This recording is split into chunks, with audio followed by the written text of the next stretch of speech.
Well, with time at 10 o'clock this morning, how's that for an awesome MCI effort? Yes, indeed, Motorcycling Canterbury in conjunction with Motorcycling New Zealand present the 2020 New Zealand Superbike Road Race Championships here, day number 2 at the beautiful Mike Perra Motorsport Park near Christchurch as we get ready to go with our first races. What a card we have here today, just fantastic.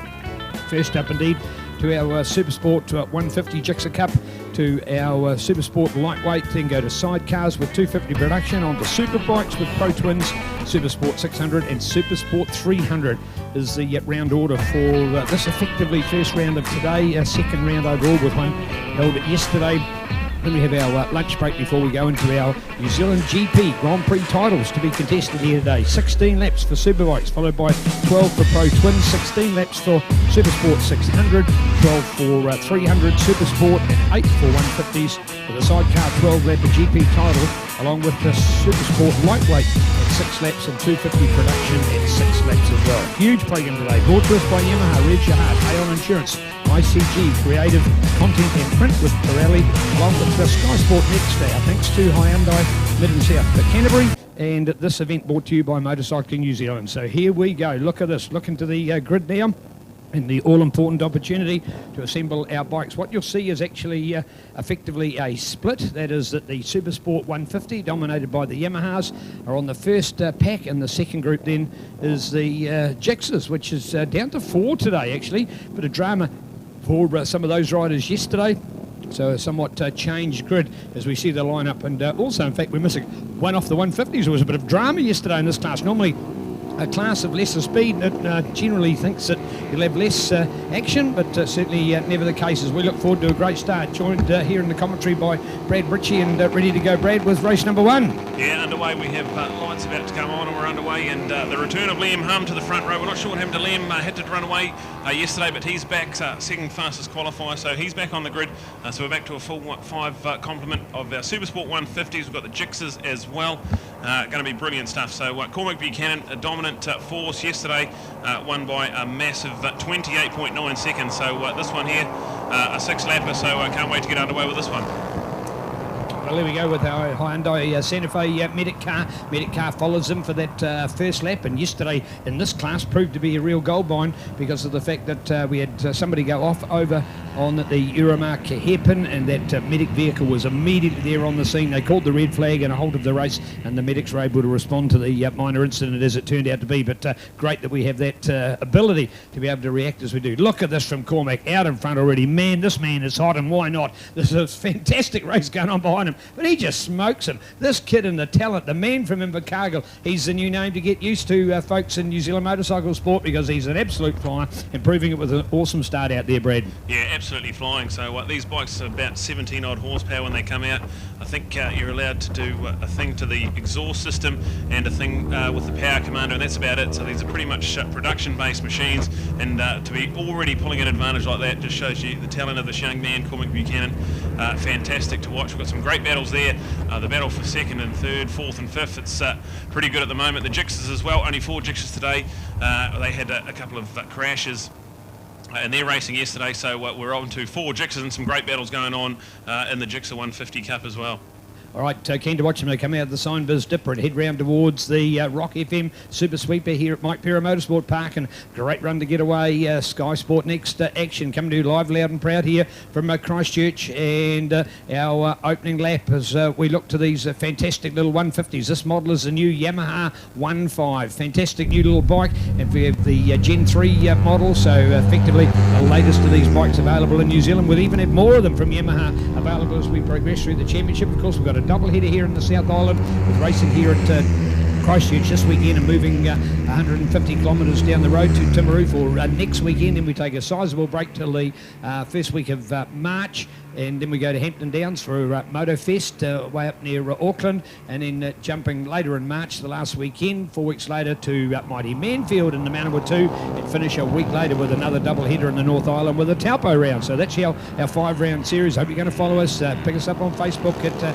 NZSBK, or go to Motorcycle New Zealand and get the links as well. So so much to see and do as Bradley's been following the racing. Yeah, Cormac Buchanan, a massive 7 0.8 seconds ahead at the moment, so he is flying the battle for second. A bit of slipstreaming going on down the front straight, so they've been chopping and changing. That's Liam Hum and Jacob Pearce there, so that's a fantastic battle there side by side as they come out of turn 4, the Euro Mark Hairpin.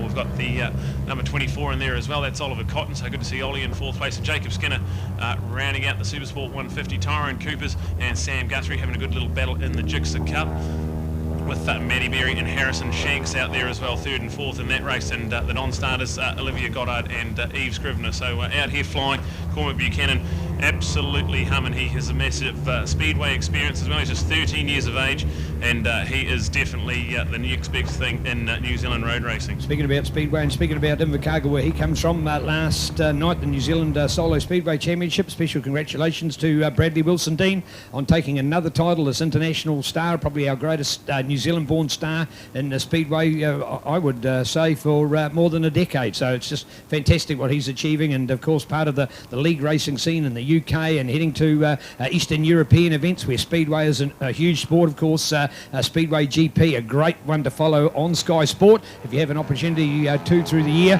and congratulations to Bradley for his effort there in winning that solo title, and of course held at the fabulous O'Reilly Park Speedway, that awesome purpose-built little speedway venue down there in beautiful Southland. Of course, and we'll be there in 4 weeks' time for the fabulous Burt Munro Challenge. And by the way, the Burt Munro Challenge is supporting Cormac Buchanan and his endeavours, and in fact it's got a photo of Burt as the BMC support on the side of his bike. So man, just loving what's coming from Southland. This man is hot, Brad. Yeah, absolutely. New lap record for Cormac Buchanan as well, so a 2-minute 3.64 beats his lap, a 2-minute 7.13 yesterday, so there we go, a new lap record. So not too much of a headwind. It is a little bit gusty, but the wind is definitely not as bad as they had yesterday, and the optimal early morning track temperature, we've got some lap record already. And how do you go to beat a lap record? He's got nobody to race with, Brad. There's no slipstream advantage. He's actually pushing through that wind straight away, and for the fact also, of course, he's got nobody else to sort of drag him along or push him, whichever the case may be, if somebody in front or behind. So he's doing it all on his own, yet here he is cracking lap records. We commented yesterday,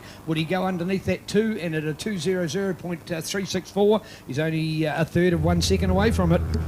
Absolutely flying at the moment. The battle for second place is fantastic as well, with Jacob Pearce and Liam Hum there. That's to and fro through Fulton Hogan. There's been, I'd say, at least a dozen passes already in this race. We're only 2 laps into it, so Liam Hum narrowly ahead of Jacob there, and then we go to Ollie Cotton, who's not out of the podium fight as well. He's right there tucked in 4th place, so we've got some great battles, and I reckon these guys towing each other along are going to have a little bit more of a fight for Cormac Buchanan. He won by 28.9 seconds in a 5-lapper yesterday, so this is all on here at the moment. Well, if you didn't know better, you'd actually think that this guy was on a bike with a turbo switch on it, because he's just so far in front of the others, but it's the dynamics of this young man. This time last year we'd not even heard of the kid. Wow, what a fantastic 12 months he's had, and Brad, those trips overseas have literally taken him from nowhere to being well out in front. Yeah, absolutely. He did the Asia Talent Cup. He did the Red Bull Rookies Cup with some experience there. He's racing Aussie in the ASBK. They have an R15 Cup over there, had experience there. So fantastic, just 13 years of age to have gone overseas and got that experience, and look at him now, just absolutely on fire.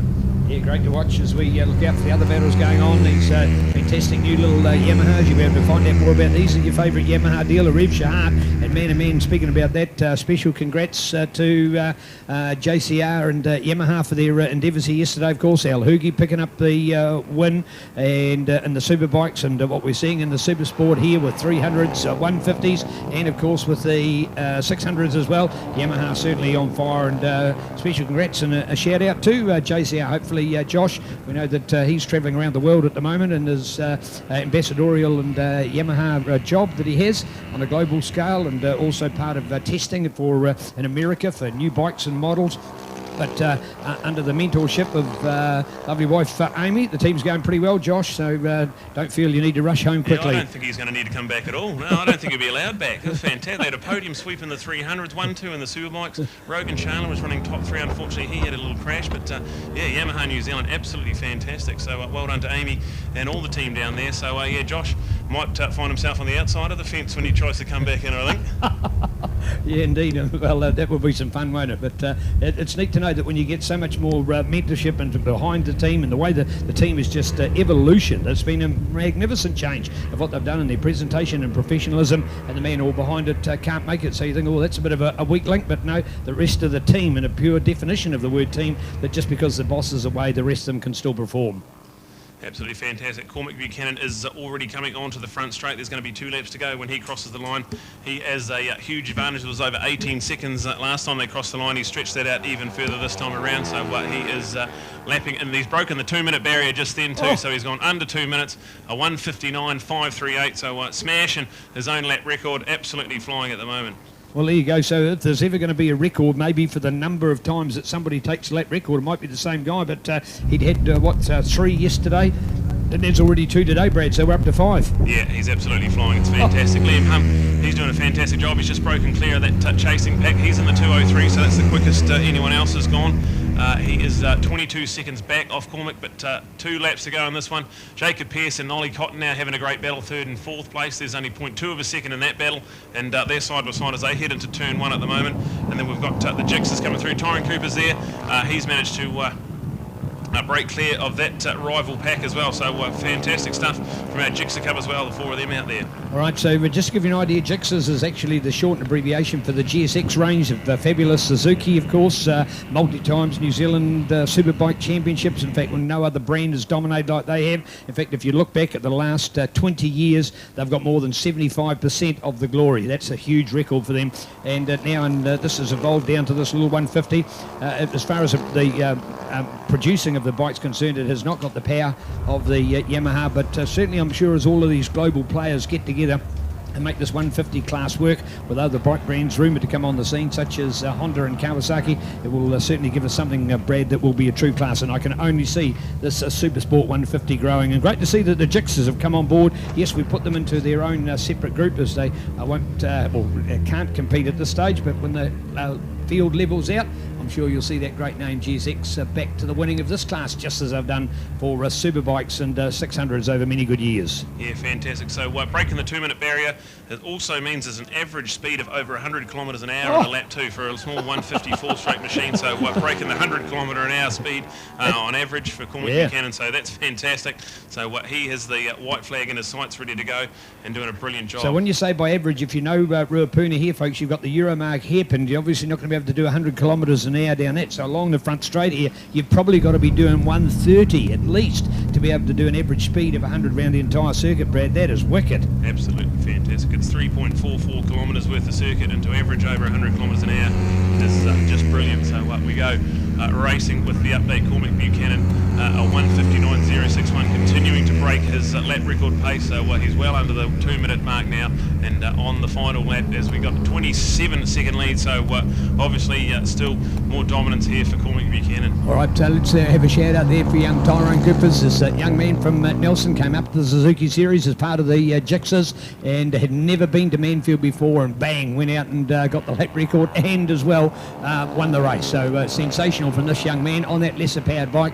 I'll tell you what, he's a young man heading places, which is great to see. Young Sam Guthrie joins him up there with the Jixer ride. Also then to Maddie Berry. Special shout out to Maddie. Had the privilege of commentating Maddie when she was doing a little bit of her off-road riding in the middle of last year at the MS4 Top of the South Motocross near Nelson. So good on you, Maddie. Nice to see you going so well. And of course to the others that we've had, unfortunately no start for Olivia or Eve. So but 3 ladies out of the 10 potential riders that we had with this group. That's giving us an idea of what ambassadorial role people like Avalon Biddle and Courtney Duncan, for that matter, are doing. And neat to know that for the individual sports awards of the year that she was voted as People's Choice. So congratulations to Courtney for that. Of course, the South Islander, rightfully and deservedly a true candidate for the Halberg Sports Awards for 2020 coming up shortly. Here we are, Brad. Checkered flag out. Cormac Buchanan has done it in style, so what fantastic result for him. That is to match his race win yesterday. 2 from 2 so far. Cormac Buchanan, brilliant stuff. Liam Humm still there in second place, and Ollie Cotton and Jacob Pearce have sort of spread themselves apart. So 1, 2 and 3 look pretty set, with a fourth place for Jacob Pearce at the moment. So we're flying at this one. We've got Liam Humm and Ollie Cotton at the moment. So fantastic. Supersport 150 and the Gixxer Cup, 2 classes in one race. And here comes checkered flag time for the number 6, that is Liam Humm. So unfortunately wasn't with us for the race yesterday, had to shoot off. We're not sure what happened there, but he's back today, and a good second place for him. And then we go to the number 56 of Jacob Pearce, gets up for third place. Jacob Pearce, good to meet Jacob as well. He's a assistant manager at the local supermarket, so fantastic to see him out race. He's got a 600 as well, so fantastic to have him out in the paddock. Got a fourth place there, good work from Ollie Cotton, so Oliver there in fourth place. Tyron Coopers, he wins the Gixxer Cup 150 race, and Sam Guthrie coming down the front straight at the moment, so that'll be a good second place for him, as we see our 4 Gixxers and our 5 Supersport 150 R15s out there. Brilliant stuff. So that's the 6 lapper there. They come back later on and they get another 6 lapper in the afternoon. Absolutely fantastic stuff. So we'll go down. Neil will have our podium, and Cormac Buchanan carries on his winning ways, a massive 32.8 second advantage and a new lap record, a 159.061. So we'll cross the deal for our podium.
Well, Cormac, here we are. It's almost like the sun's only just up. Early start this morning, and here you are with the win. How did that feel?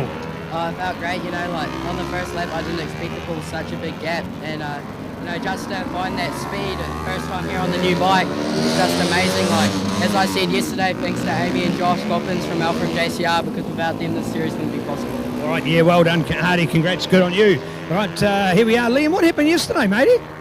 At my grandparents' 60th wedding anniversary. So. Oh, that's not bad. That's family. Congratulations. They gave you a lead pass to be here today. Yeah, we're all good. Oh, congratulations. Good. What did it feel like out there? Yeah, it was fun, nice and warm, and yeah, good fun racing these things, eh? Certainly, what do you want to do for the rest of the season? Can you catch that going from? Don't think so. He's got it sorted. 30 kilos lighter as well. Oh, I've got to get that beer gut out of me, so it's all good. There we go. All right, hey Jacob, well done. Good race you had with Liam that time. Yeah, that was a great retussle. I was sort of on my own yesterday, so it was good to swap a bit of paint job and just race round and round. It was really good. All right, indeed. What's track conditions like today? Pretty sticky, nice and hot out there. Not too much wind, but a wee bit gusty into hairpin and potholes. Sort of judge your braking marks a bit different each lap, but apart from that, it's pretty good. All right, can you beat Liam in the next one? Hope so. There we go. All right, there we are, a fantastic podium. Here they are, our Supersport 150 winners.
Right, we're just going to do a quick one here with these guys before our next race start, under starters' orders at the moment. Tyrone, how was that? Yeah, that was pretty good. I just got a good start and just tried to do my own thing, really. And, yeah, see. And Maddie, how's it feel? Yeah, pretty good. Pretty good to beat the boys out there, right? Yeah, pretty good to beat the boys. Sam, feeling good? Yeah, I was feeling good. Right, there we go. Back to you, Brad.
Converted into litres of gas, you'd have enough to go up and down the North and South Island many times. So, yeah, great result out there, and loving the work of Matthew, and also loving the fact of the engineering work of what Team Hoogie have done with this bike, because it is just fabulous. So it started its life as a Honda RS125. That is a Grand Prix bike from their heyday of racing. So neat to see, and also for the fact that after that they've gone and put the engine inside it, which is a different engine. It's effectively a CB, which is a road bike 4-stroke engine inside it, because of course as a GP bike it wasn't eligible for this class, but use the geometry, use the technology of a world-class GP bike, and throw a smaller engine inside it. And Matt, I tell you what, he's a tall boy, but luckily not carrying what you'd call too much weight for his height. In fact, he's a beanstalk really at that, but well suited to that one, Brad.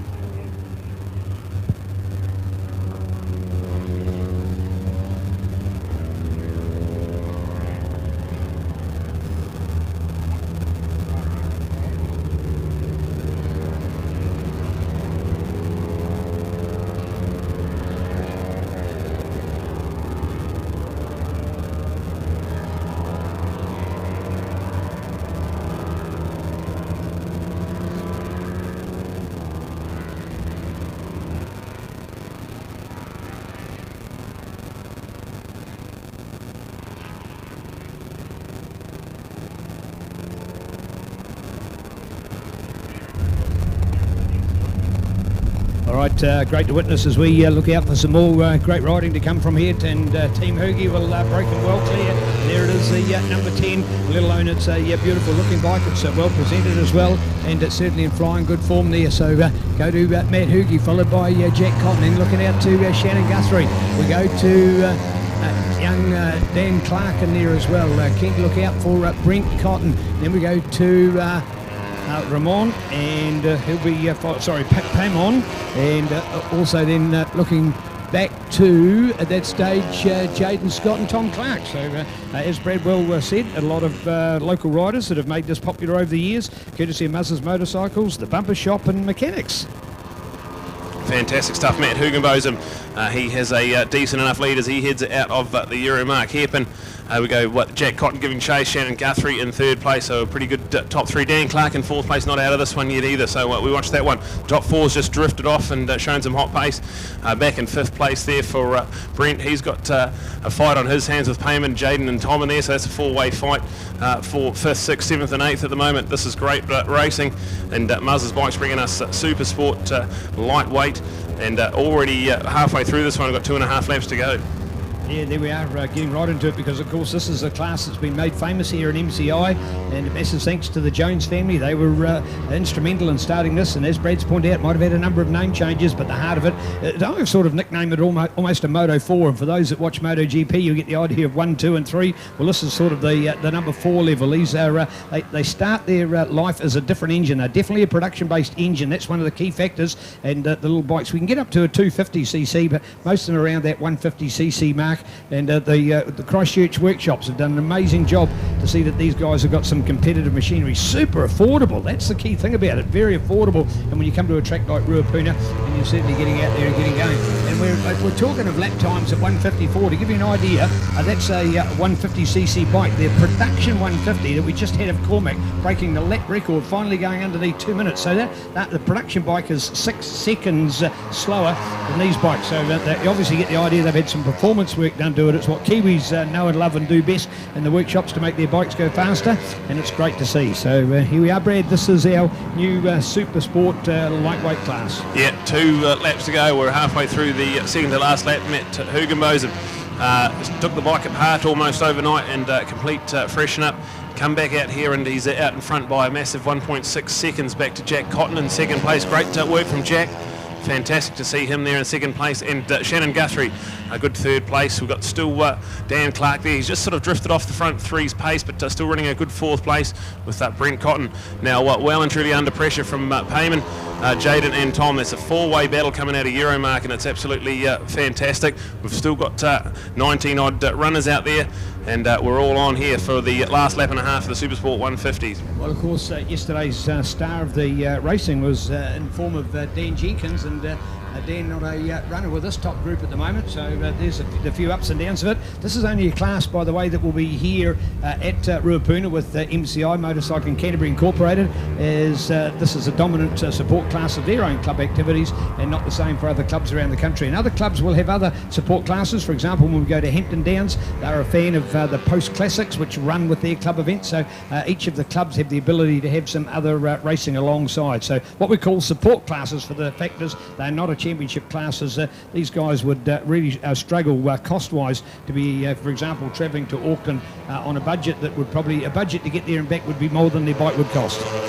Here we go, the white flag is out for Matt Hugenbotham. He is on the last lap. We've got the 124 in second place and the 69 in third. So there we go, 10 by 124 by 69. The 71 there, that's a fantastic trial from Dan Clark. He's 8 seconds off the lead, so he's just drifted off that pace a little bit, but still fourth place. And then here's the battle we're looking for.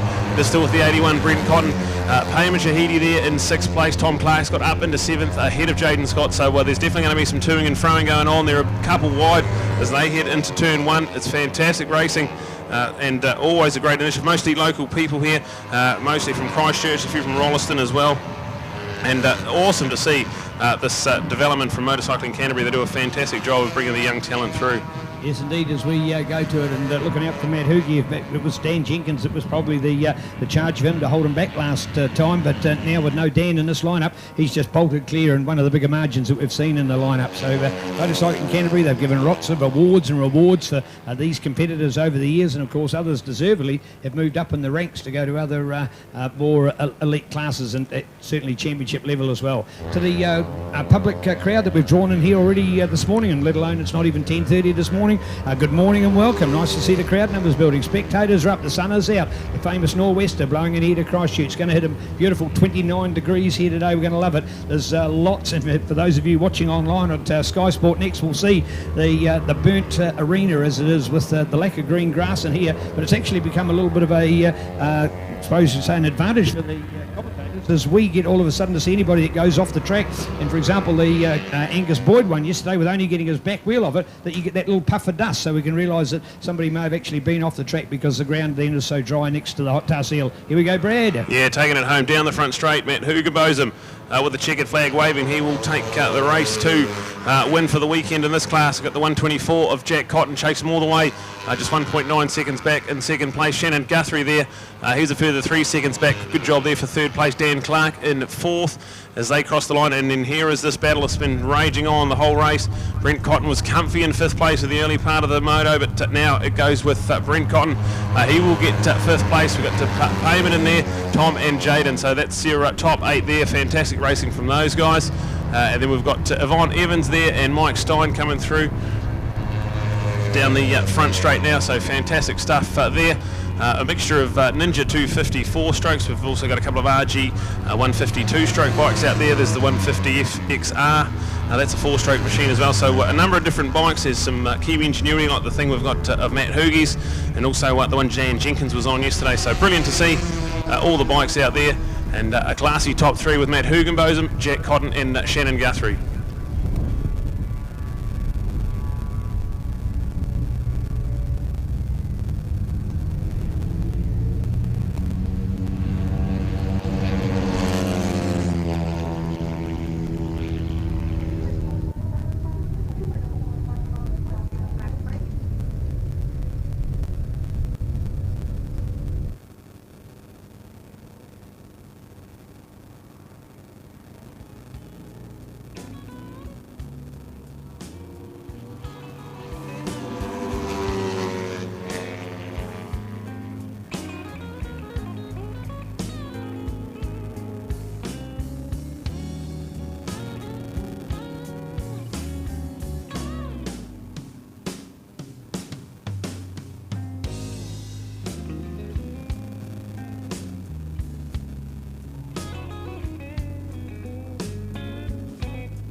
Well, an opportunity, just as we say, in fact, that it's a class that we have for our youngsters. There might be some youngsters, but there's the lesser youngsters as well, because everybody's got to start somewhere, don't we? Well, I started in a younger model a couple of years ago, but really enjoying it. It's good. Jack is getting up to speed this weekend. It's the first time on bike for about 2 years, so it's good battling with him. It's a good class. Right, how's that conditions out there this morning? Perfect. Yeah. Absolutely. I would have thought so. Pretty nice, isn't it? No, it's good, and it's going to get hotter this afternoon, so yeah. Well done, thank you very much. So there we go. That's one of our quick podiums for our Supersport Lightweight, courtesy of Muzzers Motorcycles, the Bumper Shop and Mechanics, your specialist home of Ducati Performance, right here in Christchurch.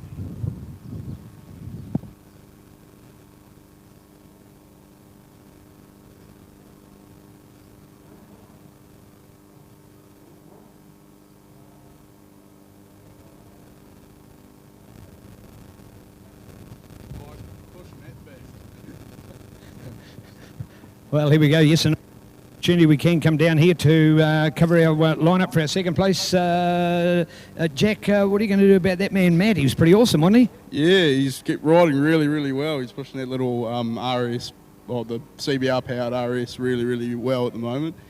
Yeah, I don't really know what I can do about it on a production bike, but yeah, I'm just out there having fun at the moment, and I haven't ridden in ages, so I'm not that bike fit, but I'm having a great time, and it's been good being back out on a 250, and yeah, having a great weekend. Or indeed, track conditions for you today? Yeah, the track's really good today. I haven't really had any moments with tyres or anything, so yeah, it's going to be a nice hot day. Yeah, well done. So well done. There we are for their runner-up place in our program. So well done there to Jack Cotton. Nice line up.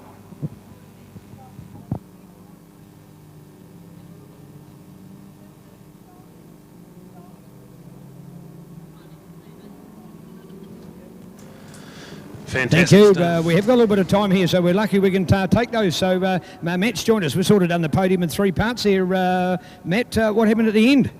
What happened at the end of yesterday was we struck a bit of oil problem, so the back tyre started to get a little bit slippery, so I had to take it extra careful.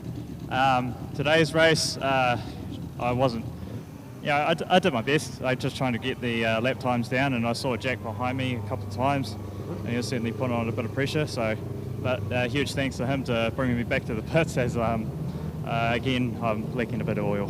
Yeah, all right, there we go. So can you fix it in time for the next one? I certainly hope so. Well done. So there we go. There's our winner in Matt Hoogie. So nice one again for our Supersport Lightweight class. Lining up ready to go for our 10-lap sidecar race. This is going to be fantastic. Some of the best sidecar racing we've seen for many years here yesterday at Mike Pero Motorsport Park. So we're ready to get underway. This is going to be a 10-lapper. They come back later on for the 12-lap New Zealand Grand Prix title. And the top 4 were absolutely electric. So let's have a look at this one. Coming up, the marshals are walking in off the track. Everyone is happy and ready to go. On pole position, Andy Scribner and Tina McEwen, with Pete the Pirate Dunlop. Pete the Pirate Goodwin and Kendall Dunlop, and Pete the Pirate gets a great start when the lights go out. He's already flying off there. Barry Smith and Tracy Bryant on the Carl Corks Motorsport City Honda machine. They are there in second place. Andy Scribner's just snuck up the inside. They're all on the grass. There's dust flying up as they head into turn 1. And Pete the Pirate, what a great start. He got the good start yesterday and led for 95% of the race. Dennis Charlotte passed him with about 3 corners to go. So fantastic racing. We've already got the top 4 where they were yesterday as well. So we go flying with Pete the Pirate, the 111 machine, down the back straight into the Euromark hairpin. Very tight left-hander for a sidecar to get around. We've got Andy Scribner and Tina McEwen doing the passengering there. In second place, Barry Smith and Tracy Bryan. Good job there. They're on the smaller F2 600cc machine, so they definitely suffer down the 2 big straights here at Ruapuna. Make up a little bit of time in the infield section where we're in at the moment. So through the Fulton Hogan S's and around the Christchurch Casino Carousel, a brilliant sweeping right-hander. Pete the Pirate, what a magnificent job he's done. Got the good start off position 2 on the grid. Andy Scribner and Tina McEwen there second place. Barry Smith, Tracy Bryan in third. And then Dennis Charlotte and Dan Jenkins. So we missed Dan from the race before, and I believe it might have been because this one here is the bigger carrot getting on the back of Dennis Charlotte's Mega Motorcycle Centre sidecar. They had a race 1 win for NZSBK, so looking to maximise the weekend at the home track. So we go racing with Pete the Pirate. Andy Scribner there in second place. A great battle for third and fourth with nothing in at the moment. Barry Smith, Tracy Bryan doing the passengering there, and then we go to Dennis Charlotte and Dan Jenkins on the back of that machine. So already 1 lap down. This is a 10-lapper that's going to fly by. This is the best sidecar racing we have seen in many, many years. 4 sidecars, hammer and tongs yesterday. They were paint swapping and everything. So we go flying with them. In 5th place is the number 19 machine. That is Gordy McEwen and Louis Scribner doing the passengering there. So a brilliant job from them. We've got Graham Harris and Colin Grace there on a Windle Honda 1000 machine. That's them in 6th place. We've got Jared Winter with Darren Prentice doing the passengering for him today, and Dave MacArthur and Tony New on the No Bull Sheds running in 8th place. So unfortunate pit lane start for our number 37 machine there, so that's unfortunate for Elliot and Nathan. They had to start from pit lane. Not sure what happened there. They were on the FZR 1000 machine, so a 1980s machine out there, and fantastic to have them as well. So we've got 9 sidecars out there. Brilliant stuff from them, and really, really classy racing as we see Pete the Pirate sneaking off with a little bit of an advantage at the moment. So Andy and Tina definitely got work to do. And we have the 3rd place change there. Dennis Charlotte has gone up inside of Barry Smith and Tracy Bryan. So we're all on here. with a 10-lap sidecar race. Oh, look at these 4 chairs. They're just all over each other like a rash. This is neat to see. Round through the Christchurch Casino Carousel here at Mike Pero Motorsport Park as we enjoy this sidecar festival, the best way to describe it. Some of the best sidecar racing we've seen outside of the likes of the Suzuki Series, which is very popular from a sidecar point of view, and we've had many international teams come over for that event in the past, but to do the whole 5-round championship, you sometimes, oh, there we go, and Dennis the overshoot, the puff of dust out there, and he's made a mistake, so making a mistake through there, and, oh no, in fact, no, it's back, sorry, my apologies, back in the group a little bit earlier, so no worries there for Dennis. Don't put the scare tactics on him, Neil. Here we are with our 111 ahead of our 99, ahead of the 83 and the 73. That's the numbers of our units to go through, and all okay there. Not sure my mistake, I spotted a similar coloured chair and got it wrong there, but it was one of the others to have dropped back. So then looking out to the 19 we go then with our next best placing through there for Gordy McEwen, followed by Jared Winter. Got to point out, in fact, that he's got a new swinger today in Darren Prentice. So shout out to Darren. He's one of Sidecar's favourite swingers. He's probably in the last few years done a lot of swinging on different machines, but he's just one of those agile and comfortable guys that a lot of the people are happy to have him on board. And if there's a problem with your own swinger for whatever reason, Darren's the kind of man that he's literally wandering the pits and says, hey, I'll be happy to step in. His own machine had a bad crash at Wanganui, and that bike is not ready to come back onto the racetrack, and we hope that Mark will be able to get it going in time for the North Island Series, which will kick off from the beginning of March, and until that point, Darren can jumper on and help these other teams where he sees fit. So nice to see. So there we go, top racing. But again, the 4 of them all over each other. Remember, of course, we had Dennis Charlotte in 3rd place in this battle yesterday, Brad, and in the end, of course, he jumped through for the lead. But the boys have spread out a little bit more today. Yeah, absolutely. Pete the Pirate, he got the whole shot. He's put his head down and gone. He is lapping very consistently in the 141s, the fastest man on the track at the moment. So fantastic pace from Pete the Pirate. You're never happy with your sidecar. There's always things you want to improve and do. So race 1 was tight. This one here, they've just sort of settled into a good pace and out there flying. So the 111 leads. 7 laps to go now as he crosses the line. We go to the 99. Scrivy and Tina, they are multi-times New Zealand champion, Andy Scrivener. He's definitely got that machine a lot better than he had at the Suzuki Series, fighting gremlins all the way through there. Now he is flying in 2nd place, and our race 1 winner, Dennis Charlotte, with Dan Jenkins doing the swinging there. He's in 3rd place, and Barry Smith, Tracy Byron, just on the smaller F2 machine.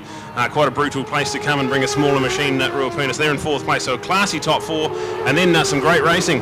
5th and 6th is not too bad there, and 7th and 8th, so some battles all around the track, and fantastic to see sidecar racing coming alive. Well, if I can give you my theory on it, Brad, Dan Jenkins wasn't out in that last Supersport race because he was swinging for Dennis in this one. Supersport's only a one-off here as a support class for MCI here in Canterbury, and he's got a bigger picture to look at after their wins yesterday, and I think that's where his concentration is, and rightfully so, as I'm sure they'll take this machine through 5 very good rounds, and after the win yesterday, you wouldn't want to dare jeopardise that. One of the most fierce swingers, and I asked him in the interview, I said, hey, how's it feeling? Because in other events, when you've pushed for the front, you've actually been catapulted out of the machine. He says, oh, you don't mind that at all. I think, holy Toledo, you're not going to say those kind of statements too easily, but hey, he doesn't mind it. No fear factor for him. The hardest working person at a motorcycle racing event, the swinger on a sidecar, and just take a look as they go past. If you're watching at Sky Sport next updates, have a look at what that swinger's got to do. And of course, here on a circuit like this as well, which is effectively a left-hander with that side chair off to the left side. The swinger is literally doing that, swinging right off the side there. So got to get your feet in the right position, got to get your hand grips ready, you've got to lean right out there. And when you've got our ladies to do the swinging, we've got Tina and Tracy and Kendall, all those ladies out there doing swinging, they are really nimble. But watch them coming along the straight, because when you see those ladies, and part of the reason for using these 60 kg ladies in that role is that there is zero wind resistance. They can tuck right down behind the fairing. In fact, when you look from the front, you think, oh, there's no swinger in that sidecar. They are perfectly below the fairing, so their aerodynamics are to the max, giving them that 1/10 of a second advantage, which is so crucial. And the thing that gets me is they tuck right in, they can't even see where they're going. I don't know if I could do that. I don't know if I could get my helmet tucked right in and be blind. I don't know how they do it. It's fantastic. And the change of direction at Ruapuna is just absolutely brutal. So you got to throw yourself over the other side of the chair And we go to levels next weekend. It's much of the same. There's lefts, rights, and all sorts of different change of direction. So they're going to be working very, very hard in the next couple of weeks, these sidecar passengers, and out there doing a fantastic job at the moment. We're almost at half race distance, 5.5 laps to go on this 10 lapper. And Pete the Pirate, I don't know what he had for breakfast, but this is fantastic. He is flying at the moment. Well, in fact, he admitted yesterday, Brad, that he had gear selection problems and another issue with braking at one point on the track. So, and in the interview with Kendall, she actually also said that she felt that they weren't quite the perfect gel on the racetrack as they had been. And of course, what is the perfect race for these guys? There's just so many little things. It could be the split second when Kendall hasn't got herself in the right position, and Pete's all of a sudden going in at speed, thinking, "Oh, are we all right here?" And all of a sudden it comes right. And it does that kind of precision. It's not just about you. If you want to know what the definition of teams works is, this is what a team should be. So when we talk about an Eric Murray or a Hamish Bonder, this is the sidecar equivalent, because these guys have got to be absolutely perfect to pull off that gold medal performance. So here we go. Let's go racing, everybody, with Pete Goodwin, the flying 111 out in front. Yeah, he is flying. So fantastic lap times. He's in the 141s consistently. His best lap is a 141.02. He's a 142 last time around. So very consistent lap times. That's what you need to do when you're out in front. Get into a rhythm and tick some laps off. They're at half race distance at the moment. Andy Scrivener, Tina McEwen, they were only in the 145s last time around, so gave Pete the Pirate almost 3 seconds. So they're 7.9 seconds back off the pace, but they're in a comfy second place. Dennis and Dan, they're in third place, and they've got a couple 1.2 second advantage back to Barry and Tracy. So under control, but definitely still a long way to go on this one, so not over. We've also got a good work from there. Gordy McEwen and Louis Scriven, they just get better and better every time they go out there. They're in 5th place at the moment. Jared Winter and Darren Prentice in 6th place, with Tony New doing the pasturing for Dave MacArthur in 7th place. So this is great stuff to see this many sidecars out there and some fantastic racing. Well, the other feature to watch out with our sidecar fraternity is that some of these boys aren't exactly 21 years of age or had their 21st birthday even in the last 10 years. So these are experienced kind of racing guys. There's so much behind them. Many of them have been solo riders and now taken up sidecars. Many of them have been swingers and now become the rider. Some of these ladies, like Kendall Dunlop in her own right, a mother or a wife as well. And here she is as a solo rider, and she's having a go now at swinging. And in the words of Pete the Pirate, he thanked for the fact that when Tina had her maternity, Kendall had a maternity leave last year, and Louise stepped in to swing for her. There's nothing like that combination that you're used to, and her and Kendall really made things click. In fact, Pete had a number of swingers, but it wasn't until Kendall came on board that really hit that magic rhythm as they come down the front straight. And Brad, they've just built and built and built, and this was definitely some problems for them yesterday. If you see a performance like this today, it's as if they're 2 years apart, not just 2 days apart. Yeah, absolutely fantastic work. Pete the Pirate and Kendall, they are flying. They're into turn 1 already. They have a massive 8.7 section advantage ahead of Andy Scrivener and Tina McEwen. Dennis and Dan, they have just lost a bit of ground. They've stripped back to 12.5 seconds, and that's brought Barry Smith and Tracy Bryan right into that fight. So there's less than a second in the battle for 3rd and 4th. So Barry Smith, he hasn't ridden at Ruapuna since 2 years ago when he had a nasty accident. So fantastic to see Barry back at Ruapuna.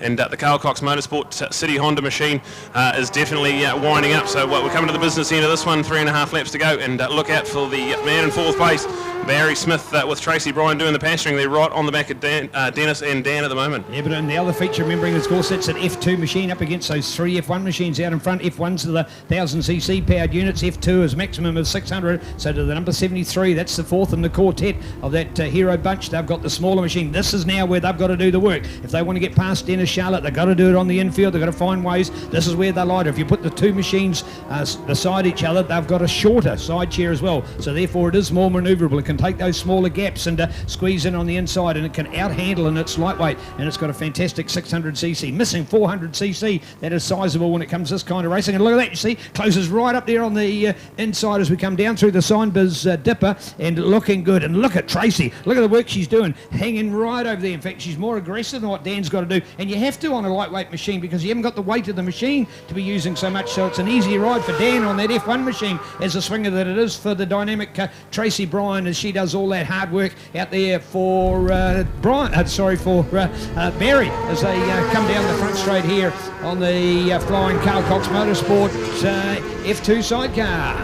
Yeah, there we go. So we have some updates here. Pete the Pirate, 1:43 last time around, nearly 2 seconds quicker than Andy Scrivener and Tina McEwen. So that gap's now outside of 10 seconds. So well done to Pete the Pirate. He's got that gap well and truly under control. 10-second lead to Andy Scrivener, Tina McEwen doing the swinging there on that bright green machine, the commentator's dream. But the only trouble is there's two of them out there as well. Gordy and Louis are in 5th place on a bright green machine as well. So fantastic presentation from the Team 99. And 2nd place there, Dennis and Dan, 3rd place with Barry and Tracy in 4th. That gap was still under a second. So 3rd and 4th definitely not done for, and then they've got a massive 36 seconds back to Gordy and Louis there doing a good job, 5th place. But they've only got a 2-second lead over Jared and Darren Prentice. So shout out to Darren just to jump on the back of that machine and already be in the top 7 pace at the moment. Well, of course, after Mark lost his swinger Richie Lawrence in a crash at Wanganui on Boxing Day, it was a matter of then it was still a race to go. And the rider was okay, but in literally being catapulted off the sidecar, it was Richie that unfortunately was injured, so Darren stepped up. So even on a race day, he can step in because there's nothing wrong. You don't have to keep the same pairing for the entire day. You've still got your same rider, you've still got the same sidecar, that's fine, but then go and put the machine out. You can keep the same points irrespective of how many different swingers you've had. Potentially in this event you could have had 3 different swingers for the day and still keep your active points, so nice to see that. And there we go with Kendall, as we like to call her, the little Kendall Dunlop, in flying good form there. His husband Matt looks after the family at trackside, and Kendall, one of the fastest women in racing here by being a swinger on board that impressive F1 machine in the hands of the corrections officer, as he politely points out. He is not a prison warden, the corrections officer out there, and Mr. Pete Goodwin in flying good form there on the big F1 machine. And he's got the liberty of having a couple of sidecars as well, so he can choose machine to machine as to what is well suited. But it's actually more the likes of what each machine is mechanically, which one's got the better engine at the time, or how the chassis is performing, because there's a lot in the chassis. It's not just about the engine. These chassis are incredible. They are world class, imported from overseas, and especially built just to go sidecar racing. So no longer do we see the Kiwi garage built machines, as there's nothing wrong with them from the era of the sport that we had, but more importantly now we have the latest and greatest of technology to get the balance, to get the lightweight, and with the carbon fibre technology making them absolutely incredible. F1 is the word for it. Formula One sidecars. They're around the world in great events, and we've got them right here in New Zealand. Yeah, fantastic. Pete the Pirate, he was a 1:43 last time around. Andy Scrivener took a bit of a chunk out of him. He's got a second back to a 9.5 second advantage, but that looks like a massive advantage as the white flag gets ready to go. So 1 lap to go for Pete the Pirate when he comes around, but he's still got to get through the turn 10 sweeper. Then we go back to Andy Scrivener, Tina McEwen finding a little bit of extra pace right at the end of the race, so they were in their quickest lap last time around. Dennis Charlotte and Barry Smith still less than a second in that gap, and the battle for 5th place heating up with Jared Winter and Darren Prentice now overtaking Gordy McEwen and Louis Scrivener. So the battle for 5th place, that's come alive, as well as the battle for 3rd is still on, as we've got the white flag out and 1 lap to go. Here we are, so it is 111 out in front, ahead of the 99, go to the 83, go to the 73. Super exciting yesterday because these 4 were all bunched together, and talk about swapping paint as we see the 31 chair being towed back in here at the moment. So unfortunately the boys out of reckoning from a racing point of view, but hey, neat to know that they can still be part of the sport. They look to be okay, and it's just the mobile chair that's being towed back in there. So sidecar racing at its best, and as long-time commentator and supporter and Spider Staples outlined, the Jock Taylor Trophy to be contested, a prestigious trophy in sidecar racing to be contested at Manfield over racing coming up at the penultimate round on the last weekend of March, my apologies, for this year's NZSBK. Revs Your Heart, and it brought to us in conjunction with our quality sponsors like Yamaha, Revs Your Heart, Aon Insurance, ICG with Pirelli, as we're part of Sky Sports' next new coverage of minor sports in New Zealand, along with Hyundai, proud to provide our medical support vehicle. Fantastic work. Pete the Pirate Goodwin is into the infield. He's got less than half a lap to go through the Signbiz Dipper. What a dominant performance this has been. Consistent lap times and a great start. He converted 2nd place on the grid into a massive lead early on, and just nursed it home. Andy Scrivener and Tina McEwen, they've done a good job. They didn't get the good start off the line, but done a good job to stay in 2nd place. The battle for 3rd is still red hot, with Barry Smith and Tracy Bryan trying to sneak up the inside of the Mega Motorcycle Centre rig, but they're not going to be close enough. They've got to get through the turn 10 sweeper as Pete the Pirate takes the checkered flag. He wins race 2. We've got Andy and Tina coming down the front straight, and then a couple of chairs side by side as we go, but it's going to be Dennis Charlotte in 3rd place. So Dennis and Dan, 3rd place. Barry and Tracy come home in 4th. So that was some red hot racing. The battle for 5th is raging on in the Christchurch Casino Carousel. They are side by side as they head out of there and up into Southern Salvage, with Jared Winter, Darren Prentice doing the passion, but Gordy McEwen and Louis Scribner on the back of that machine. That's going to be hammer and tongs for the next half a lap as they go through Southern Salvage and head towards the Sign Biz Dipper. A good job from Dave MacArthur and Tony Dew. They're in the lonely 7th place with the non-finishers Graham Harris and Elliot Woodhouse. So we look at this one, the battle for 5th is still not done for. They've got the turn 10 sweeper to go and the run to the line. And we'll keep an eye on this one. The number 19, the bright green machine, that is Gordy McEwen doing the driving and Louis Scribner doing the passing on the number 8 machine. Jared Winter with Darren Prentice, they're going to go side by side. The slipstream's going to come into play. We've got kind of pull out side by side. It's going to be a run to the line and it's going to be close. I think it's going to be the 19 just over the 8. That's fantastic. Let's have a look at the lap time, and it's 0.031, so 3/100ths of a second. Half the nose cone of a sidecar. Absolutely fantastic racing. They were hammer and tongs for the last few laps in that one. So that's 5th and 6th. We've got Dave MacArthur and Tony New. They're coming onto the front straight now, so that's a good 7th place for them. And the Mega Motorcycle Centre sidecar racing. Fantastic. The update to Pete the Pirate and Kendall Dunlop getting the win. Andy Scribner and Tina McEwen in 2nd place with Dennis Charlotte and Dan Jenkins rounding out your podium. So there it is. We'll cross down to Neil and he'll do our podium celebrations.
Well, it's almost like the disassembling of the team as we come up to Kendall. We were having some beautiful looks on the Sky Sport Next coverage and watching you through the dipper there. How much further you were hanging out. So you were really committed today to doing that job. Yeah, this is one of those tracks where you have to be really choosy about how far you go, because it's long, it's hard in the long races. So if I start doing something at the start and I can't do it the whole way through, then Pete's in trouble because he's expecting me to be there and I can't be. So I made a decision at the start of that. There was a few mistakes made yesterday and a little bit of feedback from some other teams, and we took that on board, and we were committed to showing them what we're made of today. Well done, Hardy. Congratulations. Pete, how does that make you feel? I'm pleased with that one. We made a lot of changes after yesterday, and Kendall's right. We took some feedback. I changed my tactics completely, and to be blunt, the race was perfect. It went as per plan, which is highly unusual, but that was the plan, and we did it, and I'm really pleased for the team. Well done, aren't they fantastic? So neat to see, and here we are with Dan, an opportunity. And Dan, were we right in saying you sacrificed that Supersport race because you needed to concentrate on your swinging in the sidecar? 100%. Yeah. So. Yeah, I didn't want to wear myself out and jump on that and ruin a national titles or anything like that. So I think it's worth a wee bit of sacrifice. Look at the big picture. So I think we made the right decision. Yeah, here indeed. All right. Couldn't quite do those decisive moves that you'd done yesterday. The other boys got away on you. How are you going to close them down for the GP later? I don't know how we're going to do that. Yeah, to me, I feel like we're giving it everything. We're pushing hard. We're up against the best, and we're trying to be the best. We'll see what we can do. Yeah. Well done. Great result, and nice to see. So here we are. Let's have them up here. Oh, fast and furious. Andy, not quite the same amount of paint scraped as yesterday, but Pete got away on you a little quicker. Yeah, he got a whole shot at the start and just kept that gap and just increased it, and we started overheating a little bit, so I just had to like short shift a few times, and well, most of the time. And it was just so hot. I've actually put extra strapping on my leg to stop my foot from getting burnt on the exhaust and everything, but it's on fire. So yeah, no, it's very hot out there, so I actually don't, I wouldn't want to be a solo racing around here, that's for sure. It's so slippery, and yeah, it's so hot. Cheers, thank you very much. But there we are with the wrap of the sidecars as we get up to our next racing already. Wow, the day's hot, the weather's hot, and the boys are proving how hot it is. There it is, the asbestos bag around his foot because the heat is too much off the exhaust. So give you an idea of the heat of the day, the heat of the machines, and the heat of our racing as we get ready to do more. It's all part of the action, courtesy of Pirelli, along with Yamaha, Rev Shahart, ICG, Creative Content and Print, and Aon Insurance. Bringing it to you, NZSBK, right here on Sky Sport Next.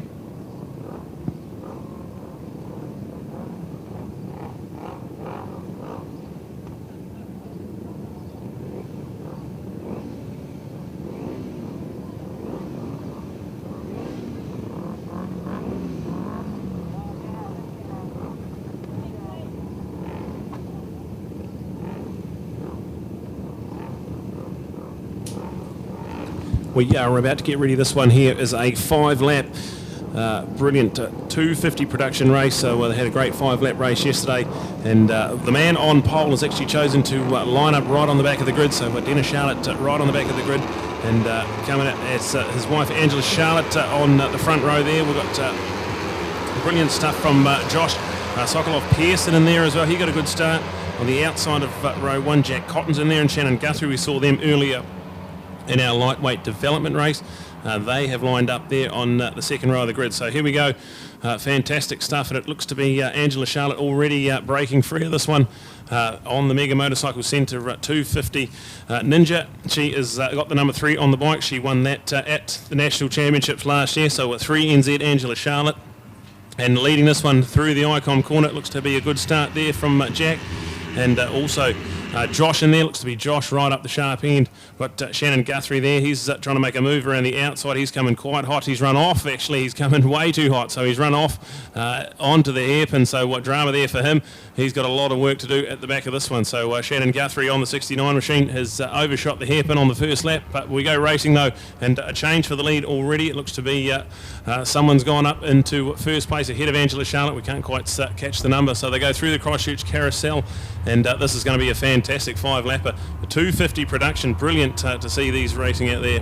Yeah, it certainly is. We can see that there's Angela in there, and I'm wondering whether that might be Josh that's taken that advantage. We'll find out shortly. Looking out for Josh Sokolov-Pearson. Maybe Josh that's the front runner, and we'll get an idea. Oh, and Angela's gone. Look at, but she's held it. She's held it completely through the dirt on the inside. She'll rejoin in the race, and the puff of dust there. And wow, the other rider had to take evasive action to stop, but she wasn't going to be able to hit the brakes too hard there. That was a magic recovery, and maybe SJ Cavell could have taken a little pointer out of that as to how to save it. Well done to Angela, congratulations. Is that a woman with a heart of hard? That is just incredible. How did she hold that when 9 out of other 10 would have lost it completely, as many we've seen here at Mike Perra Motorsport Park of Dunbrad? How was that? That is a wild ride through there. It's quite bumpy, and to keep that at that speed, she missed the apex by a mile and was running almost at full pace when she went on the grass. A fantastic recovery, and there she goes across the line, and a pretty good recovery. Finds herself down in 7th place, so that's not a bad little fall there.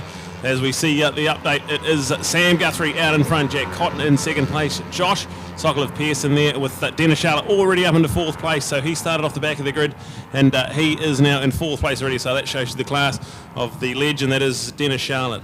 Oh man, what a race, and the drama that's gone on. We've seen 2 of our stars already make mistakes, but luckily they both come out of it okay by the fact that they haven't hit the dirt, and literally it is the dirt, and it's damn hard dirt out there as well, so you don't want to do that. So the offshoot and the overrun, then they go out onto the dirt. One thing about it being dry like that, it's actually grippy. If it was lush green grass, it would be super slippery on top. Remembering these have got a road racing tyre on them, so there's no sign of a knob or a trail or a sort of a grip in the tyre of serious consequence, as it's all made for the tar seal, so to hold on to it like that is just full marks, and to those two riders. So although we talk about it as a lesser class and 250 by cc capacity, don't take anything away. The racecraft is still the same as if they were on Superbikes. It's just that the speed and the power is not as great. So neat to watch. And look at this group in the front of them. An awesome foursome as they power their way through there. And that's some nice work going on by that second place rider in the group. Keen to see the advantage. Maybe the change coming up. Look at that. Pushing all the way through. Maybe the runner on the inside. Could be a change. Coming down through the sign biz dip it. No, won't be.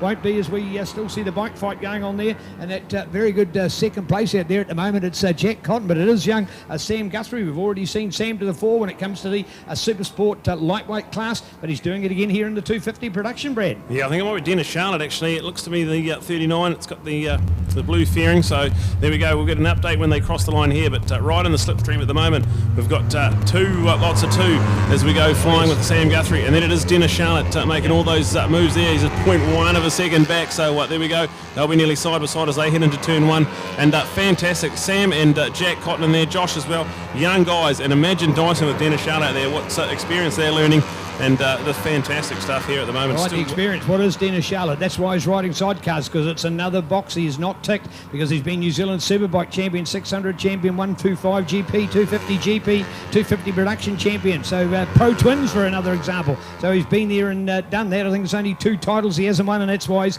concentrating this year on the sidecars as he ticks another box in his amazing career. The granddad of road racing. Oh, there we go. One down. I think that might be one of those front guys. It was one of those front runners, definitely in that group, Brad. And that's a classic. I think that's one that we've actually seen for the first time actually go down on the tar seal and skid off. And the good news is they're A-OK. We'll get a C-Test live update in there. And eyes to the corner, a little bit of a wobble under the brakings going into that corner. And there we are, and we'll see whether we're going to see a step out and the front and the ultimate gone. And look at that, let's see bike roll over and through there, Brad. I think it was Sam Guthrie there, so I think it was the 99 that's gone down, so just lost the front, just coming a bit hot. And there we go, lost the front.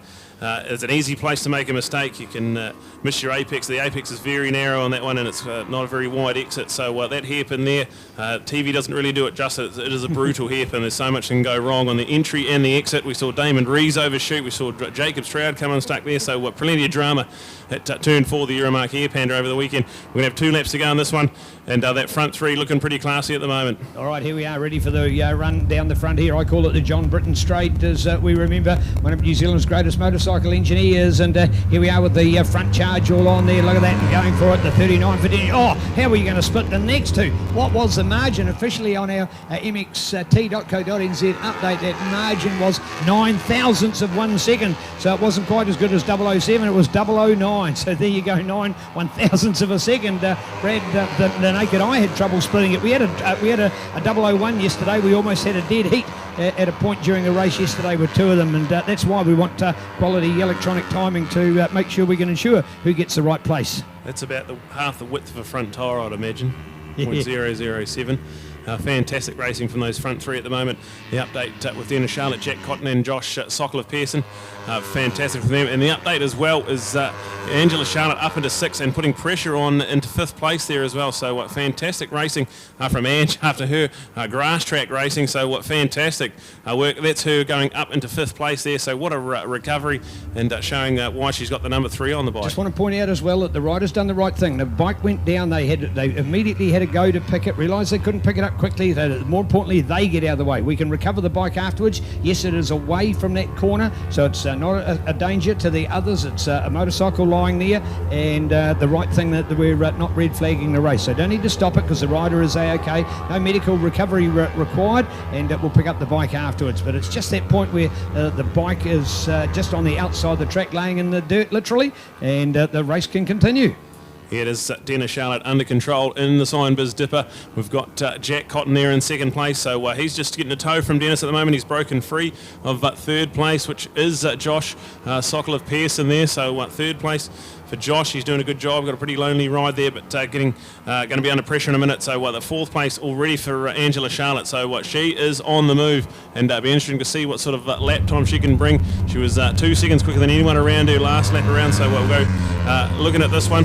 We've got 2 laps to go, so I know we've got the white flag is out, so we've got 1 lap to go on the last lap, so this is going to be all on here 250 Production Racing, and brought to us by Mega Motorcycle Centre. They've sponsored about 4 classes in the program, and we've got Angela and Dennis out there in this one, so fantastic stuff from the Mega Motorcycle Centre. Yes, indeed, stockers of the South Island's largest range of motorcycle tyres, parts, accessories for any bike or any brand. They do, of course, race engine rebuilds, race suspension setup, diagnostic, electrical, brake declaration, along with recertification, tyres and parts fittings, tuning, bodywork, aftermarket genuine parts with servicing, warranty, fitness and puncture repairs. They've got it, the greatest lineup, and of course members of local clubs including Cams, Bears, CMI and Pioneers are offered a 10% discount on all products in stores, so check them out. And there is of course the super race tyre pricing as well, a premium dealer of manufacturers like Gas and the best range to support also the trials and enduro market. So the all-round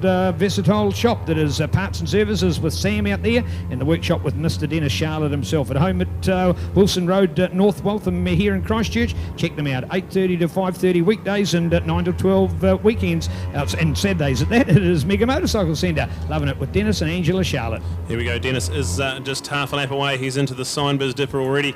Fantastic.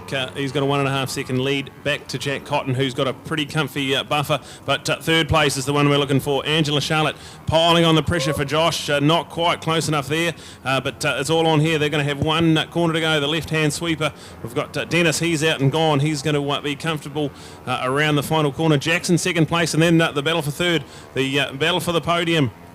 Coming alive here as we see coming onto the front straight. I don't think Angela's quite close enough. She's going to try and tuck into the slipstream. We've got Dennis, he's going to win it.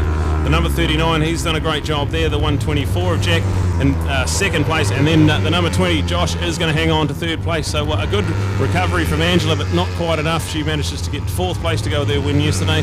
And we got Alex McElwain in there. That's fantastic. The fifth place there, Simon Lawrence, and sixth, Dan Clark. Seventh, and Shannon Guthrie, after overshooting the Euromark hairpin, gets back up into eighth place ahead of Brent Cotton. And Payman Shahidi there in 10th place. What a great top 10. But 19 250 production entries this weekend, fantastic. And a standalone event at NZSBK that's not at the other round in levels next weekend, so that is fantastic. They come back later on this afternoon and get a 6-lap race, so that's going to be one to look out for. Another lap on that's going to be fantastic. But Angela Charlotte gets the wild ride of the day so far, well and truly off the track and on the grass into the southern salvage section, but manages to recover and get a good fourth place. But the podium's going to be Dennis Charlotte, Jack Cotton and Josh Sokolov Pearson there, so fantastic. We'll hand it over to Neil and he'll have our podium.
Hey, we've got the ability to get on with our podiums. This is fantastic from our boys today.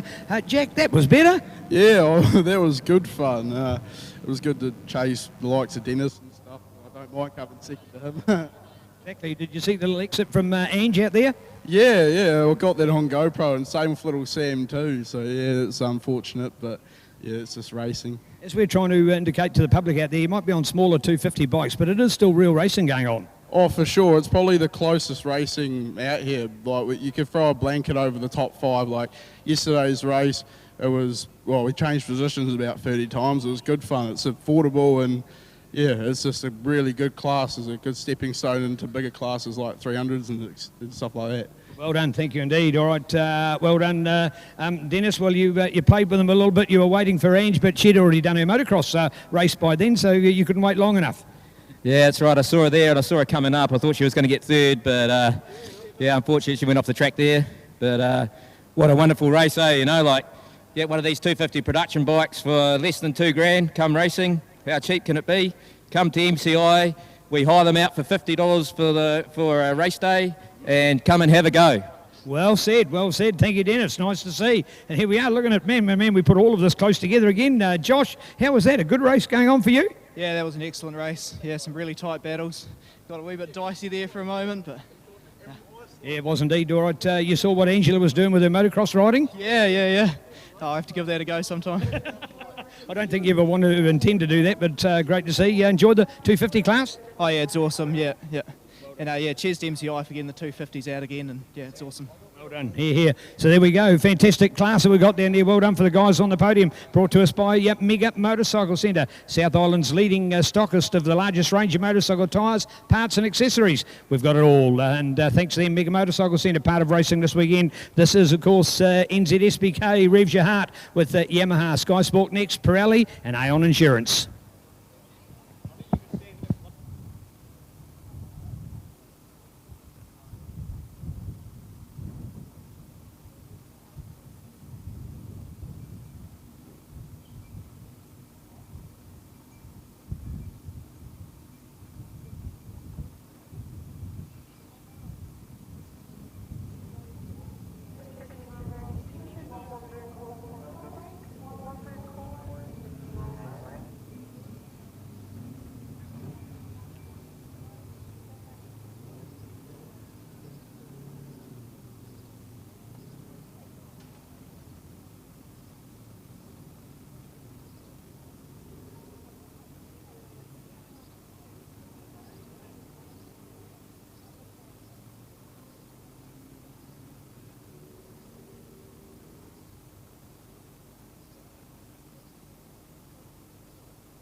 We are starting to get really excited. We have a 15-lap Superbike race coming up, and we had some drama here yesterday with Damon Rees overshooting the hairpin early on in the race and then coming back for third place. We also had his brother Mitch crashing as he was pushing for the lead. Alistair Hugenbotham won by a dominant margin of over 4 seconds. Jake Lewis got on the podium. He was in second place, so fantastic racing. We had our defending champion way back in 7th or 8th place. So we've got action aplenty and a star-studded front row demon. Damo Rees, he's on pole. Al Hoogie, the local hero, he's in second place. Lachlan Epps, unfortunately had to pull into the pits. He had a loose handlebar, so that was drama for him. Very much these guys are going way too fast to have a loose handlebar out there, so he come in and tied it down up. Still got some good points, but he'll be one to watch for sure. So look out for the Lachlan Epps on the front row with Mitchell Rees. That bike there went into the grass and is back on again now. The lights are on. We're about to get underway. A great start from Demon Damo as well with Lachlan Epps. So Al Hoogie didn't quite get the good jump, but Lachlan Epps definitely one to watch as Damon Rees is in the lead as they head into turn 1. Lachlan Epps around the outside. I think we might have Lachlan Epps. What a fantastic start from Lockie as we see them go down Liquid Molly. Brilliant stuff. Everyone gets away pretty cleanly, and we've got Lachlan Epps and Damon Rees fighting it out already. This is going to be brilliant. Well, we're joined by Connor London up here today. Colin, of course, this time last year was racing Superbikes due to a number of head injuries. He's done the common sense thing now and pulled out from the sport and from a racing point of view, but still involved in the sport from a mentoring and supporting other riders point of view. And Connor, welcome back here to Ruapuna. Always that thought of, wow, I bet you wish you were out there, but here you are enjoying it from this magic of the Sky Sport next commentary position. What's it looking like out there? Yeah, it's looking brilliant. It looks like Lockie's got off to a flying start, and he had an unfortunate race yesterday with that technical, but yeah, I think he's got a bit of hidden pace that he's going to show here, and he's off to a flying start. I'm not sure if he wants to lead. It's a long race. It's 15 laps is a long time around here, and you sort of get to the last 5 laps and you're begging for the white flag, but no, it's a good start for Damo and Lockie this race. But look at that entire group there at the moment. We've got 10 riders. There's 10 in that group. There's only one that's dropped off the pace, just a fraction. Look, any of those 10 that have got the potential to be in the lead at the end of this race. That is the quality of what we've got. We may not have the quantity, but we've certainly got the quality. And when these guys have been breaking lap records all around the place, including circuits like Taupo, Manfield, of course, Mitch Rees, the outright lap record holder, now for the famous Cemetery Circuit on Boxing Day, achieved only 2 weeks ago. These guys are flying. And this man, Lachlan Epps, a little bit of smaller bike racing here in New Zealand. He's loved it, but his first time ever here at Ruapuna. And man, when you're first time ever and you're leading a Superbike race like that, this Australian certainly got some class with a capital C, Brad. Absolutely flying the update. Lachlan Epps flying. He is out there in front. Damon Rees, Al Hoogie, Jake Lewis. So you've got Yamahas in 3rd and 4th. We go back to Scotty Moyer. Mitch Rees, not a great start off the front row. He's back in 6th place, and you'll meet him ahead of James Hugenbotham. And then Sloane Frost way back in 9th place. So not where Sloane wanted to be. So he's got plenty of work to do, but feels good about the bike and what's going on around there, but he's got work to do. He is behind James Hoogie and Ryan Yank at the moment, so not the start Sloane wanted, but we'll go racing. Lachlan Epps and Damon Rees. This is going to be a fantastic show, this one.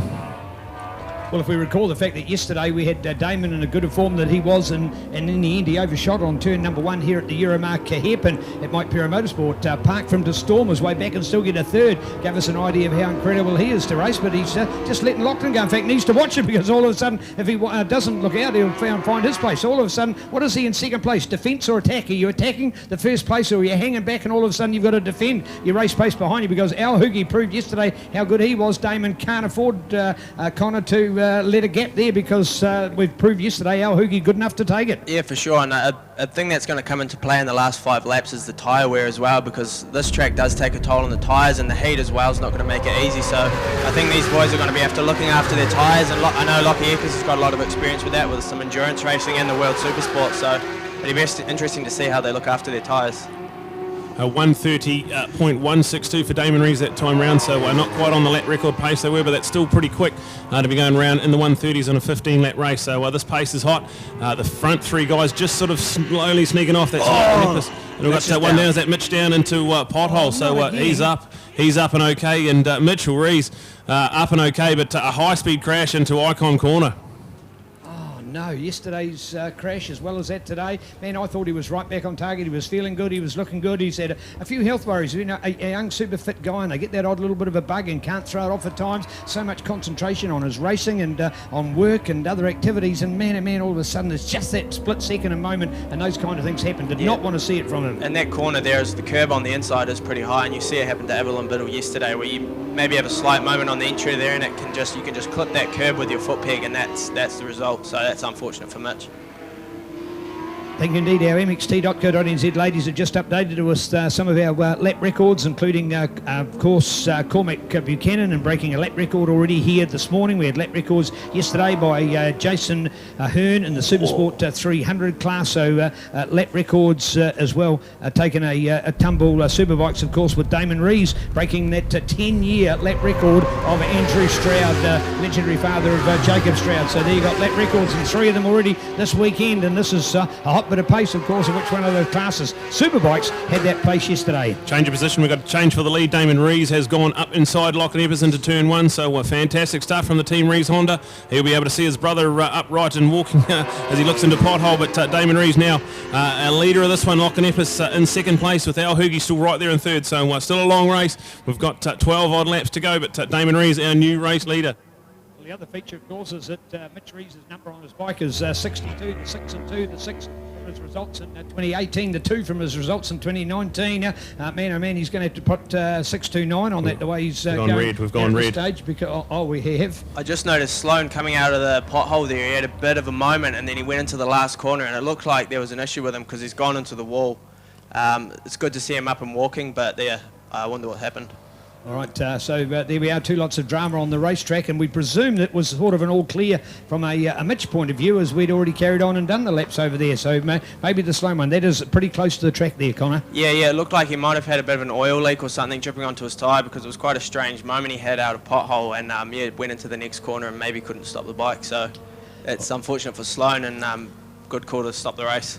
All right, so that was a 15 lap with only 12 still to go. Brad, I don't think any of that will be caught. There won't be any sufficient. We will be rerunning that race at some stage. Yeah, absolutely. So it looks like the recovery vehicle's quickly on the scene down there. So there we go. Looks like Sloan's bike's on fire. Or am I seeing things? Yeah, I know what you mean about seeing things, because that's what I thought yesterday, but I think it is only the heat. Yeah, no, there's definitely some smoke coming off that machine down there, I think. So we've got drama here at NZSBK in the Superbike class. They're sitting down there at Parc Ferme, so unsure of what's going on here, but we'll keep you updated when we know. But definitely the number 5 is Sloan Frost, that's down there. The fire extinguisher is quickly on hand. In the turn 10 sweeper, we've got Mitchell Rees, he's down at the ICOM corner. So here we go, we've gone to a red flag situation, and just waiting down in Parc Ferme to find out what's going on.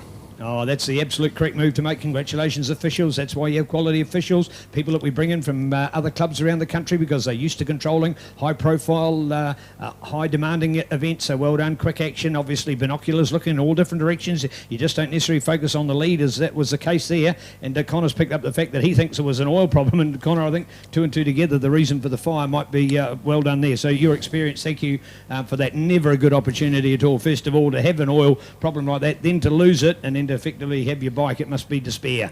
Yeah, exactly. Hopefully he's got some spares to get that ready for the next race, because it's a shame to see him out. All right, speaking about Damon Rees, the man who just taken the lead, and he'll be gutted with that one. Of course, Damon's part of the Kiwi invasion of riders going to British Superbike Championships in 2020, and there's a raffle being run at the moment to raise some funds for him.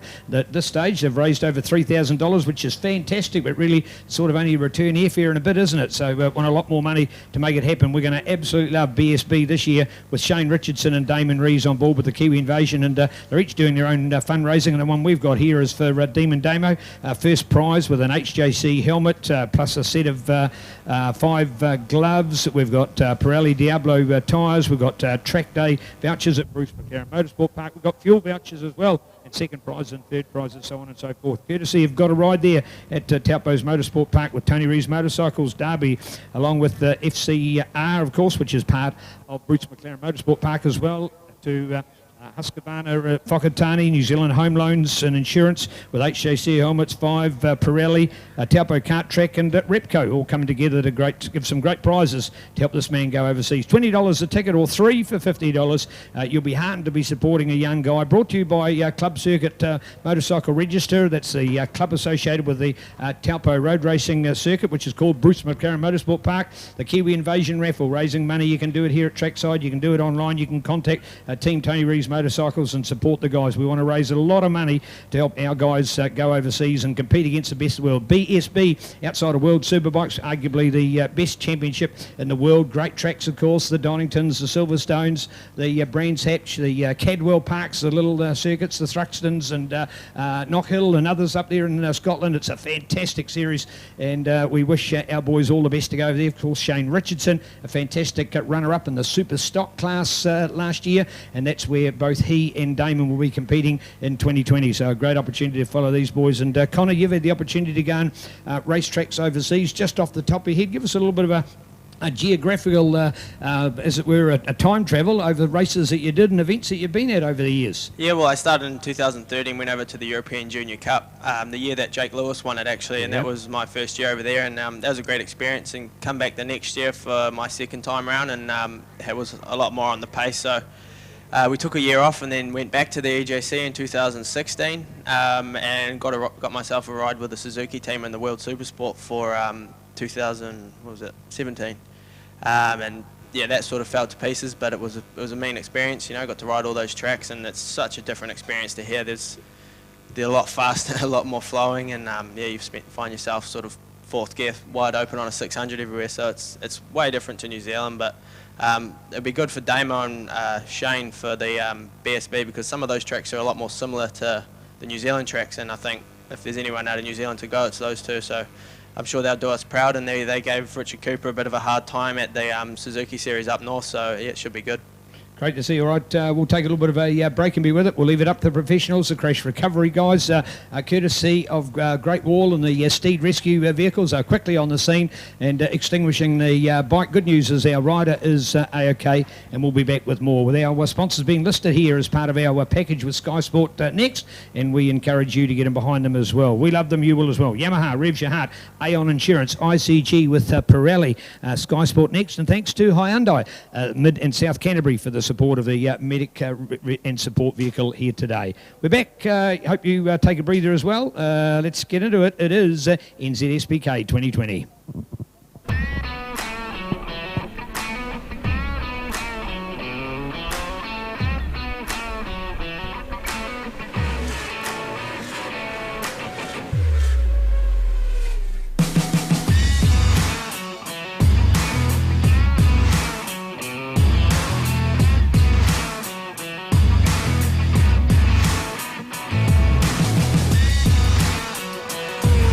Spectators, we won't have an immediate restart. We understand from the officials they do want to check the track. There are parts that have got oil on them. That is disastrous from the motorcycle point of view. So there will be a delay as we check the circuit out. So you might like to take a delay yourselves. Could it be a personal pit stop or a food break night? Time for a coffee. After all, it's 11:30 on a super Sunday morning. Hitting the 29 degrees here in beautiful Christchurch, the Garden City, South Island, New Zealand. And taking a break. And maybe it's pit side. Maybe it's going getting those raffle tickets. There's also another raffle I do want to point out, bought my ticket last night, $10, Motorcycling Canterbury in their Junior Mega Raffle. It's getting their young guns to compete in the rest of the championship. Riders like Sam Guthrie, Tyrone Goopers, Matty Berry, Harry Shanks, Oliver Cotton, Jacob Skinner, Liam Hum and Jacob Pearce. So they're going to benefit from the money, and thanks to the following for prizes, including Lone Star, Get Off NZ, Uni Ride with Joe's Garage, Mega Motorcycle Centre, Kawasaki New Zealand, Motorcycling Canterbury. So thank you to those people. Great prizes, for example, the first prize is a Kawasaki Easy Up Pit Tent. Everybody wants one of those. The little gazebo, the mini, take them to the beach, take them to the barbecue, have them in your backyard, put them over the pool, over the backyard. You use them at events. They are fantastic. You'll use one at least 10 times a year. You love them. Of course, they're just literally concertina down to a compact size you can put in the boot of your car. So, and that's just some of the prizes. What about the $100 Lone Star vouchers? Everybody loves the Lone Star. So catch up with the boys. They're over underneath the trees in the pits. Buy your $10 raffle, going to a great cause and supporting our Canterbury young guns, heading to the rest of 2020 NZSBK.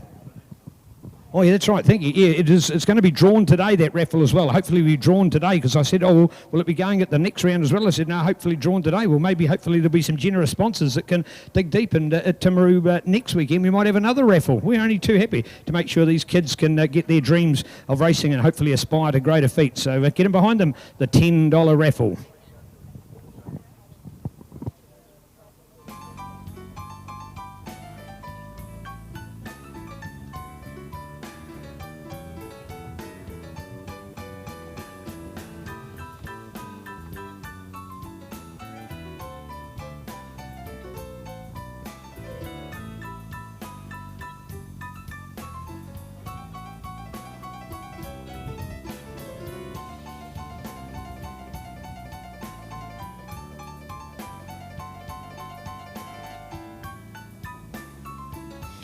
Well, we just had Connor London here for expert comments as a world-class Superbike rider, and his young man in the team is Hamish Fox, who's come to join us as we take a gap on our program. First of all, Hamish, this is Ruapuna, Christchurch, your first ever time here yesterday. What was your feeling at the end of yesterday? Yeah, I was happy to come into my first ever national race. We picked up a 6th place finish after coming through the pack, and if you'd told me a week ago that I would be here and with a 6th place, I would have been absolutely over the moon. So yeah, really, really happy with how yesterday went. Right, part of the reason we like to talk to you is when we look at our Superbike field, we look at the Reeves brothers, for example, a background in motocross. We look at Sloane Chopper-Frost from motocross as well. A lot of those boys have come from off-road, and people think, well, is it sort of like going from rallying to a racetrack or whatever? You, as well, are still involved in the off-road. How do you feel that transition is to come here to Tarsiel Road Racing? Yeah, it's very different, but also very similar. Bikes are always sliding when you're riding dirt bikes. You're pretty much constantly losing traction, losing the front, losing the rear, and that once you learn to feel what the slicks are doing, it's very similar. So I can feel now that the front's going, that the rear's going, and you can adapt body position, throttle control, all those sort of tools that I've learnt in dirt bikes, all translates right over to road racing. All right, so tell us your best previous result from an off-road point of view. You got a sort of a favourite event, and tell people the background of where you've come from. Yeah, well, I'm not much of a motocrosser, Neil, to tell the truth. I cut my teeth in cross-country and enduro racing, so I prefer the longer events, the 3 hours for a standard cross-country race, and you get up to 6-7 for a national enduro series. So yeah, finished out 2019 6th place in the Expert E1 class, the National Enduro Series, which was good. I was riding a 125 just for a bit of fun, so to come home with the 6th place, I was over the moon.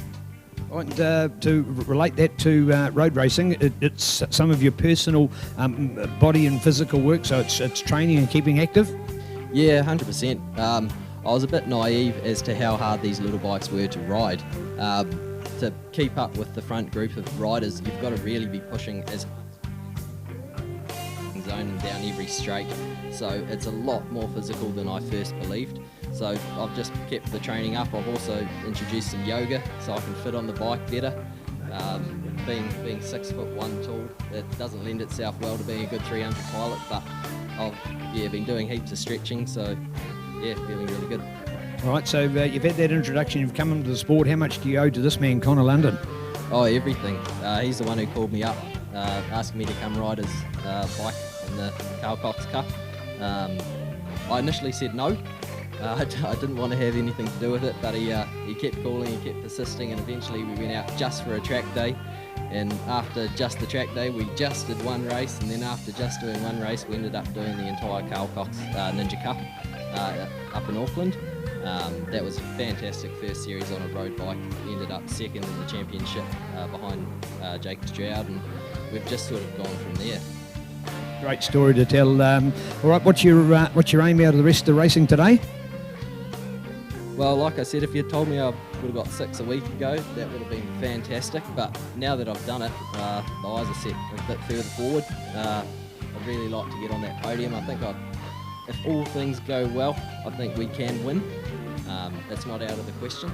A lot of fast guys and some things might have to fall my way, but yeah, we're just going to go forward. But at the end of the day, if I keep it on 2 wheels all weekend and come out with solid points in my first ever national round, that's as good as anyone can hope for.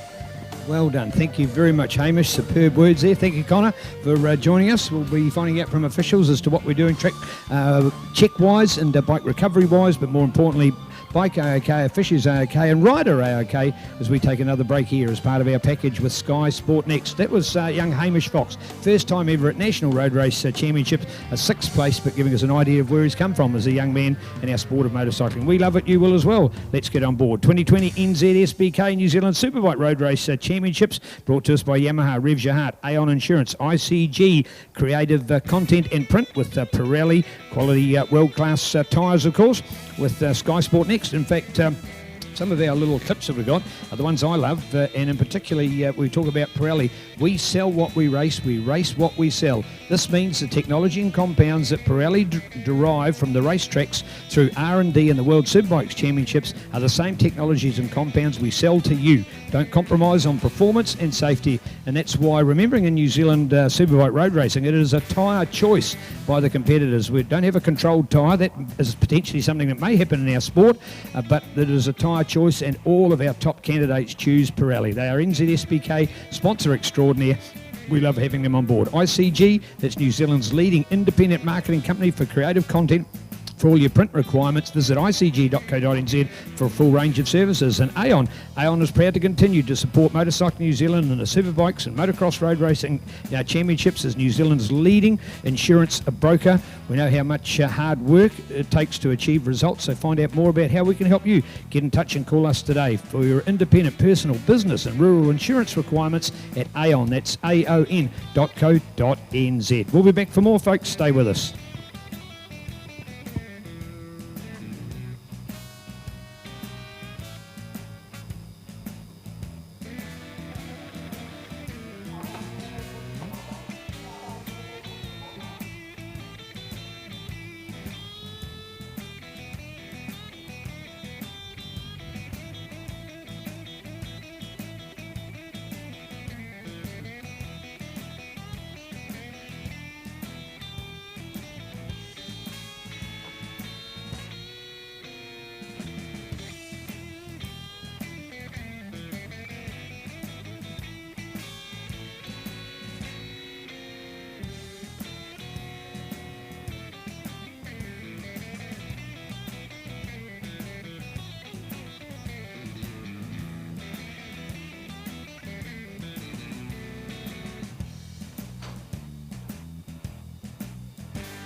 Well, I want to come in with another one of our sponsors. Local sponsor here is Avon City Motorcycles, at home at BMW and Suzuki right here in Christchurch. In fact, at home at Epsom Road there at the big Sockburn roundabout. And they, of course, have got a lot of goodies here for sale.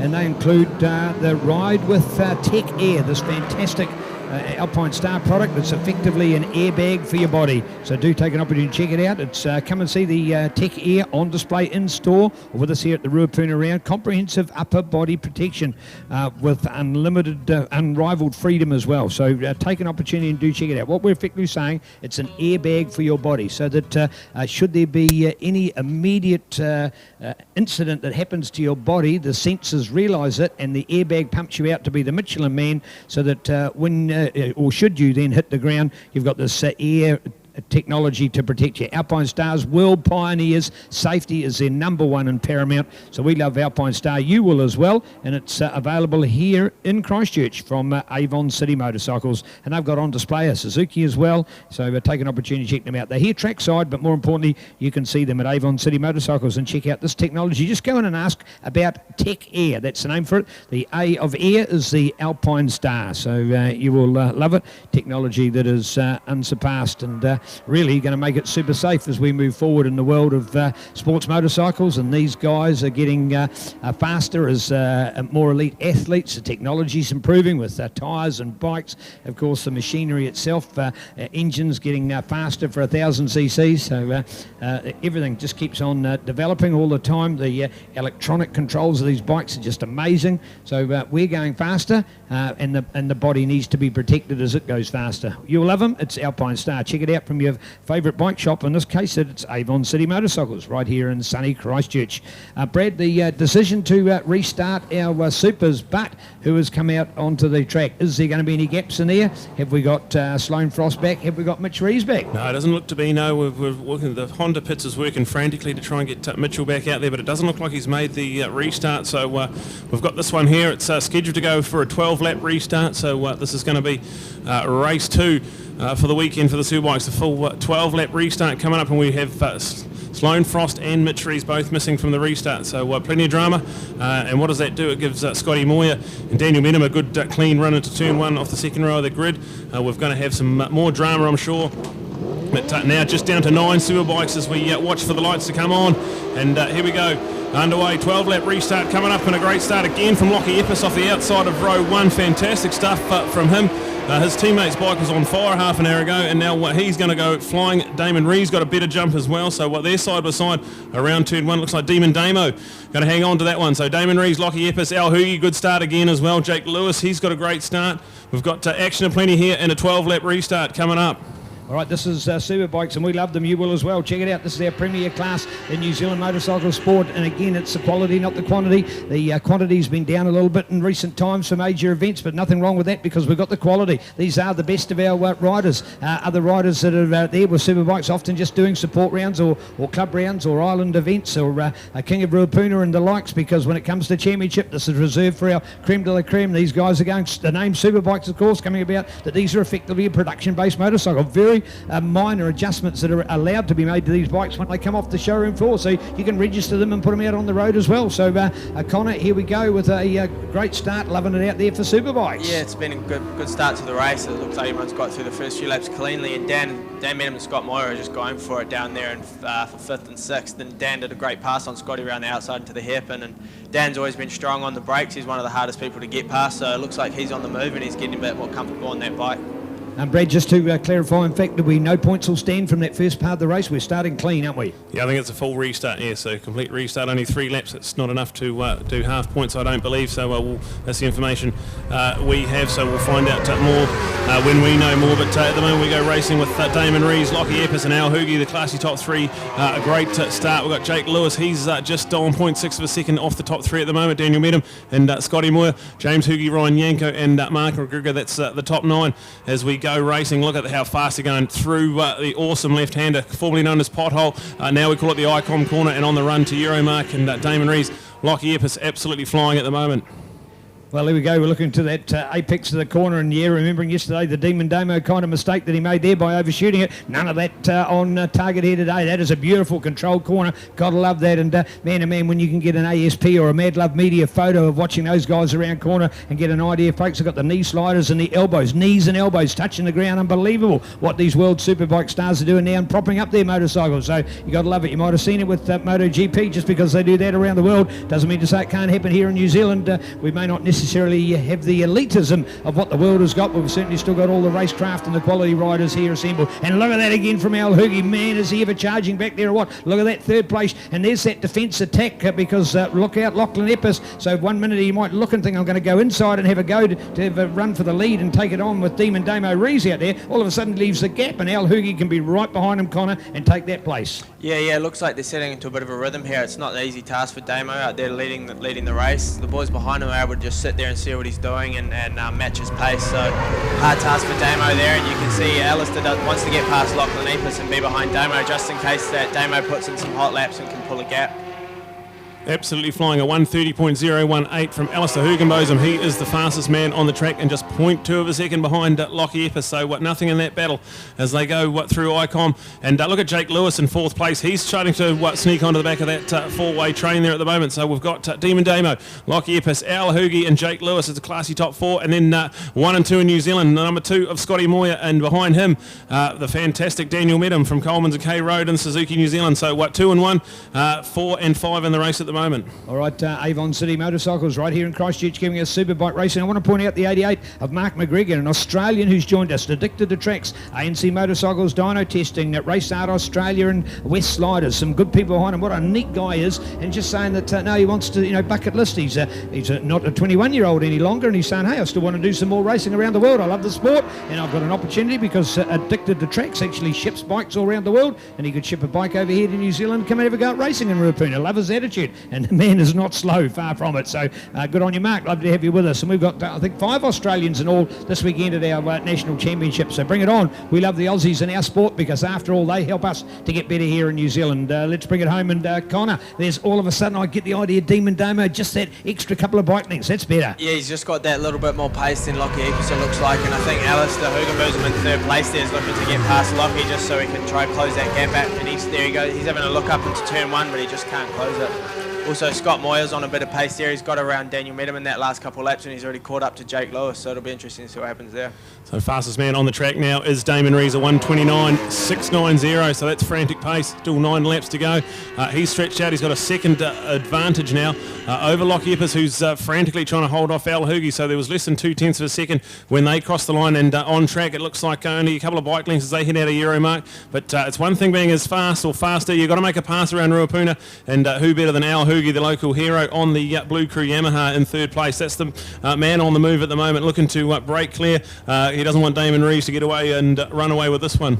In fact, and it is Damon's advantage at the moment that Al's putting that pressure on Lachlan, and that's what we're talking before about that defence attack mode. He's more in the defence mode at this stage, and that means he can't do the attacking, and that gives Demon Damo that little bit bigger break out there. The man from Whakatane, and of course during the Suzuki International Series that just followed the month ago incident on nearby White Island, and of course meant that he had a Kia Kaha Whakatane sticker on the side of his bike, remembering those 19 lost in that tragedy of the volcanic visit that day. So but there you go, the man from Whakatane in the beautiful Eastern Bay of Plenty. We were there Christmas New Year for the fantastic event at 1XX and Tony Rees Motorcycles Summercross, the event is called. It was a huge motocross event at Sandwood. Of course, that's the heart of where the Rees brothers came from. They were motocrossing just like their father Tony was before he changed to road racing. Now these boys are following in his footsteps, and now with Mitch, that outright lap record holder for Cemetery Circuit, and here yesterday this man Damon Rees claiming the 10-year-old Superbike lap record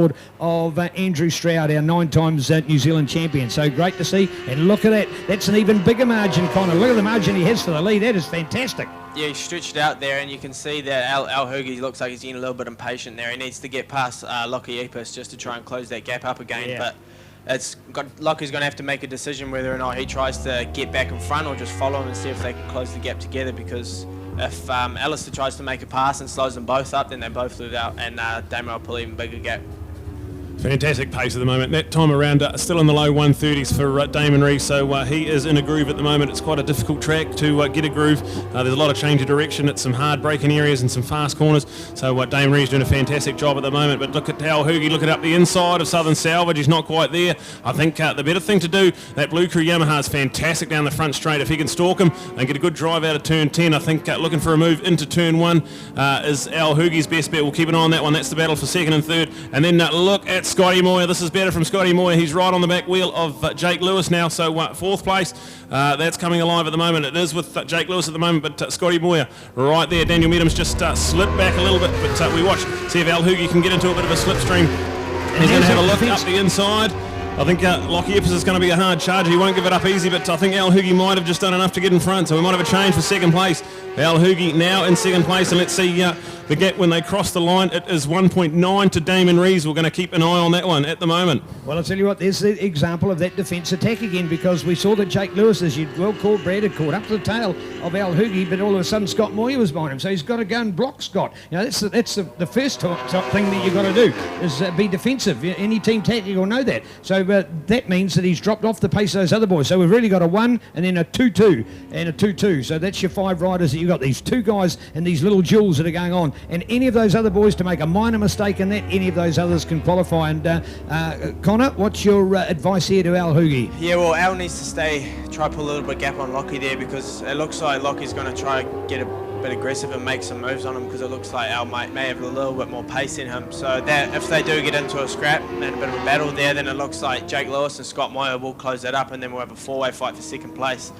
And Al doesn't want that. He's got the pace to be running up there with Damo, so he needs to stay out of trouble and get a bit of clear track behind him. Well, you remember last year, this man was just starting to come on fire at the end of the race day here at Ruapuna. I'm talking about Scott Moyer, and he went on to win all 3 races at levels, which is the equivalent round next weekend. Scotty Moyer's just coming on song at the right time, Brad. Absolutely. He's definitely just been setting up that bike all week, and every section he goes out, he makes improvement after improvement.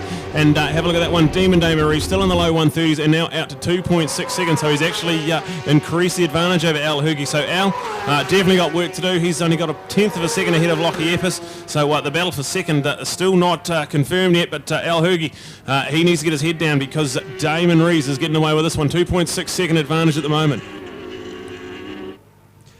Yeah, it's pretty close at the moment, along with in that group of 4 there. It looks like Jake's closed that gap up on Lockie Epps there, so I think in a few laps we're going to see a bit of a scrap. There's still 5 laps to go, so it's going to start coming into play who's looked after their tyres and who's fitter, who's been training more over the last few months. So it's going to be a bit of a scrap out, I think, on the last lap. Well, in the end, it'll still be 16 laps, but it's been effectively broken into a 4 plus a 12. Is that a help for your tyre that they had that break in between times, Connor? I don't think it helps much. Not sort of settling into a bit of a rhythm can help you look after that tyre a bit more, and they do have those extra 2 laps getting out and into the track. So. Oh yeah, good point. Yeah, it's going to be difficult. It's going to be. You'll probably see a few more moments, and maybe the lap times might drop a bit, but these guys are all experienced. They all know what they're doing, so it should be good. Heading towards that high of 29 degrees here in the beautiful Garden City, Christchurch, South Island, New Zealand. What's 29 going to do for track temperatures here today? That's going to make tyre wear even more excessive. Yeah, for sure. When the track gets sort of above 45, 50 degrees, the tyres, they don't like it a lot. You start to move around a bit, it gets a bit spongy, and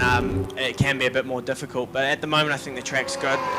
The bit of the breeze that was out there has sort of kept the track under control, but the breeze has dropped down quite a bit now, so the temperature will climb. All right, so Scott Moyer, of course, was the man at the moment for Suzuki International Series in 2017 and 2018. He turned up to the first round at his home Taupo track, Bruce McLaren Motorsport Park, back in the first week of October last year, which is only last month, of course, and he was under the weather. He had a flu bug. He's just had a massive head cold. He was feeling absolute rubbish, and unfortunately didn't perform all that well. He struggled to come back a week later at Manfield. He still wasn't even right for Wanganui on Boxing Day, really, and that's really put him on the back foot. So he's really, instead of being on the go ready to hit it off, he's really had to sort of get on the go for this round. It's as if the Suzuki Series never even happened for him, but now that it has, and he's underway, we've got some great racing by him. So look out, he hasn't got the number 2 NZ on his bike for nothing. Remember, of course, 1 and 2 with Daniel Medham and Scott Moyer. Last year was the last race at the last round at the Taupo circuit, and 1 point separated those 2 guys at the end of the championship.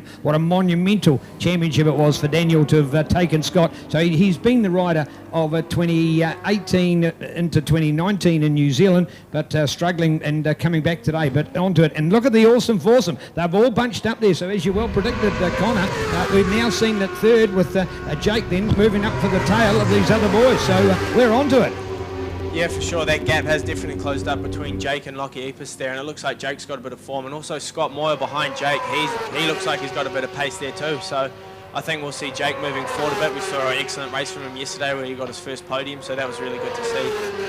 I'm just wondering if Lockie's pushed it a bit much on that rear tyre. He's looked like he's dropping off the back of Al there, and he's stretched out a bit of a gap, so I think Jake's going to want to get past him as well. We want to hear the local Canterbury crowd. They're going to go wild if we can see him get on the inside of that hotshot Australian and Lachlan Epis. Look at that, great to watch all. Scotty a little bit wide on the Euromark hairpin there, just hanging off the tail of it. And Brad, look at this coming from Jake Lewis, maybe on the inside for Fulton Hogan. Oh no, and he's overdone it. In fact, that might be the chance for, I tell you what, there must have been, was there surely some rubbing going on there. How close was that? That's absolutely frantic through there. That's not a classical move into Fulton Hogan. You normally just set them up into the carousel, but that one there, Jake Lewis getting a little bit impatient, having a big dive, but didn't work out that time. He's right there, hasn't lost a hell of a lot, but Scotty Moyer, he's looking at that too. His eyes would have lit up there, so he's ready to pick up the pieces. We've got Damon Rees, he's out to over 3 seconds, so what fantastic stuff from Damon Rees. Al Hoogie, he was a tenth of a second quicker than anyone in that four-way battle last time around in there, so he's trying to stretch away from that and secure second place, but it is Jake Lewis. He was the fastest man of Lockie Epis and Scott Moyer that last time around. So here we go racing with Damon Rees, who's still turning out at 1:29 lap time, so absolutely flying at the moment.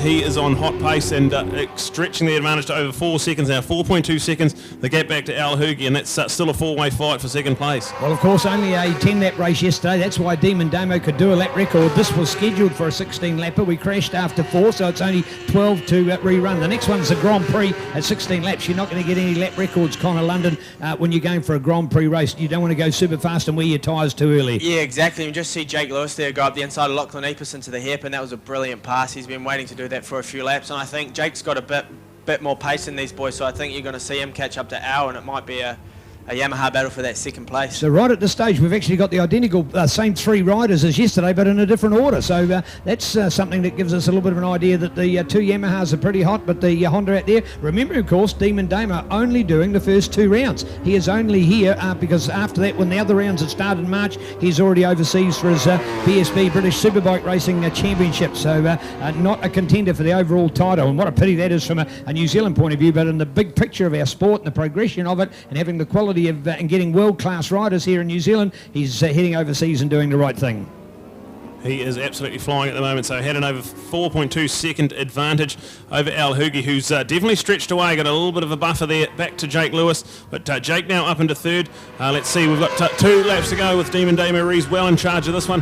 Al Hoogie's trying to break free of that battle with a full 3-way fight, and Suzuki versus Suzuki there for 4th and 5th, so Scotty Moyer, he'll be hungry to try and get up in 4th place. Some vital championship points on the line here at NZSBK. And only 2 laps to go, so the white flag will come out next time. This is where it is. The question is, can we see that man Scott Moyer? That will be a massive mental boost for him if he can get up and get that. He has just pushed and pushed and pushed. In fact, if there's anybody that deserved it, he deserves it. But hey, Lachlan's done some work. He is there as well. He's got to be considered. But there we have with our 2 Yamahas and the Honda showing their class as they lead around through a part of the circuit we call Fulton Hogan. Then we come to this amazing Christchurch Casino Carousel, and certainly the carousel was spinning at the casino the last couple of nights, and we've heard a few whispers out of the pits. We heard somebody might have made a couple of dollars. We'll find out how good that is at the prize giving afterwards as to whether it was enough money to say drinks on us. But anyway, that's another story. But more importantly, the boys supporting the sponsors, which is always nice to see.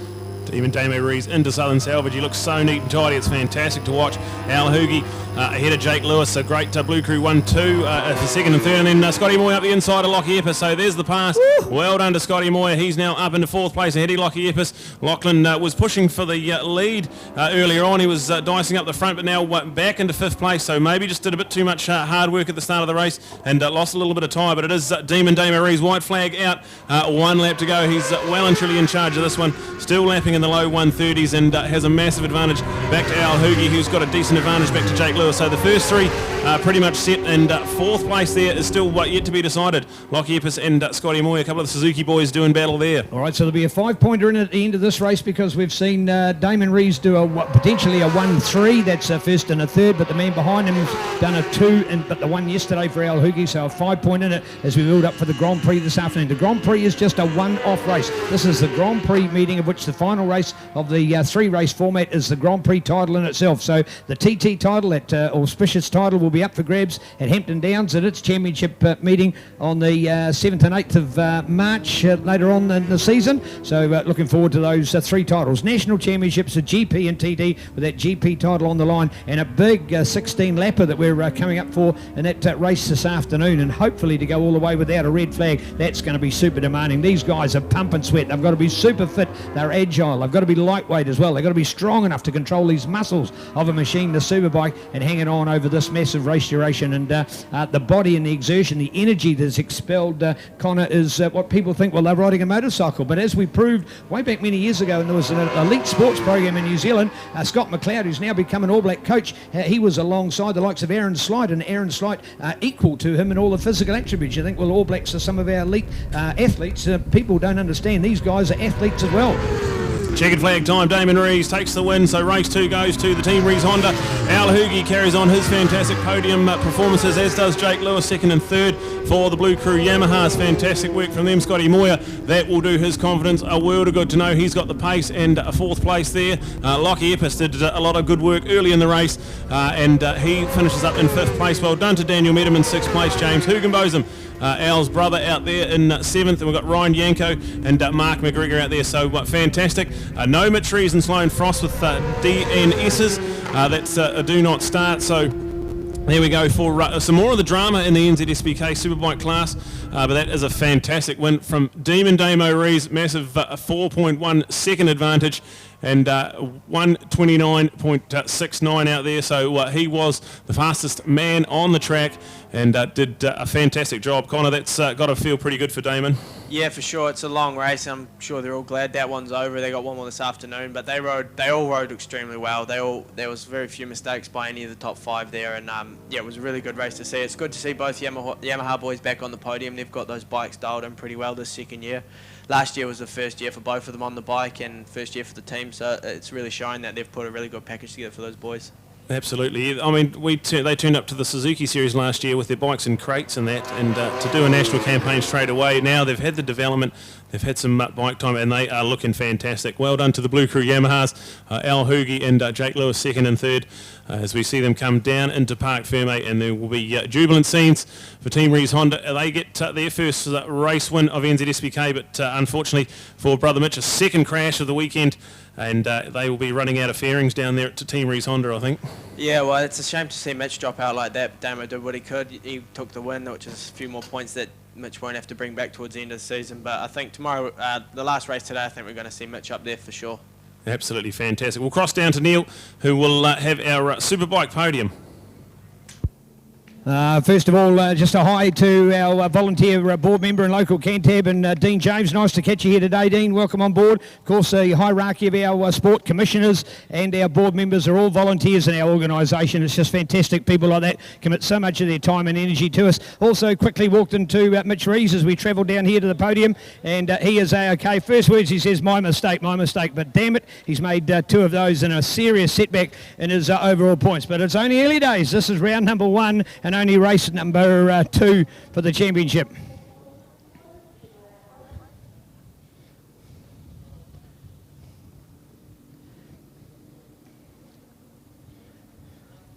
Here we are, the work going on out here, and the boys straight into there with the air coolers, and look at that from the teams. This is New Zealand, folks. Do you notice that? The team Yamaha manager walks over to congratulate Damon Rees. You know, we're all a family. We're a little country. Isn't that awesome to see? It's not as if it's the epic battles of other types of motorsport we see, whereby Team A would never talk to Team B and can't be associated or in the same place. This is New Zealand, and we love it, and that's the kind of thing that goes on. And for example, some of them mechanics will have worked in some of the other teams as well. Some of the riders, of course, have had other brands on board. So neat to see as we take an opportunity. Thank you, Damon, so quickly up here to the podium.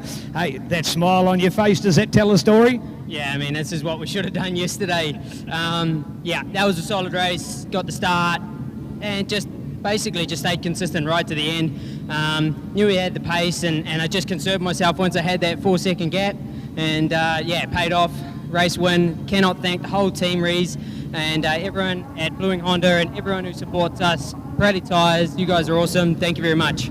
Beautiful words. What a speech of a champion. Great to see. Well, there's a little bit of a role reversal going on here at the moment as the boys swap around, but Al, as much as Demon Damo got away, you still happy with second? Yeah, very much happy with second. Damon pulled a bit of a gap, and he didn't get way too much, but it wasn't worth trying to catch it. So we're still running on a high from yesterday. Points are looking good, so we'll take a second when it comes to us. Yeah, here indeed. All right, Ruapuna today starting to get pretty hot out there.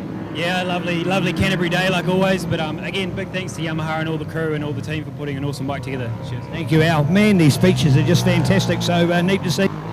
With Jake, believe it or not, Jake, is this something? There's the three of you, the same three. You've just sort of moved around a little bit, jostled order, just so you don't get used to the same place on the carpet. But feeling good?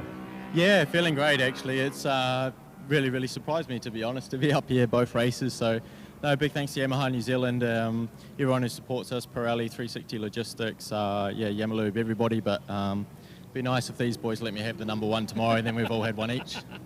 Oh, wouldn't that be? It'd be very sporting of them. Hey, Jake, let's wind the clock back. I remember you turning up on your little Aprilia 125 sports bike and having events like the Burt Munro Challenge. You went overseas and won that World Junior Cup all those years ago. Here you are in New Zealand, and now proving yesterday was no fluke. You're on the podium again. Is this the whole dream and everything you've ever thought of with road racing? Oh yeah, definitely. Like you said, we gave the European thing a go, and it didn't do too bad. But you come home and guys like Damon, Al, Scotty, Dan Medham, they're all world class, to be honest. These guys are no slouches. So now it's cool to come home and have this talent, and it's harder than ever. Cheers, there you go. Two Yamahas on the line. Yamaha revs your heart, one of our auspicious sponsors, along with Pirelli. Sky Sport next. ICG, your creative content and print expert. This is 2020 NZSBK race number 2. Come on, folks, give them a round of applause. That is just fantastic. Look at that. Pirelli wins every way, but so too did the other guys in sharing their results. Great to see. We're not too far away from another race. We're coming to you hot. This is fast. This is Superbikes. If you're loving it, what you're seeing on the TV or seeing in our live stream around the world, join us. We're at Levels near Timaru next weekend for another fantastic round number 2 of 2020 NZSBK.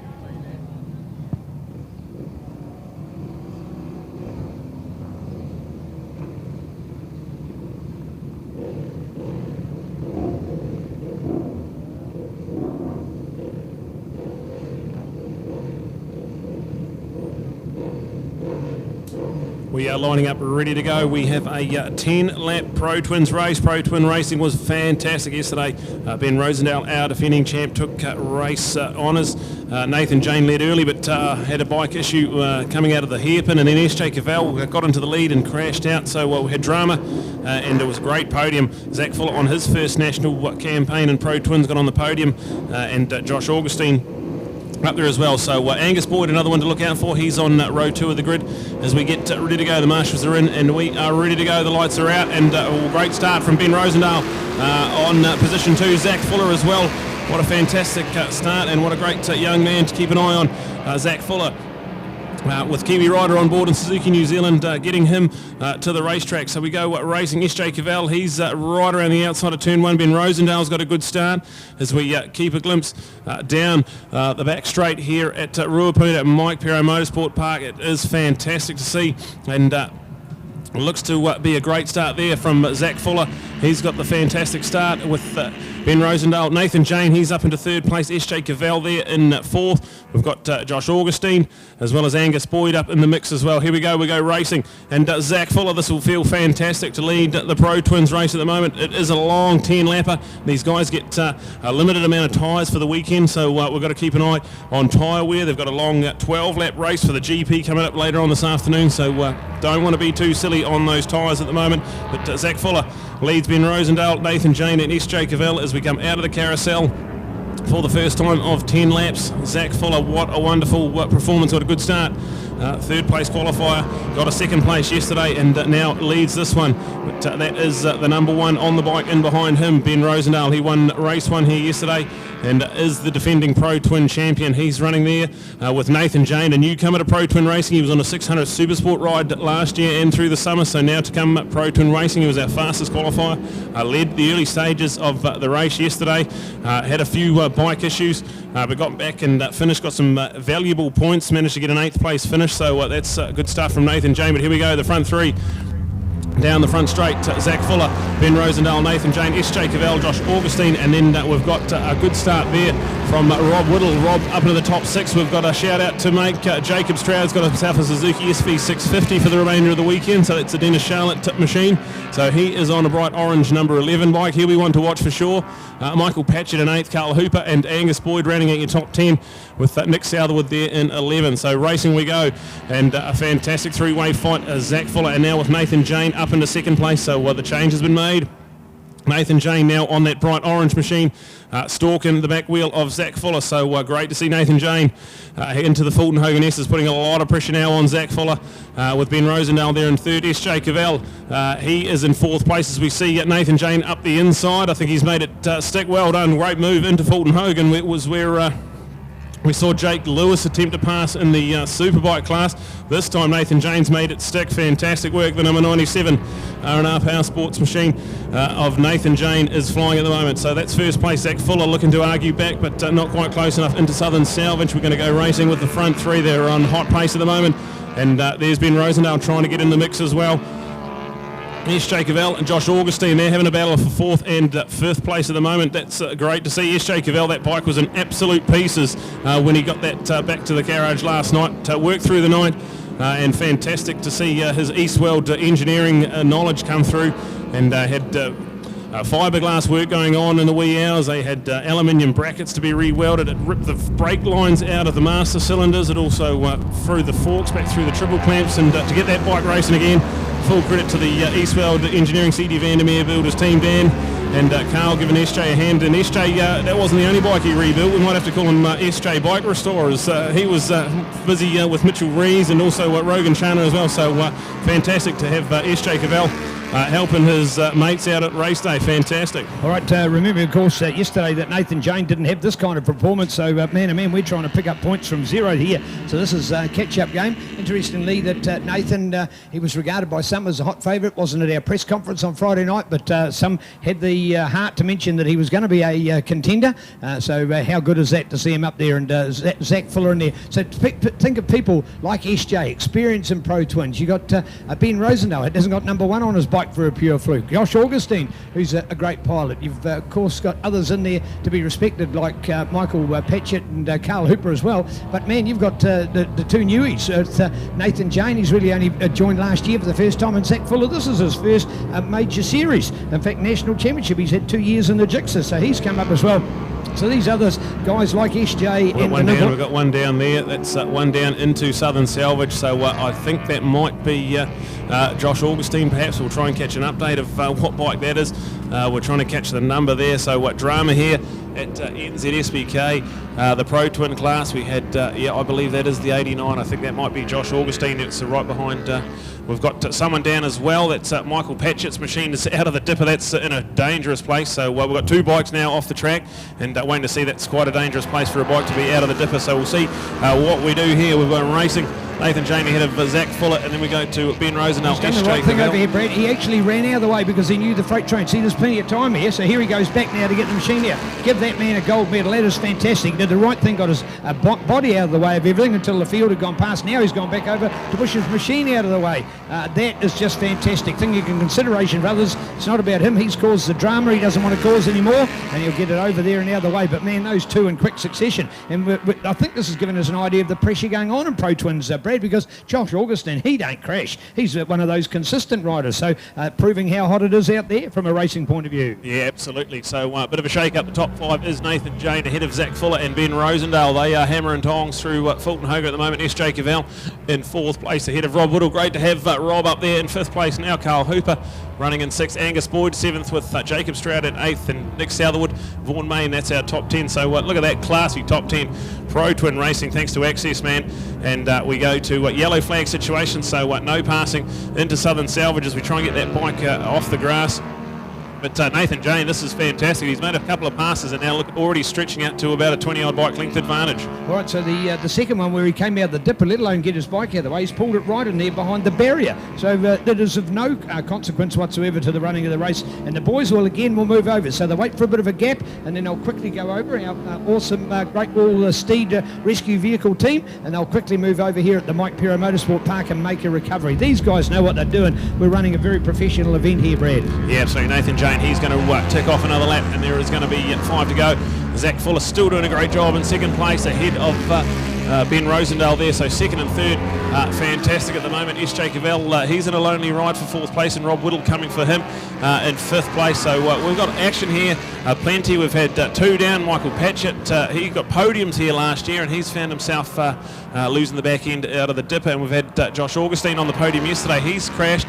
So we've had so much drama in Pro Twin racing, and it just shows you the class and the pressure they're putting on themselves. Well, if you're going to have potentially Zach Fuller and Ben Rosendale at the end of this will be tied on point spread with their performances after 2 races. So, man, that might be 1 point between them, but very close anyway. And for a young man, Zach Fuller out there on the Kiwi Rider Mahoe Land Company supported Suzuki SV650, this is just fantastic. So here's a kid out of junior motocross. He's gone to cross-country racing, been a top 3 performer in his class there. He's gone to road racing with the Jixer Cup, and just giving you an idea what the little GSX Suzuki 150s have done, because here he is fitting into a big class. He's gone from a 150cc to a 650cc bike, and he's gone bang right where he was. He was number 2 NZ in Jixer Racing last year, and here he is potentially number 2 NZ right up there with our Access Man Pro Twins breed. Absolutely fantastic, and this is great stuff from Nathan Jane.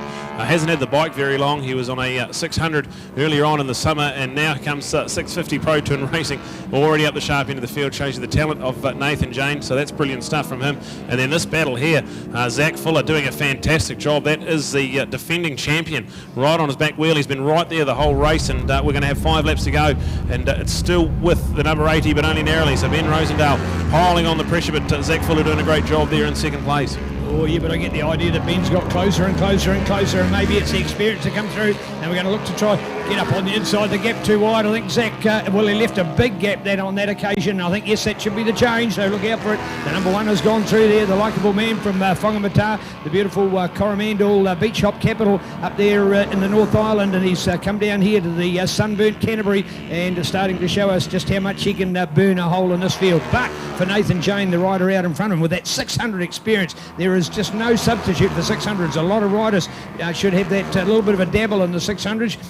If you're not going to be the best performer, well, you've got an opportunity still to have learnt so much out of it. And also a cheaper form of our sport. When we say 600 and 650, you think, well, straight away 650 is bigger than a 600, is it? No, the power and I suppose you'd say handling of the bikes and the technology and the chassis and many other features are not to a par to a 600. 600s are effectively our Moto 2 or our Supersport 600, our next tier down from Superbike. So this is sort of almost like a third tier as well. And believe it or not, they're not too far apart from our 300s. 300s, these have only got a few seconds on a 300cc bike, which of course is a slightly more production-based performance motorcycle.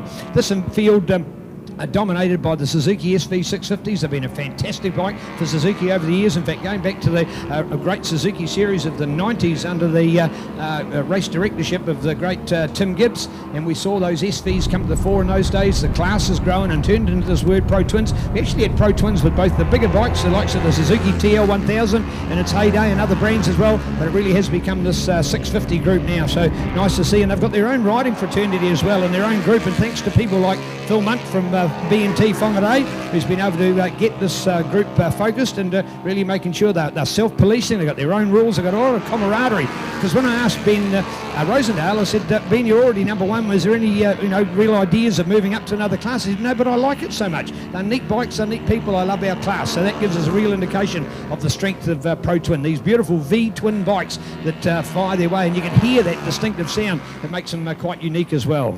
Fastest man on track last time around was Ben Rosendale. He was in the 1:39.681. That is the fastest lap of the race, and got that gap between first and second down to 1.6 seconds. So we've still got 3.5 laps to go, and keep an eye on that gap there. It is at 1.6 seconds. The man on the move is the man in second with the number 1 on the bike, Ben Rosendale from Whangamata. He's coming for Nathan Jane. Nathan Jane, he was in the 1:39s a couple of laps ago, drifted off to the 1:40, so I'm not sure whether he's just conserving the tyres and making it nice and comfy, but there it is.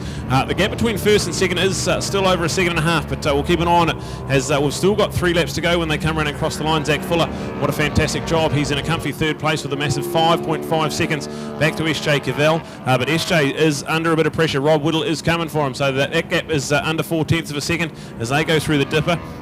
And then we also go back to Carl Hooper's doing a great job there in 6th place. So action aplenty as we see out of the final corner and down the front straight. Let's have a look at the lap times. Nathan Jane, he comes through. He has just responded and gone faster than anyone with a 1:39.453. So he's got that gap to over past 2 seconds. So Nathan Jane responding to Ben Rosendale at the moment, and 3 laps to go.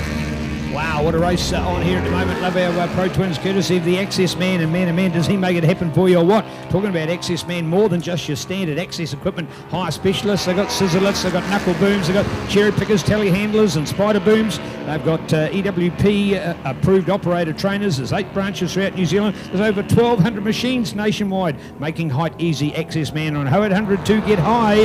That's www.accessman.co.nz. We're reaching high, hope you are as well, with your height specialist from Access Man, achieving some great support here of our Pro Twin class for this event here today. So bring it on home with Nathan Jane going to Ben Rosendale. Look out for this young kid, and Zach Fuller, SJ Cavell, as Brad's been outlining, one of the busiest men. In fact, he wants to get back to Timaru for the practice day on Wednesday. They've got one on Wednesday and one again on Friday. So he's going home tonight, I think it is. Yeah, tonight. He'll do 2 days of work at East World and be leaving again there late on Tuesday afternoon to get his way back to Christchurch, to get in a car to get down to Timaru in time for Wednesday morning and do some practice. So 2 days back at East World is vital for his business, and he'll do all of that just to keep racing as well. And he thought just at the last minute, he's actually modifying a bus to turn into a bike transporter at the moment, and he was just saying, I might throw in my welding gear just in case. I've now got room for it as compared to a smaller van he had in the past. Well, he's already done 3 jobs on it as we get another puff of dust by another one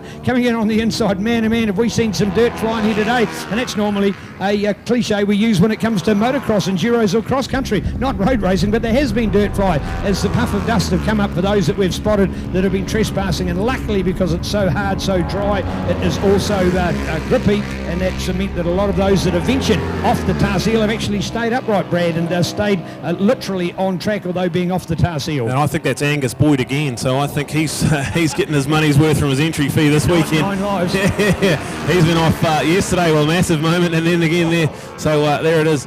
Fantastic stuff from those guys out there with SJ Cavell now. He has stripped back to 5th place. Rob Whittle's made the move up into 4th, so fantastic pace from him. Nathan Jane again in the low 140s that time. He's got that gap to nearly 3 seconds, so that's pretty comfy for him. He's got a lap and a half to go on this one, so a 10-lap Pro Twin race. Plenty of action, some great battles all around the track, and some fantastic stuff from our top 5 at the moment.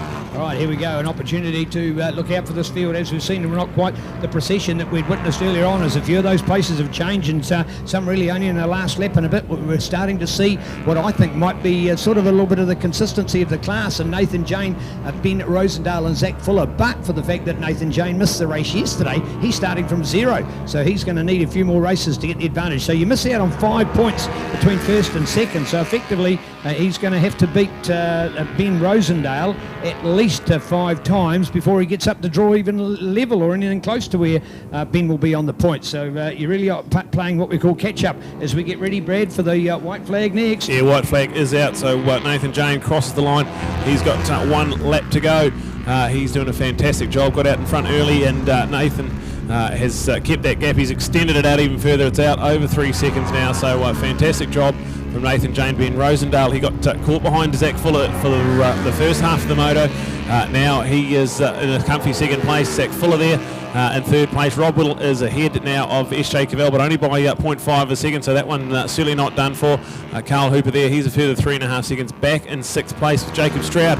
A nice top 7 with Angus Boyd just narrowly pipped by Nick Southerwood there. So Nick Southerwood ahead of Vangus Boyd and Vaughan Main. That's a great little four-way fight there for 7th, 8th, 9th and 10th. So top 10 action here at Pro Twin Racing, thanks to Access Man and Nathan Jane. This is a dominant performance, this one.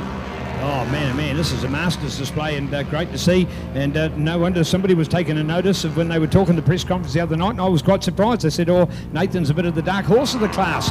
As one of the questions we asked him is, who do you think might win it? And that name got thrown around. He wasn't even at the press conference because he had not been a previous contender. I'm sure he'll be at the press conference next week, and we wish him all the best to carry on for that number one. You almost speak prematurely in commentary about the fact that you are number one, but of course it's never over till it's over, and we wait for that checkered flag, but that's just what it looks like at this stage. So well done to Nathan. Ben with the number 1 on his bike, Zach with the number 80 on his bike. Man, what a miraculous ride it has been for this young man with junior motocross and cross country and more motocross, and then a hint of road racing, and bang, here he is with this Pro Twin class and straight into the podium. He was on it yesterday and looking good as we go, and there it is, the checkered flag and the win out there to Nathan Jane. Top performance from Nathan, gotta love that from his ride, and what a dominant performance it has been. So good work down there.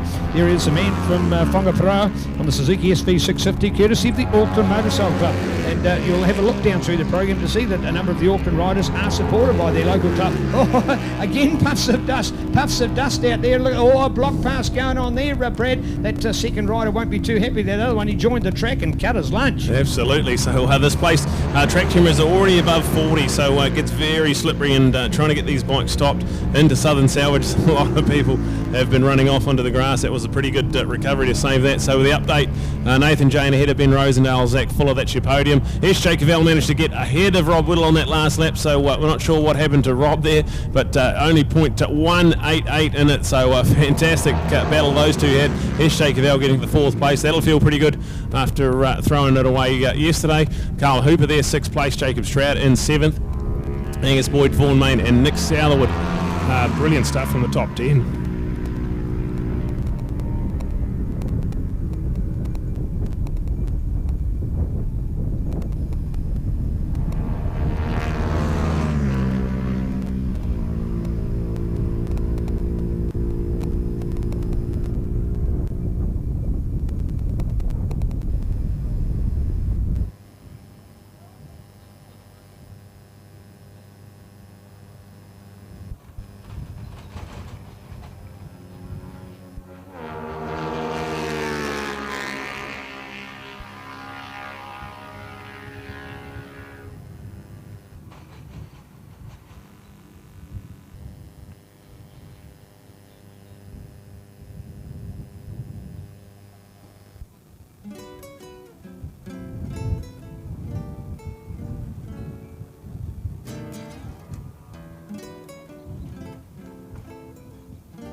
Yeah, well, another opportunity to be here at trackside with another quality podium, thanks to Access Man, also providing our scaffolding for the use of our up high and active camera positions here for Sky Sport Next. So thanks to Access Man, and Zach Fuller, man, learning so much. Explain to people why it's an advantage to start in Jigsaw racing, because you're now ending up on the podium twice. That's no fluke, Zach. Oh, just learning, finding where the edges, and that Jigsaw racing just teaches you all the racecraft you need. And yeah, as you can see, I've got on the podium twice this weekend, so it's definitely a good beginner's class, that's for sure. It is indeed. You enjoy this kind of racing now? Yeah, with a bit more power, yeah, it makes it more interesting, and you have to learn to conserve tyres and suspension, and yeah, it's still early days. It's only about my 6th weekend on the bike, so yeah, we're still learning, yeah. Well done. What a story. You hear that about racecraft, and that's why you start on the Jigsaws. So nice to see, and well done. Well, I tell you what, you might have the number 1, Ben, but there's a young little kid up there. He's having to make you work, isn't he? He's not easy to get past. No, he's not. It's awesome, mate. I was having a good ding-dong with Zach, and I just had to kind of set up a nice clean move to get by, and once I sat him behind him a couple of laps, I picked my spot, and stoked with second, to be honest. Nathan's had good pace all weekend, so he only had a technical yesterday, so stoked for second, and just good to be on podium again. All right, 29 degrees out there. You feeling the heat? Yeah, she's pretty warm, but I love it, eh? Can't wait for the next one. Yeah, well done, well done. Well, first of all, Nathan, as we can say, you're a bit late finally getting here, but now that you've got here, number 1, how are you feeling? Yeah, not too bad. I had a mongrel of a start again, but something to work on. But feeling good on the bike, feeling really relaxed out there, and Ben made a mistake, I think, on lap 2, and then I managed to pounce Zach pretty early after that. So, and then just tried to keep it consistent and pump out some consistent laps. Yeah. Great to see you. Right, hey, making a move and coming into Pro Twins, is this the right class for you? I'd love to be on a 600, but it's just budget, and you've got to have quite good support, and 600 Pro Twins is just good fun and affordable and good racing. Yeah, here, and a good reason behind it, and proud to have your Auckland Motorcycle Club membership, and great to know that they're behind you. So there we are with another quality finish. This is our Access Man Pro Twin lineup and a quality project, so let's hear it. Yeah, going for the glory. Well done, guys. This is great as we warm up for our next class. Coming up here hard and fast here from beautiful Ruapuna in the Mike Pero Motorsport Park.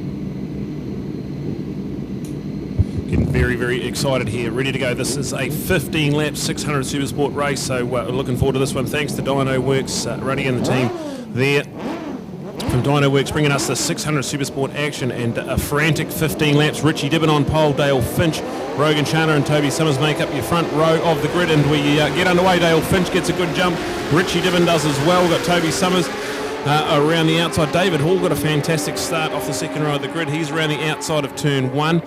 We go flying, but it is Richie Dibbon, the man converting pole position to a race 1 win yesterday. Done a fantastic job on the Cormac Engineering Bernard Racing Dibbon Sports Suzuki, so he leads ahead of Toby Summers, and that looks like Dale Finch getting a good start in second place. So Dale Finch, Toby Summers is up there. We've got David Hall, we've got Rogan Chandler making a move up the inside of Ashton Hughes. David Hall runs a bit wide, so a 2-for-1 there from Rogan Chandler. He goes up into 4th place. So Richie Dibbon, Dale Finch, Toby Summers, great top 3 stuff there. Rogan Chandler, Ashton Hughes, and it looks like David Hall's up there. We've got MV Augusta in there. That might be either Dylan Talford or Seth Evera. They've got similar paint jobs, so we'll keep an eye on that one, but a good start from them as well. Here we go, racing Avalon Biddle. She qualified in 14th after a nasty qualifying crash. She's making her way through the pack already. She looks to be in about 10th or 11th place. You see all David Hall up the inside into Southern Salvage, so a good move there. That's on Ash and Hughes, so that gets him up into 5th place. This is frantic pace. We've got 15 laps of this and absolutely flying at the moment. Yeah, great to watch, and David Hall probably a little apprehensive, as he pointed out he had been yesterday, but he's good enough to be a racer in amongst these guys, and he proved it by a beautiful overtaking manoeuvre there, round through the Rock FM Super Sweeper, along the John Britton front straight here at Mike Perra Motorsport Park, and we are racing everybody, 600s, these are the guys, and look at that for a flying good start. Absolutely wicked to watch there, as we see Dale Fitch out in front. This is a man, of course, ex-Speedway, ex-Motocross, even had a go at the other bit of cross-country racing. Now here he is, a convert to road racing. Really only, I think, about his 3rd, maybe 4th season absolute max. And look at the guys in front out here at the moment on the Scott Structural supported Triumph 675. We talk about a 600 class, but the 600s are 4 cylinders, 4 in line, and the Triumph is a 3-cylinder motorcycle. That's what gives it the quality to be up amongst these 600s. And of course, similar bikes that have been winners here 2 years ago when Jake Lewis won this class as well. So we know the correctiveness, we know the sort of the balance of these bikes. So the Triumph's right at home in there, and very equally matched, Brad, as they come down the front straight that time. Yeah, fantastic. Richie Dibbon already put it back in front though, so Richie Dibbon and Dale Finch have swapped positions quite a few times. We'll keep an eye on this one. Richie Dibbon and Dale Finch, they had some great racing yesterday, less than a second in it when they went qualifying, and then a big 4.8 second advantage. Dale talking to him after the race, and he said, yeah, I just pushed my tyre a little bit hard early, so I had to get into a groove and let Richie run away with it, but this time he's got the plan ready to go. Richie Dibbon ahead of Dale Finch. Toby Summers there right in 3rd place, and great to see Toby Summers in the top 3 already. He was politely on holiday just a week ago and got the call, let's go racing, and Toby Summers straight up the pointy end already, so fantastic. Great top 3 as we see Richie Dibbon leads Dale Finch, but I don't know for how much longer. Dale Finch got a good slipstream there, and it looks to go up the inside into turn 1. I'm not sure if you're going to be able to do that. Richie Dibbon, with all his motard skills, is a fantastic man on the brake. So there we go. This top 3 definitely heating up with a 1:33.044 that time for Toby Summers. So that's the fastest lap of the race. So the man in 3rd place is piling on some pressure here. Well, the cliches can go with it. Rubbins Racing, call it what you like, folks. Swap and paint. This is super close out here with these guys, motorcycle men at their very best. Superman at that, as they get out there on these fantastic 600 high-performance bikes. You're talking about amazing lap times for these guys. Remembering you're talking about getting close to that 1.5, lap record at 1:31. So these guys know how to go fast. Lap record holder, in fact, is Damon Rees of this class. Record he set 3 years ago? 2 or 3 years ago. So interestingly, Damon Rees, of course, 2 lap records. The one he got yesterday in Superbikes to eclipse the long time 10-year record as held by Andrew Stroud. But here it is in this class, a record that hasn't been surpassed of racing yet. And while you've got them as tight as this, that's why lap records are so hard. It's when you can get a break on the field that you can do that. But all you've got is this swapping and dicing. You've got attack, you've got defence, you've got the means to try and get the best line and get the advantage over the others. So lap records sort of become a little bit of a side challenge. So these guys will they'd sooner have a 1st, 2nd or a 3rd than having a lap record, because the other one means points and the other's just glory. Oh, there we could have the change up on the inside. Beautiful to watch as we dice, and look at that. Dale Finch and looking sensational. And does he get the run on the inside? Hot to watch, and why not? This is absolutely brilliant as we come down the front straight for the first time. And look at that, the Dale Finch machine in front. Come on, Canterbury is a local and we're proud of it. Hope you are as well. Let's go racing. This is hot to see. And there we are with our Supersport 600. That's the name of the class. We use that from the point of view of being an internationally recognised class. And it's Dale Finch out there, of course, on the Scott Structural R-Tier Electric Access Man supported Black's Fastest, Dyno Works, Level Limited with Blair Print, Hughes Motors, Big Bush, Pirelli RST Leathers, Sabaki Chain. So some quality sponsors for the Cantab man, Dale Fitch, in flying good form. We were down at Joe's Garage for tea on Friday night. Had an opportunity to catch up with Dale, quite unassuming. You couldn't believe that he could be a contester in aggressive championship racing like this, because he is certainly one of the Mr. Quiet guys, Mr. Nice guys. But hey, Brad, he's come here to race this year. Absolutely. He loves the package under him. He's very happy with the team. He got to ride this bike for the last 2 rounds of the NZXBK campaign last year, and absolutely loving it. He's in a good headspace and flying at the moment. The man in 4th place, however, David Hall, was the fastest man that time around. He was the 2nd quicker than the guys in front of him with a 1:32.6. So watch out for the man. We've got Toby Summers. Toby Summers is down into the right-hander here, Southern Salvage, so what drama for him.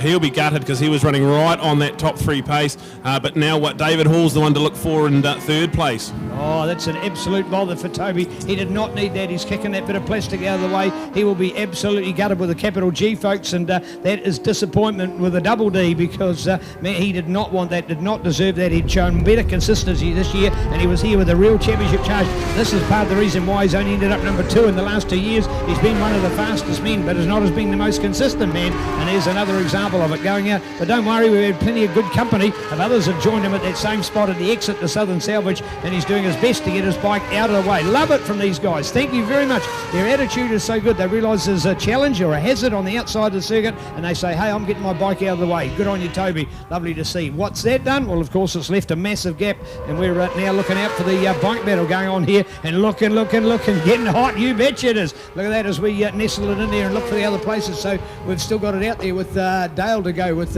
Richie in there, of course. David Hall, he's been promoted. Rogan Chandler coming back. Remembering Rogan, he took an off through the dipper, an unusual place for anybody to crash, but that's how aggressive he was. So what we call a flip-flop, because you've got to go all the way around there with your tyre peeling on the left-hand side to flop it over to go then into the right-hand side. And of course, when you've had your tyre hot for so long on that side, you then quickly go in, and if you do it too aggressively, you'll lose your traction on the right side, which is exactly what Rogan did yesterday. Down he went, he was off, he was gone, and that's what Toby's done today. So 2 of the best. Remembering Rogan Chandler comes hot into this with his first place winning of the Formula 2 at the recent Suzuki International Road Race Series held in December back in the North Island through Taupo, Manfield and Wanganui on the incredible Boxing Day. Bring it on. This is Supersport 600, Brad. Yeah, absolutely. Richie Dibben now up into the lead, so I don't know for how long they're nearly side by side as they come out of the final corner. So Richie Dibben made the move into the hairpin, and Dale Finch now right on the back wheel. So there it is, 1 and 2. Those two are flying. David Hall there, he continues to be slightly quicker than those guys there, so he's got that down to 2.2 seconds, the gap between 2nd and 3rd. So look out for David Hall. We've still got a massive 10 laps to go. There's still plenty of time for this one. But 1 and 2 are out flying. David Hall in 3rd place. Ashton Hughes has got ahead of Rogan Chandler, 4th and 5th. That's a great result. Seth Devereaux, that is the MV, the Helicraft MV Augusta there in 6th place. Tarbin Walker, Jordan Burley, Avalon Biddle up into 9th place. So this is good damage control for Avalon, who qualified in 14th. On the back foot on the spare bike after she did some damage to that one. So Avalon in 9th at the moment. Nick Kane, great to see Nick on a 600 Supersport bike. He had a crash in qualifying as well, so he's out there in the top 10 on the bright orange Mega Motorcycle Centre Triumph as well. So we go racing. Richie Dibben and Dale Finch, and there is still absolutely nothing in it with 9.5 laps to go. Well, I've been glimpsing along the embankment, folks, and for a Canterbury crowd, come on, you're a bit quiet here today. Come on, this is the North Islander. He's come to try and steal your glory, Richie Dibben. Come on, get in behind Dale Finch. The local speedway guys will be wrapped on. Hopefully Dale had one eye towards O'Reilly Park and Invercargill last night. New Zealand Solo Speedway Championships won by Bradley Wilson-Dean over Andy Aldridge from Ryan Dalby. So good racing held there in the beautiful south last night, and that man Dale Finch would have easily have been one of those top 3 in years gone by. So we know he can go sideways and slide on a bike in true Ivan Major style. Now he's doing it all here with road racing and keeping it under control with the brilliant Triumph 675. The Scott Structural team on fire, courtesy of Joe's Carriage and Lone Star. They are hot, Brad. Absolutely fantastic, and you've got his teammate there, Ashton Hughes, sitting in 4th place, the number 4 on the bike. So great stuff. They had 2 out of 3 on the podium yesterday, and to be running 2-4 as well. Full credit to the Scott Structural team, well done to them. But Richie Dibben, we see him flying through the Liquid Molly straight and into the Icon corner, so just trying to stretch out a bit of an advantage. So Richie Dibben, he's all class at the moment, won here yesterday, and David Hall there now, he's right in the mix as well. So we've got a full-on 3-way fight for the lead of this one. Well, it was just a 2-way battle, but I love that when the other rider can draw up and be magnetised by them and stay right on the pace, and that's what we know. David Hall's good enough. Man, if you were to catch a guy, you'd actually wonder how he even gets in races on a motorcycle, because he is just the quiet, unassuming dairy farmer from Tawamutu in the Waikato, and it's sort of almost that sort of laid back kind of slow style. But man, when it comes to racing, he is far from that, and he's got a taste of it, a feel for it. We know he's done it at other great events. He's been a winner in the past. He, of course, has been voted as the most improved rider in our racing a number of years ago. So this man is hot, and why not? And look at him drawing that in. And here we are, you see. This is the exact example of it. Richie Dibbon, straight away, if he wants... Oh, and down he goes. Richie in the complete... Oh, beautiful slide. Eat your heart out, Ivan Major. Look at that. He spun it right around. That was classic. Look at that. He's hardly got off the bike. He's not put that down. I don't know whether the handlebar... He can carry on racing. I believe he can carry on. That was beautiful. It pirouetted. Is he going to pull on the infield? Oh, what's he done? I think he may be just going to pull right out of that one. Oh, he may have hit... It may be something wrong, but whatever it is, he's sensed it, and he's pulled out there. Brad, that was the most gorgeous slide you've ever seen. He had it low. I think it was skidding effectively on the skid ball there, but the ogle ball, and he is no, something wrong. He's pulled over to the infield. He had a massive moment out of Southern Salvage. He was bucked right out of the seat and then come around 2 corners later, and at the back end really let go on him. So I wonder if he's got a bit of fluid leaking onto the rear tyre, and it's just spun him right round. He managed to get it himself recovered really quickly. I have to say full credit to all the competitors for their recovery performances this weekend. We've had so many situations that could have easily been red flags, and now they've got full race value at the moment. So hopefully Dale's okay. He's managed to recover that bike over there, but unfortunate stuff. He was running right in the top 2, but that gives Richie Dibbon quite a bit of breathing room. He's got 1.8 second advantage to David Hall, and now that brings his teammate to Ashton Hughes up into 3rd place. So 600 Supersport action. We've still got 7.5 odd laps to go, but we've lost a couple of our front contenders. Oh, yes, indeed. Sorry, completely called that one wrong, but thank you for the correction, Brad. But there we go. All on for the magic of our sport at this stage. So look at what's going on there in the racetrack. That's telling us who are the right riders. So, wow, so much drama that's gone on. And as Bradley said, some well-saved moments. And that was a classic for it. So there you go. That's part of what we call racing. To have all our heroes. Well, we have some that aren't fortunately quite that good. But anyway, we'll get it all right for the GP race, I'm sure, later on this afternoon. Bring it on. Let's Brad get the update. These top guys are looking in better form this time. Yeah, that gap down to 1.8 seconds. So David Hall and Richie Dibbon under 2 seconds now. So David Hall definitely still in this hunt as well. Richie Dibbon, that's not a big enough margin to relax. So 7 laps to go, and still up to David Hall whether he can get that 1.8 second gap down. Ashton Hughes is a further 2.8 seconds back in 3rd place. Rogan Chandler's only half a second away from there as well. So 4th, 3rd and 4th, they are definitely all on at the moment. So the battle for the podium, and I think Rogan might have seen Dale crash out and realise, hey, I've got a podium on the cards here. So rather than settling for 5th behind Ashton, this is a podium on now. So it's on, I think, here. We've still got a massive 6.5 laps to go. Richie Dibbon and David Hall, definitely a classy top 2, but that battle for the podium, look at Rogan getting right on the back wheel of Ashton Hughes. So we were on here, and we've still got a massive 6.5 to go. Well, in fact, when we were accidentally calling it as Richie's mistake, when it ended up by being Dale, who's down here with his bike parked up on the HPC sign, and he's been looking at the back wheel, and I was talking about how he was from a sliding point of view. That's why I think he was able to control it so well, and he dropped the bike right down low. Of course, that's what a speedway rider would do, because you have no fear and no brakes, as they call it, and so when he got the bike that low, he just kept it down there, and it just literally went off to the side of the track so beautifully. So a speedway experience coming into the max there. What a pity for the structural man. He was looking good, and Richie Dibbon, well, could he be one of our first riders, effectively, Brad, that's gone 1-1? We've seen a lot of our other classes, you know, the likes of Pro Twins and Superbikes haven't had the same winner from race 1 to race 2, but could be the case for our 600 with the Wanganui star Richie Dibbon on fire. Yeah, absolutely. He's been fantastic all weekend. He had some horrible luck last year. I mean, of course, the whole 600 class never got a result out of the first round at Ruapuna, and then unfortunately a crash in race 1 at Levels last year meant that he didn't get any points for the weekend, was unable to partake in that, and then the welcoming of his child there, missed round 3 at Hampden Downs. So this year, to start off with a win, pole position, and to be flying out and have a 1.8 second advantage, this is fantastic, and just what Richie Dibbon needed.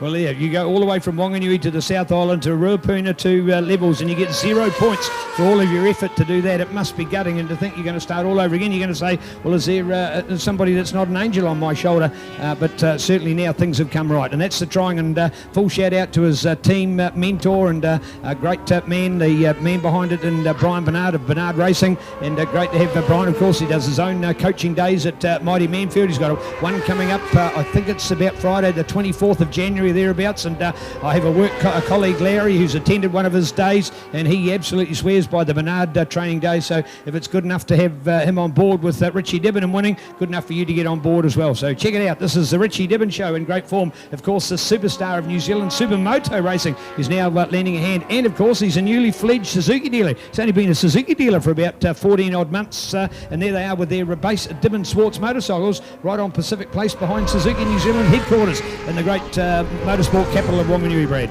Yeah, fantastic. He has responded to David Hall's pressure and got that gap out to 2.2 seconds.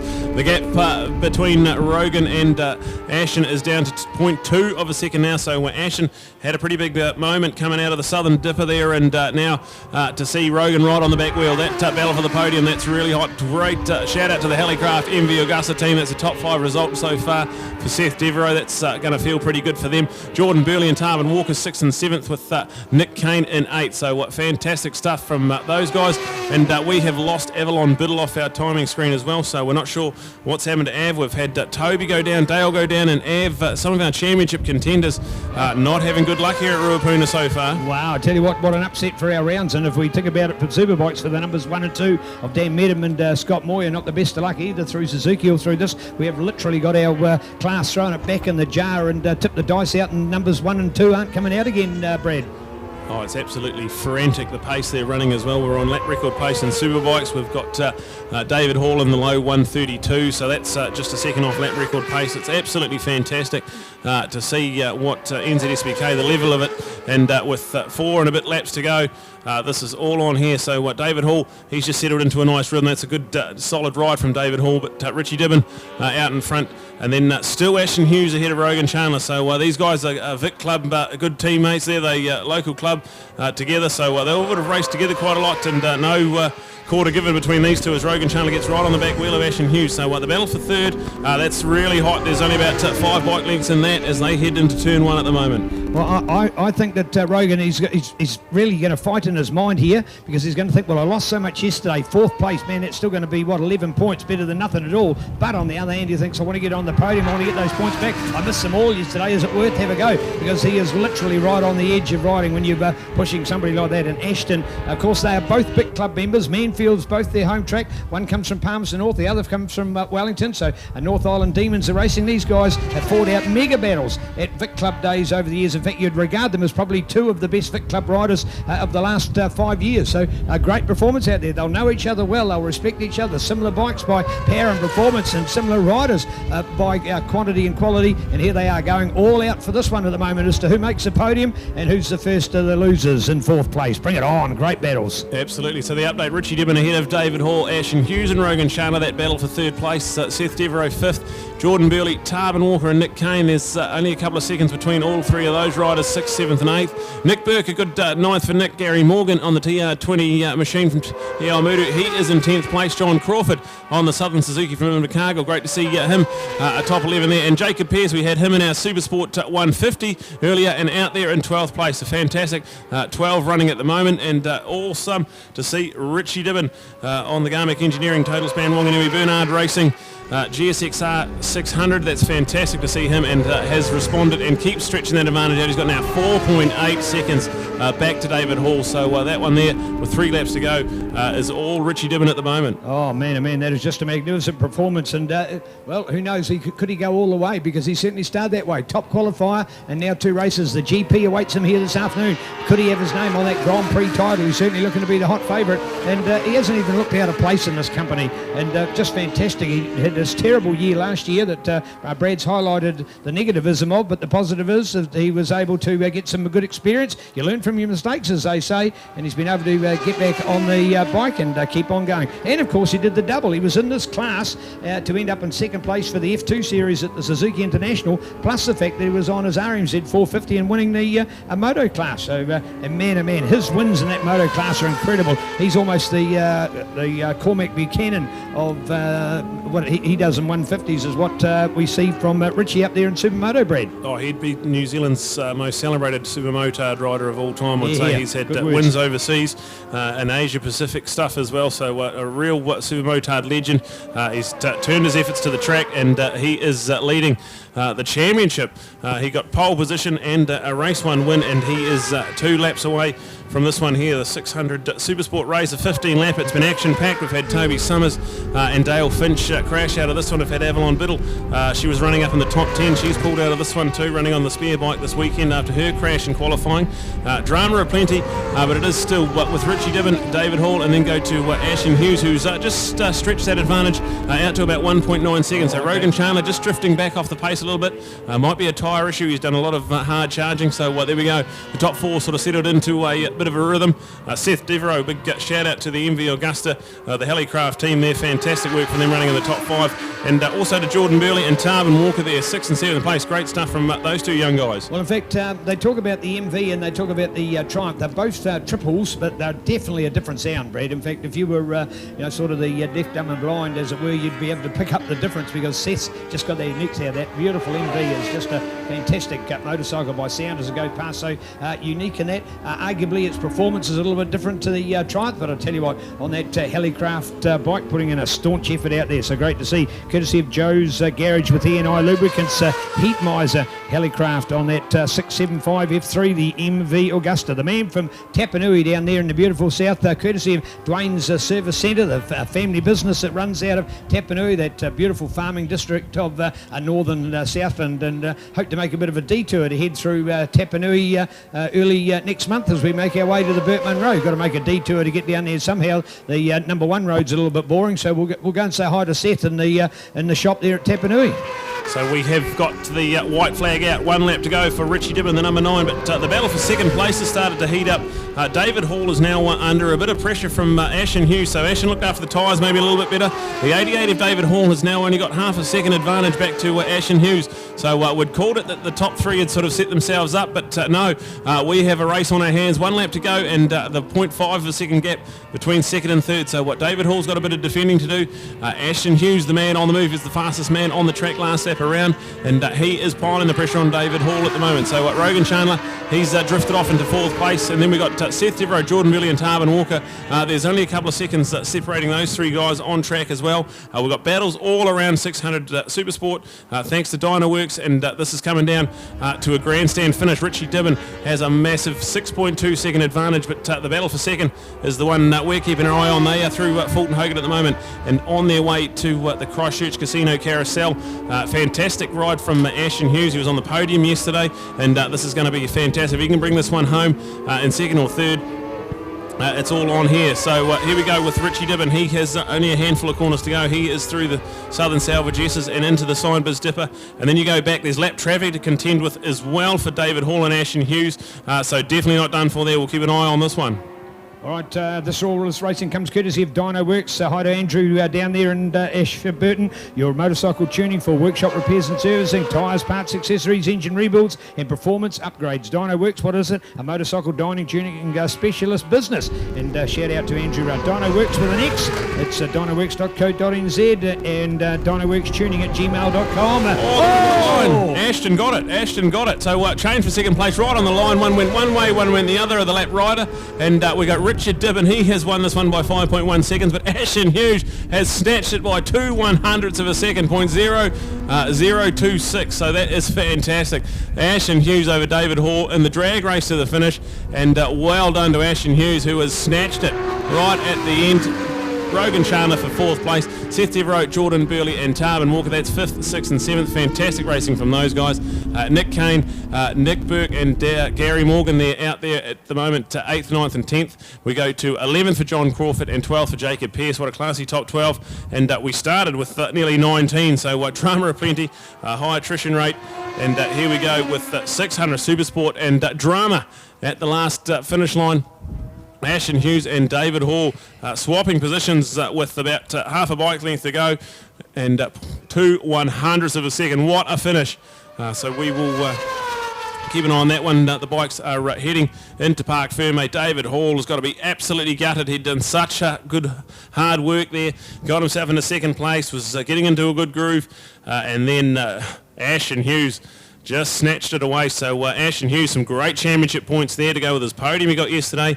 But Richie Dibbon, a pole position and 2 wins. Certainly the man to beat in 600 Supersport racing. We're going to cross down to Neil, and he'll have our Dynaworks supported Supersport 600 podium. Wow, how was that from Richie Dibbon? Yes, indeed, the Mick Paul Inspections Barracks Sports Bar from Whanganui. I know a few of the boys headed down to Barracks after prize giving at Whanganui of Boxing Day. What a great assembly. It's got its name Barracks, folks, because it was formerly the RSA. Many of course, of those older club establishments have no longer operate because, well, for the good news is we no longer have wars, or not the same wars. Return services don't exist, so it's been named the Barracks, which is a fantastic name, so great to have. And look at that, wow, what a race, incredible. So bring it home here. Yes indeed, the Dairy Tech man.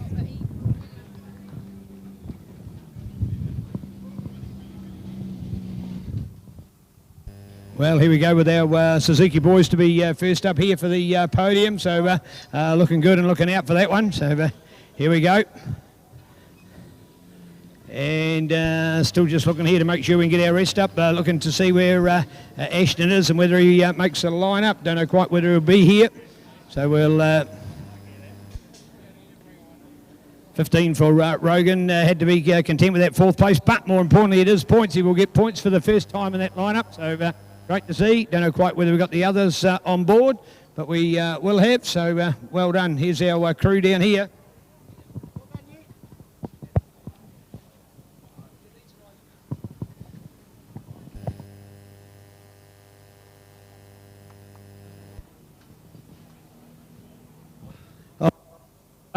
Just takes a splash of water, all in a day's work. Richie Dibbon, all of that bad luck of last year, it must have been so disheartening to come all the way to the South Island for 0 points. You've so far been top qualifier and 2 wins. How are you feeling now?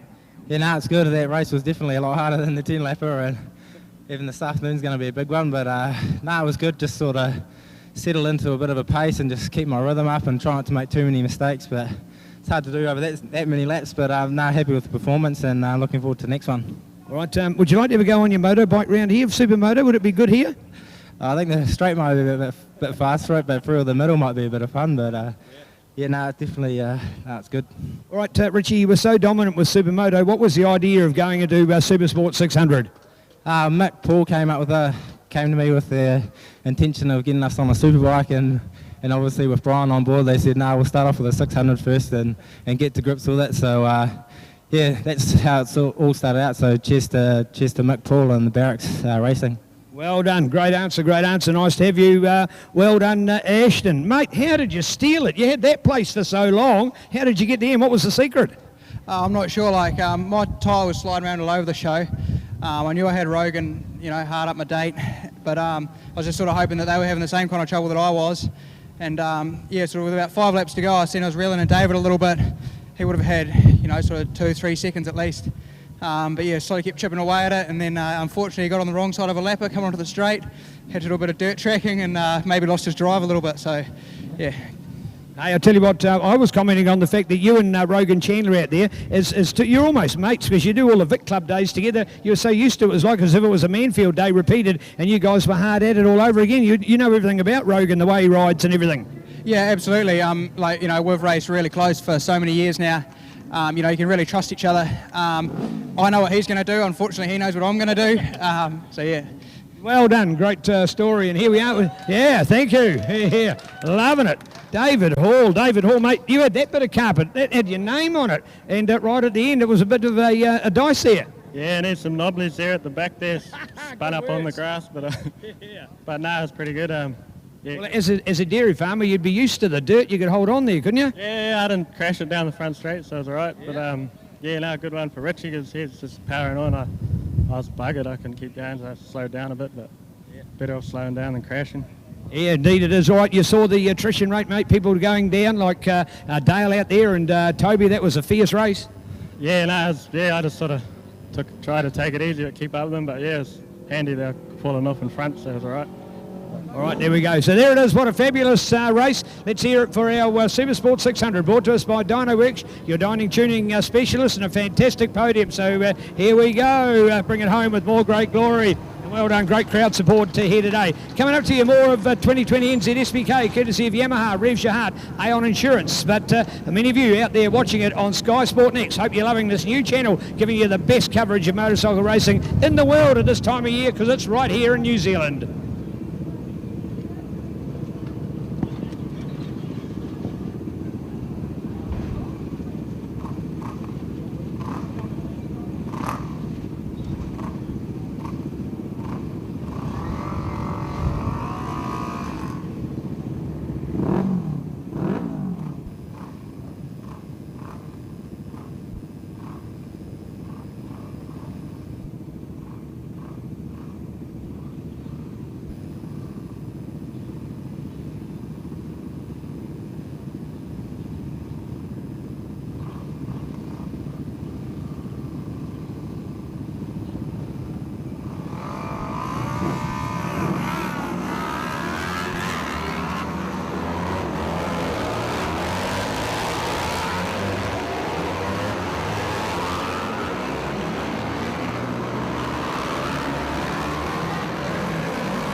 Fantastic stuff here. We have 300 Supersport action coming out on track. There is a massive 28 entries in 300 Supersport racing. Absolutely brilliant to see. And this is going to be an absolute beauty. They have a 12-lap race coming up later on for their Grand Prix. This one is going to be a 10-lapper. And we had an absolute doozy yesterday. We had 6 or 7 riders that didn't even finish yesterday. We had championship contenders like Jacob Stroud, Dave Fallows and Andrew McLaughlin.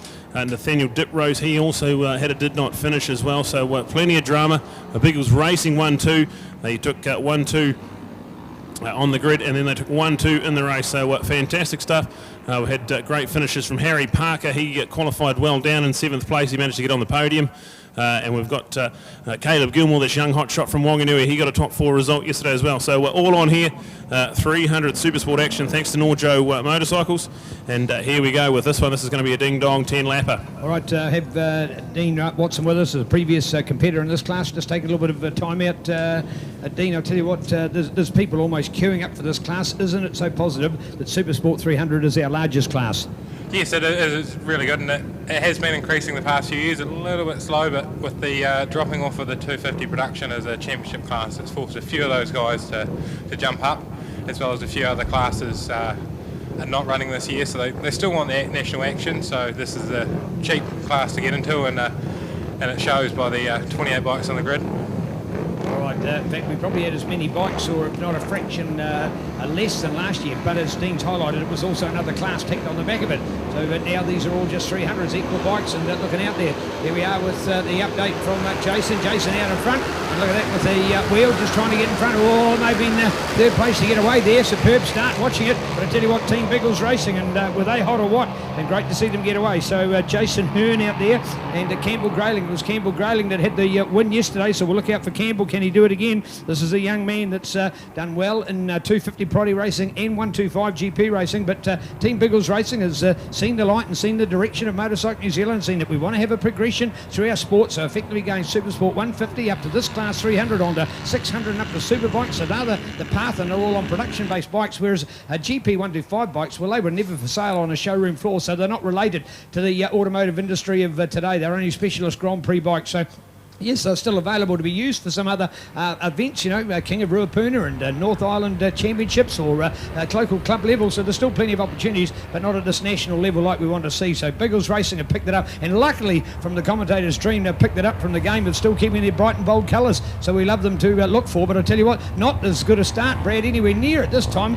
The best of them's back in 4th place. Yeah, absolutely. A horror start from Biggles Racing. They're 4th and about 7th at the moment. It is Jacob Stroud off the second row of the bid. He is on the single cylinder machine, so he'll have a little bit more torque, so gets out of the whole shot, and he's leading ahead of Blake Ross and Caleb Gilmore, a couple of youngsters having a good battle, 2nd and 3rd. We've got one of the Biggles guys going up the inside. I think that's Campbell Grayling. We'll just try and tell them apart. I think Jason's got the bright orange helmet, so that's how I've been telling them apart. So Campbell Grayling up into 3rd. Harry Parker, he's tacked on there in about 5th place as well. But at the moment we've got Jacob Stroud, the number 1 on the bike, the defending 300 Supersport champion for the D6 Motorsport team. But a great start from Blake Ross. He's running there in 2nd place. Harry Parker, Caleb Gilmore and Campbell Grayling all flying there at the moment. So this is going to be a brilliant race. 9 laps to go, and it's all on frantic top 8 at the moment. And there we go, just young Harry Parker from Timaru there. He's showing the benefit of a triple bike slipstream and managed to pull out and get about 3 bikes into turn 1. But he's unfortunately lost a few under brakes there, as everyone's got a little bit elbows out and bossed him away, so you have to get those elbows back out again and hopefully get further back up the field. Just talking to his mechanics as I walk up here today, and asked him whether any changes from yesterday for Harry, and he just said no, more of the same today, and just collect these points. There's a lot of battle attrition out there, 7 DNFs yesterday, so this is a long 15 race championship, so points and consistency is key. Well, look at that. You've got more than a dozen. You've got in fact, it is now a dozen riders up there in that top group before you get a gap any greater than about 5 or 6 bike lengths. So that's just fantastic, and any of them can win races, and it's a matter of consistency. And we have a red flag. Oh, more than one there. Yeah, so it is definitely the let's go to the update here. Up and okay at the moment. We'll go back to the Euromark update. We should hopefully, here we are, the CTAS live streaming update as we look at the corner. It wasn't any of those front runners. It was riders going on further back behind them, I presume. And we don't think we're going to get to see that. But anyway. So we have gone to a red flag. There's a couple of bikes down at Euromark. They're up and out of the way now, but they were on a dangerous spot for a long time. So there we go, a red flag. But the boys have self-recovered pretty quickly. So if we can get those bikes off the track, we might be able to get these guys back out there quickly.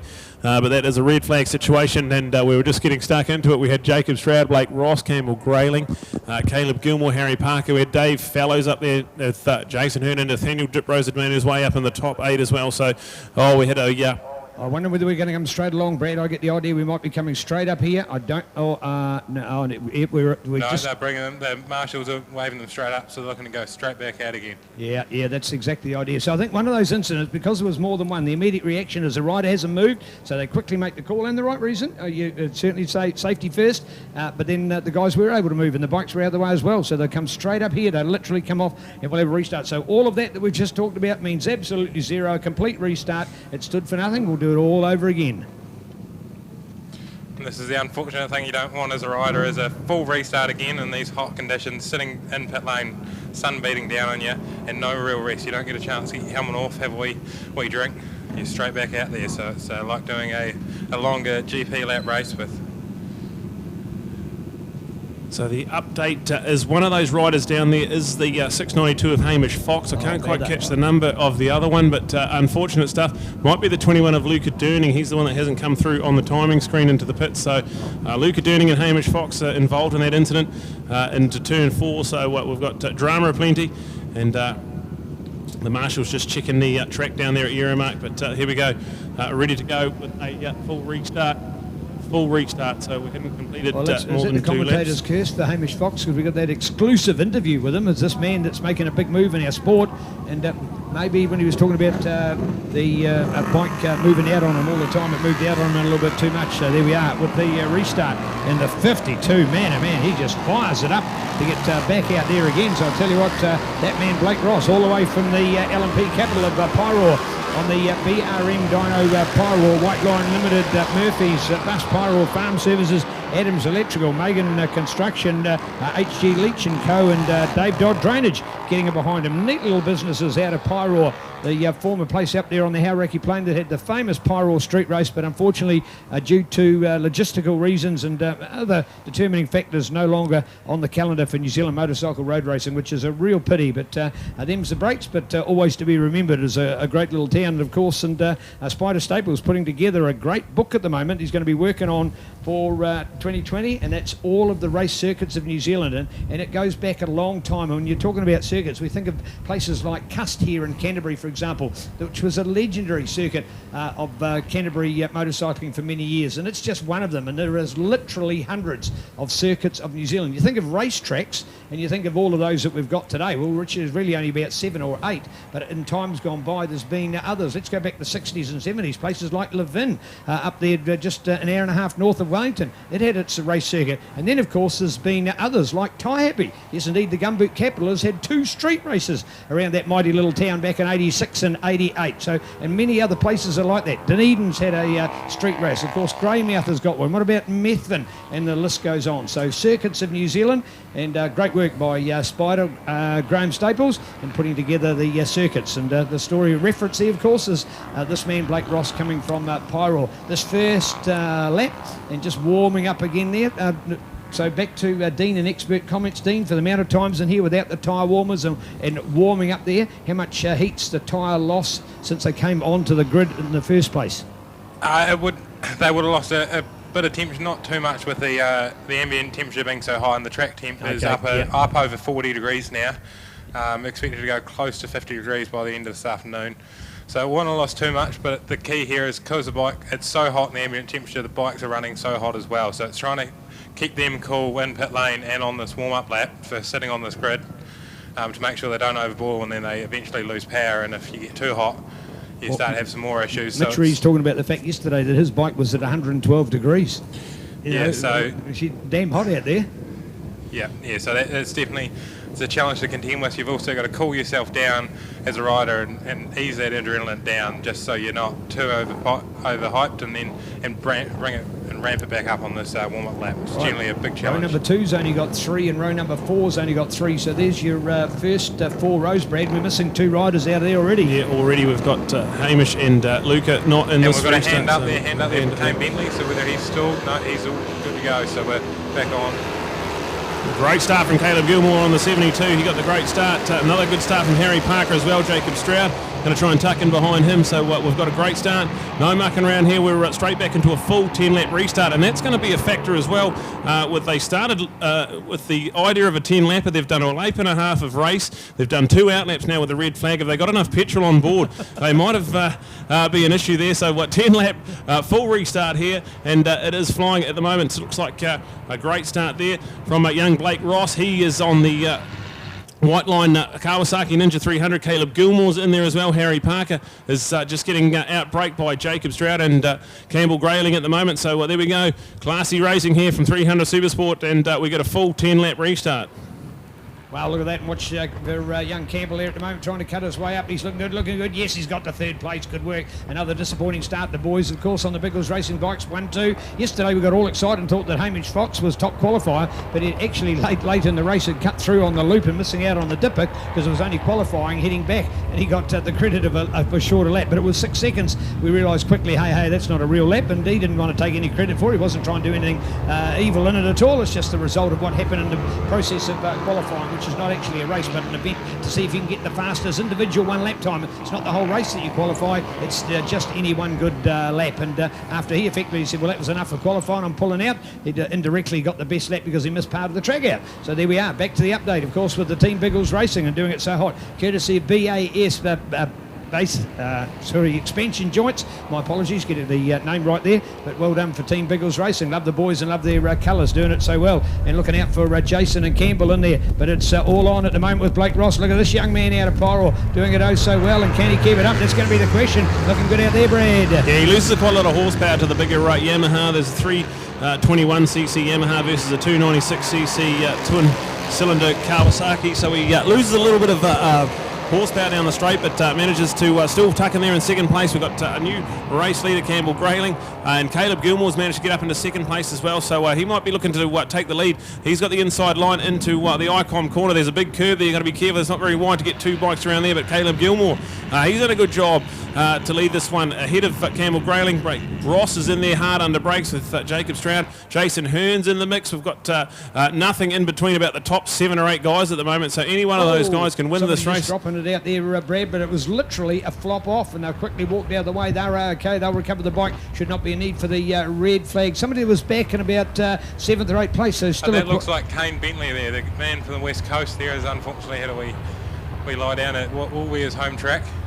Oh, bad luck. All right, but okay, that's more important. And now he is. See, doing the right thing. Walk away, get yourself out of the scene, and then when the riders have all gone past, go back and pick your bike up. He's okay. Great move there. Love the sportsmanship of these riders. They've been doing it so well today.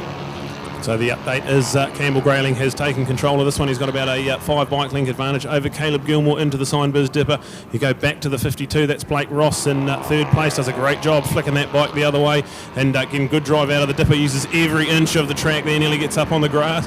We go back, Jason Hearn's in behind him, looking to go up the inside and change for 3rd place. So Jason Hearn has now made it a Biggles 1-3 with Campbell out in front. Jason now into 3rd. Blake Ross now back to 4th with Jacob Stroud. That's going to be 5th place for him. We're going to get the update with it looks to be Nathaniel Diprose with a much better start this time around. Got a DNF qualified in 10th, so he's getting better and better. He's now up into about 6th place. We've got Harry Parker running there in 7th with Dave Fellows, and Matthew Rindle, our Australian visitor, running in the top 8 and 9 as well at the moment. So fantastic stuff. 300 Supersport, and what a front pack we've got at the moment. Well, this is just a sensational class because of the similarity of all of these bikes, which is why they've become affordable and they're quality and they're real good racing. So it's not as if you're giving away too much. It's not as if they're doing, that 2-minute kind of lap time like some of the other slower bikes do. This is still real racing, Dean Watson. Yeah, these are nice, nimble handling bikes. They're all much of a muchness, but they do have their own characteristics. So no matter what your riding style is, you'll be able to find a bike that suits you. Well, the Yamaha 325 is probably the most popular at 325cc. The KTM is a 390, but it's only a single. The Kawasaki is at a 300, so they're all slightly different, but then they all have their own features at different times of the track. And when people last year thought that the Yamaha was the advantage, hey, the title went to KTM. So, you know, they are quite even. Yeah, everyone seems to say they reckon the Yamaha is the pick of the bunch, but it's yet to pick up a championship title. There's been a Kawasaki and KTM's taken it out most of the times. Yeah, there we go. Good, valid point indeed. So it just goes to show you it's all about the rider, which is what it should be. So there we go. Beautiful to watch Campbell Grayling. You did it here yesterday. Biggles got away to that disappointing start on the first lap. They were back in about 4th and 7th place. Now look at this. They're already here as 1st and 3rd place, and they could yet pull off the Quinella as they did here yesterday. So let's look out for them on the Rock FM sweeper, as it is young Campbell Grayling and this Taranaki man looking all the class at this stage in this Supersport 300 field, and absolutely flying good form. So keen to watch out for him. Here we go. Campbell in front. Yes, it is the 1 and 3 at that stage. So out there with Team Biggles Racing and Fast to Fly. Brad, can we see him getting up there? Oh, looking at that, and there we go. Yeah, right. we've got Jason Hearn. He's the fastest man on track at 1:45, so still a wee way off their lap record pace from yesterday, but there we go with Jason Hearn. He is the fastest man on track and looking to put a Biggles 1-2. I think he's made it to stick into turn 1, so we've got a Biggles 1-2 at the moment. Blake Ross is around the outside of Caleb Gilmore and running right into the back of Jason Hearn, so they're flying at the moment into the Euro mark left-hander. Fantastic stuff, a Biggles 1-2 with Blake Ross, Caleb Gilmore. Caleb has a big moment coming out of the hairpin, so loses a lot of drive. It's vital on these machines to get the power to the ground. Nathaniel Diprose is in there with Harry Parker and Jacob Stroud. We've got Dave Fallows rounding out a classy top 8 at the moment. So fantastic racing all around 300 Supersport, but the Biggles 1-2, this is exactly what they did yesterday and exactly what they've done again today.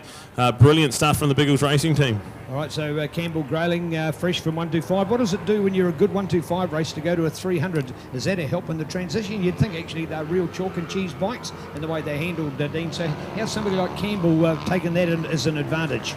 He would have taken the advantage of corner speed over. This is what these bikes need, is pure corner speed. They're like that in respects to a 125 with a little bit less power, but they do have a lot more flex in their chassis. These are a commuter road bike and not a purpose-built race bike. So they're designed to be on the street. They're not necessarily designed to be raced, but we're definitely testing these to the limit. The times look a little bit slower today, and it wouldn't surprise me. I know a lot of the Superbike boys were struggling with grip and saying how greasy it was with these hot temperatures, and I just noticed a few riders there that are losing a lot of grip, especially out the dipper. The rears are sliding around and they're just struggling to get that out of the ground. Hey, well, you got somebody like Nathaniel Diprose, and he didn't make rounds 1 and 2 in the South last year because he was still recovering from injury. Turned up in March in time for rounds 3, 4 and 5 and won, I think, everything or all but one of the races from there. He's a Formula Superlight F3 champion in New Zealand. He's even struggling to make the top 3 of this group now, so it's giving us an idea of the similarity of last year, but just how the whole field has picked up to another level this year. Yes, and it just goes to show the bikes in the lead of these Yamahas. These are the older version of the bike. Oh, okay. Yep. I think they're about 2015 bikes.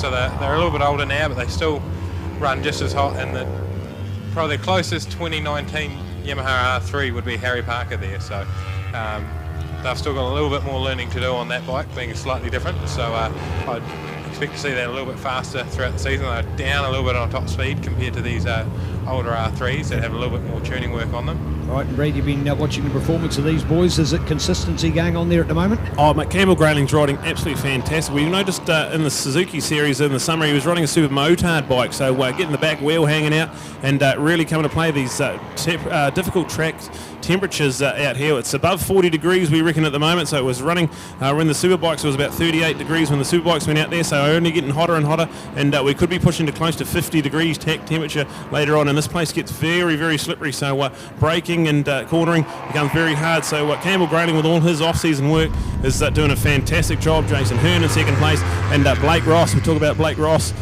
He's one of our Gixxer Cup graduates on the White Line Magon Construction Kawasaki Ninja, and fantastic to see him up in the top 3 at the moment. What about young Caleb Gilmore, this young super kid out of Gilmore Homes race team from Wanganui, man oh man, how's he come a long way? Jix's last year, banged the first few events, there he was back in a pack, and then all of a sudden he started to hit mid-pack, went to the front and stayed at the front, and although he didn't get the overall result he was after, certainly if you were to just take the latter part of the season, he would have been the number one, and here he is now turning into a great result into this 300. So there's our perfect progression, Dean. You're going from Jix's as a 150 bike into 300s. That's exactly what we want in the step-ups. Yes, it's a great progression class, and these guys have more tuning opportunities and a little bit more power, but it's not an enormous amount of power that you've got to learn 15 different things at once with setup. So you can just learn your suspension setup, so when you jump on a 600 it's not such a big shock, and you just have to have that. It's about triple the horsepower from a wee 300 up to a 600, so it's just that nice progression step.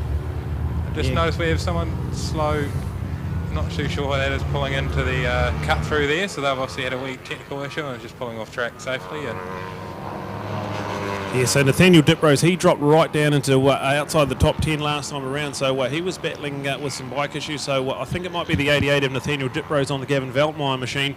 We'll try and catch an update. We can't quite see the number from here, but we carry on racing with the Biggles 1-2. Jason Hearn managed to sneak back into that one, so the battle for first is definitely heating up. That's Campbell Grayling and his teammate Jason Hearn. There'll be no team orders, there'll be no quarter given. Fantastic racing from these two yesterday, and here they are again. Blake Ross still in third place, so a fantastic job from him. We've got Caleb Gilmore holding off our national champion Jacob Stroud, with Harry Parker riding behind him. So that's our top six. Dave Fallows is there ahead of Billy Foskett, Matthew Rindle, and then we go to Andy Mack there now inside the top 10. So that's our top 10. It's only separated by about 10 odd seconds, and that's pretty good racing here with 4 laps to go. Well, we saw it yesterday that we watched Jacob, and remember early in the race when he was back in about 7th place, and Campbell had already got the 4th, and they've crept their way further and further up. But if you have a look at it, Jason Hearn's the one that's get better as the race goes on. What about going back last year to the racing that we had in our Moto 3 class? And of course he was able to take some wins on the IMD 250, which is effectively the Kiwi built little Moto 3 bike, and putting him straight into the 300 class. Won't quite have the power the same, but he'll know how to race. And tell you what, look out his teammate there with Campbell Grayling, because the Open Aki man under some pressure from Jason Hearn all the way from Whangarei on that Biggles Racing Baz suspension joints, Dunlop tyres, Q-Moto leathers, Bayride motorcycles, Yamaha R3. Yeah, fantastic stuff from the Biggles Racing team. They are on the Dunlop tyres too. Most of the others are on either Bridgestones or Pirelli, so a little bit different make-up from them. We go to Blake Ross there. He's doing a great job in third place. Fantastic work from Blake there. He's got a little bit less horsepower than these guys. I think the R3 comes out standard at about 45 horsepower. They can do a little bit to work to these things, but not a lot. So Blake Ross, he's out there flying in third place. Caleb Gilmore. And then look at this battle. Jacob Stroud and Harry Parker. They had some great battles last year for the 300 Supersport title. And here they are again, kicking it back off at round 1 Ruapuna. But there it is, the Biggles Racing team 1-2. We're going to have 3 laps to go, and still anyone's race at the front here. Right, here we go. In fact, as we look at our program overall, folks, this takes us to the end of round number 1 for today, which is the second round overall, with one being held yesterday. We have a lunch break after this before we go into our final round, and all of the races from here on after this and after lunch are what we call our GP or Grand Prix titles.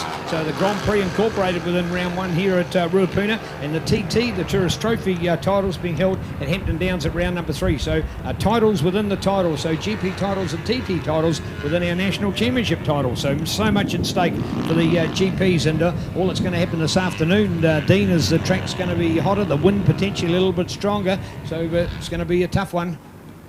We've got a battle for the lead really heating up. You can only see one bike. That's because they are almost side by side as they head into Fulton Hogan. It's fantastic. It's still with Campbell Grayling, but Jason Hearn has stuck a wheel up the inside of Fulton Hogan. So here we go, looking to the Christchurch Casino Carousel. He's not going to be close enough, and definitely doesn't want to do anything silly with his teammate right there. So they are really coming alive. We've got 2.5 laps to go, and the Biggles Racing team is really heating up 1 and 2 at the moment. Blake Ross there in third place. He's doing a nice job there managing that third place. And Harry Parker is Campbell up Grayling's into... just hit the grass there. He's just running a bit wide. I did wonder whether Jason Hearn was just pushing a bit of pressure on him, playing a bit of chicken with him. Well, he runs wide as well himself. It just Nice. These past couple of laps, Jason Hearn was sitting up down the straight, just making sure he didn't pass him, didn't want to show Campbell Grayling his hand so close to the line. How did he get through there, Dean? He was over that far. He was an entire bike length further over. How did he tuck it back in time? That was a flip-flop from hell, and he held on to it. Yeah, I think whether he might have used that's quite a large curve there, so he might have used that as a bit of a berm and to get him back south onto there. Definitely not the nicest place to go. That's generally where all the marbles sit. Now Campbell's using the slipstream. He's used the slipstream wisely. Can he get it back up through there? Yeah, I think he has. He might have got through, taking the advantage. We're going to have a look.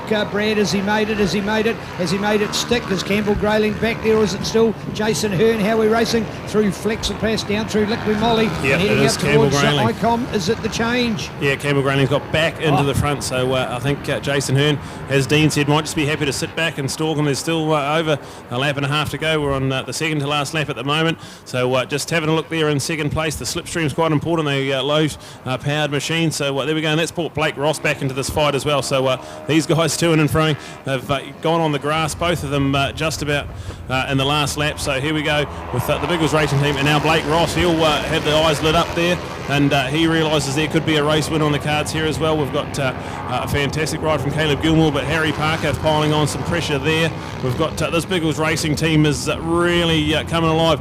Here we go with Jason Hearn piling on the pressure. See if Campbell Grayling makes the same sort of mistakes. There's still a lap and a half to go. It's anyone's at the front. 300 Supersport action. We've got some great racing coming up here, and we've also got a 12-lap Grand Prix to think about later on, and they all do that on the same tyre for the weekend, so that's all to play for at the moment.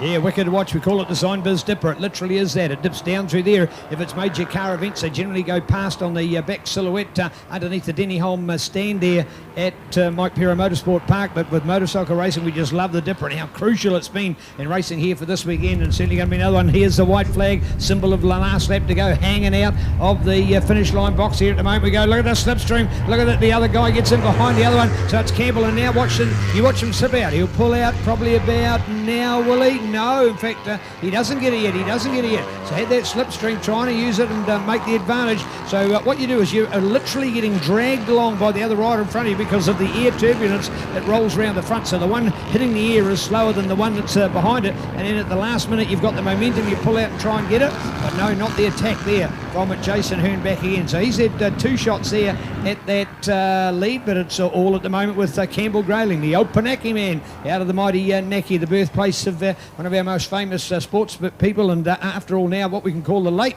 Sir Peter Snell in there. So there you go, Opanaki and the beautiful Naki as we go racing here with Campbell Grayling on fire at this stage. Round through Fulton Hogan they go for that last time. This is the last lap. Another same now teammates. You can't see anything argy-bargy going on there, or they won't even talk to each other. They're going back to share the same pits. They're mates off the track as well. How's this going on for the team? And as Brad has pointed out, when you glance over at some stage and look, you can only see one bike because the other one's perfectly in the silhouette there side by side. Yeah, and that's a change too. That is Jason Hearn gone up into the lead. He did it right around the carousel. It was a fantastic move, just held the inside line, and all Campbell Grayling could do was carry on around the outside, take the longer way around. Jason Hearn, I think he had a good shot at the slipstream last time, and he stood up. I don't think he wanted to lead heading into that carousel. He had a move plan, so here he is. He's got one corner to go, and this will be a masterclass from Jason Hearn if he can pull this off. He had a chance to take the lead into the first corner, knew where he could make the move, knew he didn't want to lead for the first half of the last lap, and here he is. He gets great drive out onto the final straight. The slipstream is not there for Campbell Grayling. It's going to be Jason Hearn, a reversal of race one yesterday. Jason Hearn will win ahead of Campbell Grayling, and Blake Ross there in third place. What a masterclass from Jason Hearn. That was fantastic racecraft to know where he wanted to make the move. There we go, Caleb Gilmore ahead of Harry Parker, fourth and fifth, and then a great late race comeback from Billy Foskett, narrowly seventh, but Jacob Stroud hangs on to sixth place there. There was only 0.075 7/100ths of a second in that one there. Matthew Rindle, our Australian visitor, he's getting better and better every time he goes out onto Ruapuni. He hadn't seen the place until Friday, so fantastic top 8 for him. Josh Goddard, race supplies man from Dunedin, brilliant stuff from the number 37. He's in 9th place. Regan Bray there in 10th. Andy Mack down in 11th. And we're still waiting to see Dave Fallows out there, so hopefully Dave is still coming through. We've lost him on our timing screen, so there we go. Biggles Racing 1-2 again, fantastic stuff from them. And Dean, how good's that? Yeah, fantastic racing there. Great racecraft from Jason Hearn there. He'd had a good look at him, showing a few wheels. I'm right there. What have you got, Campbell? and he managed on that last lap. He took his first opportunity there, and he's managed to clean race, and then classic small bike slipstream defence technique, pulling across to one edge of the track. So to make sure you just can't quite you're not going in a perfect straight line, so you can't quite get that slipstream, and you managed to hold it to the line. So more fantastic racing. I'm sure in this 12-lap GP with this temperature is going to be absolutely brutal for these boys and these bikes, being especially these tyres being so old. These rear tyres are going to get real hard work over these 12 laps.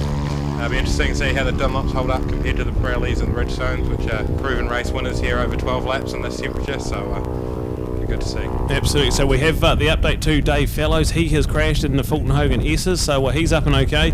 But that's where he crashed yesterday as well. So back-to-back DNS for what would say a title contender. Dave Fellows, who was running in podiums last year. He's got the 4 on his bike, and unfortunately he has got another DNF there. So drama here in the 300 Supersport class. We'll cross down to Neil, who's got our Biggles Racing 1-2 with Blake Ross. Fantastic first podium of the summer for Blake Ross. So we'll throw it down to Neil.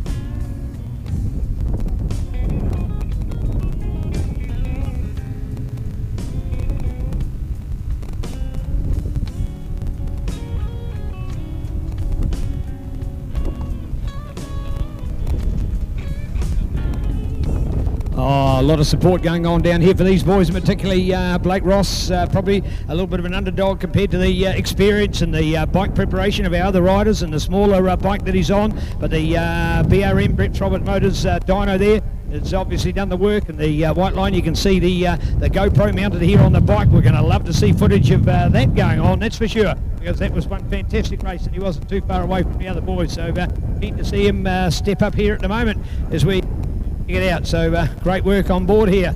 Let's make sure we can get these guys, and want to do the handshaking and get on up here, and the opportunity to get straight into it here with the A-Star letters on board. And Blake Ross, congratulations Blake, that was a Blake Ross. We know you finally come on fire.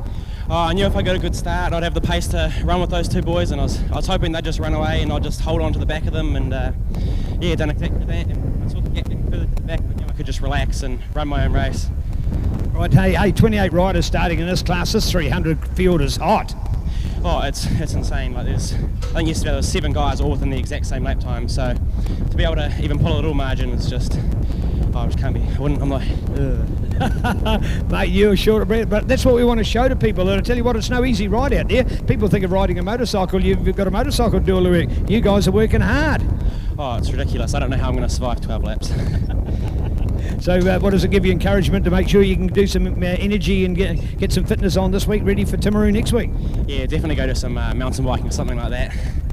Yeah, well done, isn't it great? So neat to see there as we squeeze over here for Campbell. Well, was there team orders? Did you have to share it with them, Campbell? I think Marcus wanted us to share it a little bit, but no, it was just a good move that he did at the carousel, and I couldn't get him back. He got really, really good drive out of the last corner, but no, I couldn't compete with him. He was the better rider on that last lap. So is it a good enough team that you could swap each other's bikes and get the same result? It's equal for the 2 of you? Yeah, I believe so. The setup will be vary a little bit, but if I hopped on his bike or if he hopped on my bike, we'd be able to gain the same results, I think. All right, so he's come off an IMD 4-stroke. You've come off a GP 125 bike. What's the difference between then hopping on these new 300s? Well, I've ridden the IMD and the 125, but there's quite a lot of difference. So you have to just watch yourself in the braking zone. You can't really throw the bike around like you can with the 125, but I think riding a 125 and the IMD really helps out with the 300. Great to see. All right, GP this afternoon, you got enough energy left? I hope I do. Hope I can get the same result or better. Yeah, well done. Here, great to see. So fantastic here, Biggles Racing and the Yamaha boys. So Jason, you had to beat him, didn't you? You weren't going to let him win 2 in a row? No, not this time. Yeah, sort of took it too long to catch up, and this time I had a clear run straight away off the red flag, so I knew what I was going to do, and thankfully everyone behind us played ball and dropped back. But yeah, I'd like to thank BAS expansion joints and especially Dunlop. They held up brilliantly. I reckon the next race will be just as good. Yeah, but thanks to everyone, Marcus, Jared, my girlfriend, everything's just fallen into place this year. Yeah, fantastic to see. Hey, what about the fact that for you guys as teammates, you've then got to go away and work alongside each other in the pits? What we were thinking is it might have been some touching going on there. You wouldn't talk to him again. Oh, no, it's brilliant racing. I don't care where I come as long as it's a good race and clean race, so, yeah. Don't we love it? This is Supersport 300, folks. It's on. Come on, let's celebrate it, let's salute it. This is great. Built us by Norjo Motorcycles, and fantastic to see. So big thanks to, look at the camaraderie here. This is what's so cool. Love what's going on here. Visit Norjo Motorcycles for the latest in parts and accessories. Mention the code NINJA400 at the checkout for a 15% discount. Proud to be supporting our Supersport 300 with Kawasaki genuine parts. Sales at norjo.co.nz, at home at 121 Main South Road here in Sockburn in Christchurch. Kawasaki, let the good times roll. Hey, coming up, folks, we're going to have our kids out here on display. Got a little bit of information we're going to be able to talk about with them. Have Dennis Charlotte up in the box as well. It is the official lunch break next time. Marshals have been out on the track for what is now 4.5 hours or more, closer to 5 actually, and they'll be given a briefing session, a refreshment, and then we'll be ready to go for the GPs this afternoon.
Well, here we go, folks. Just while lunch break is on, we have an opportunity to see our young MCI training class. We start at 6 years of age and run at all the club meetings. So you run a one-on-one training with the best of those with a free class. We can arrange some gear and advice for you. And it's an opportunity to try road bikes up to 300cc. So check out the website for all the details at mci.net.nz.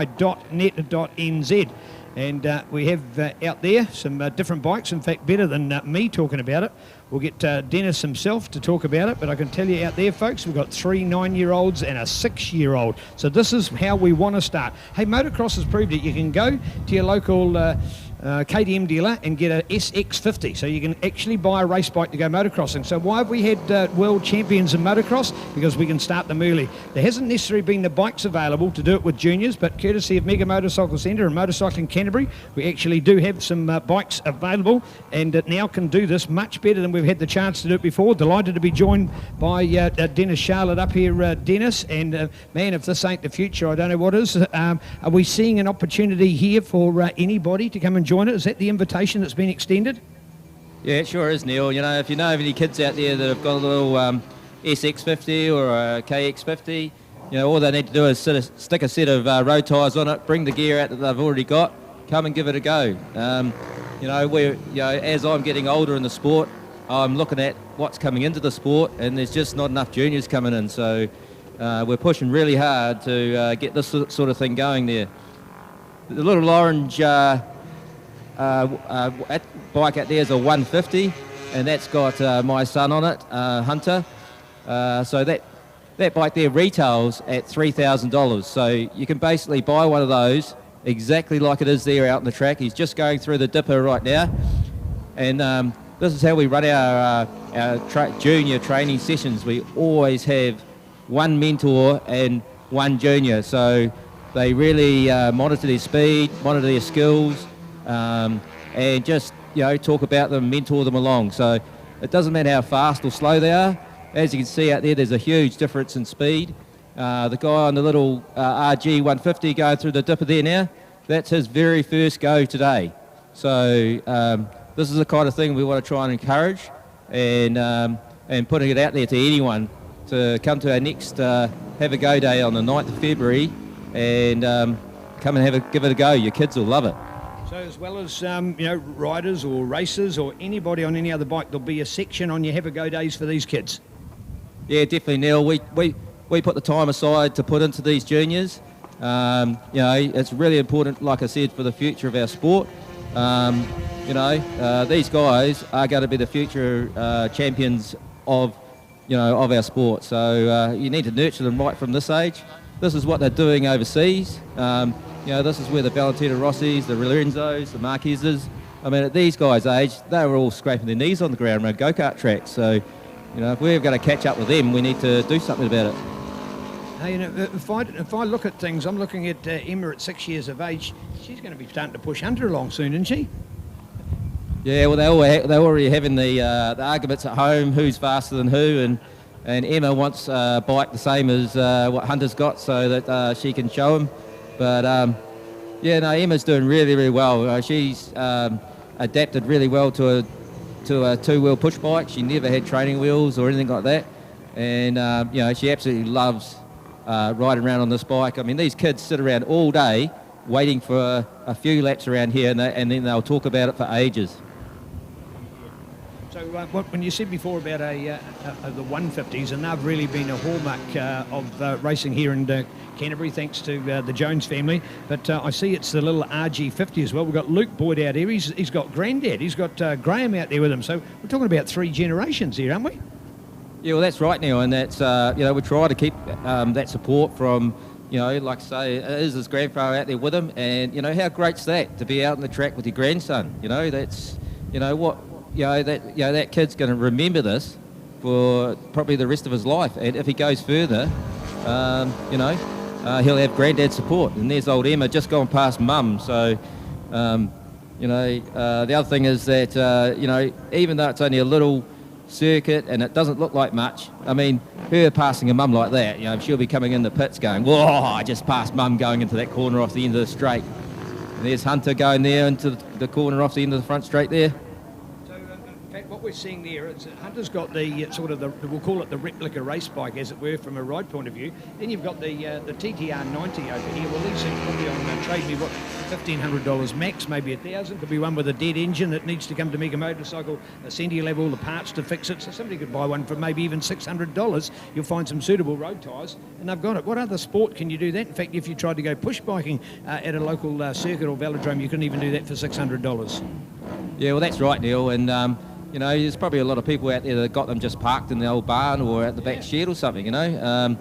like that bike there was only $1,000, and it's very, very, very cheap racing. If you come out to MCI, we have the white RG down there, RG 150 just going around the corner off the end of the straight there.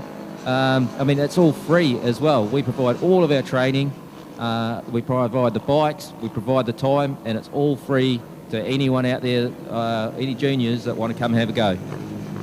Absolutely magnificent. The guidelines of this are effectively from 6 years. Is that a guideline you've made, Dennis, as a club? Because you're setting the scene here. This is something we've not seen in New Zealand before. It's a discipline through speedway and motocross and the right, but road racing hasn't had this kind of charter. So you're in fresh water here.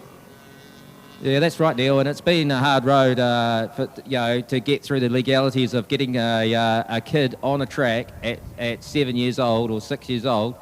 I went out to a couple of motocross events, and I've seen these little juniors out there on their mini tracks, jumping triples, jumping tabletops, doing booms. I look at that and I think, man, that is dangerous.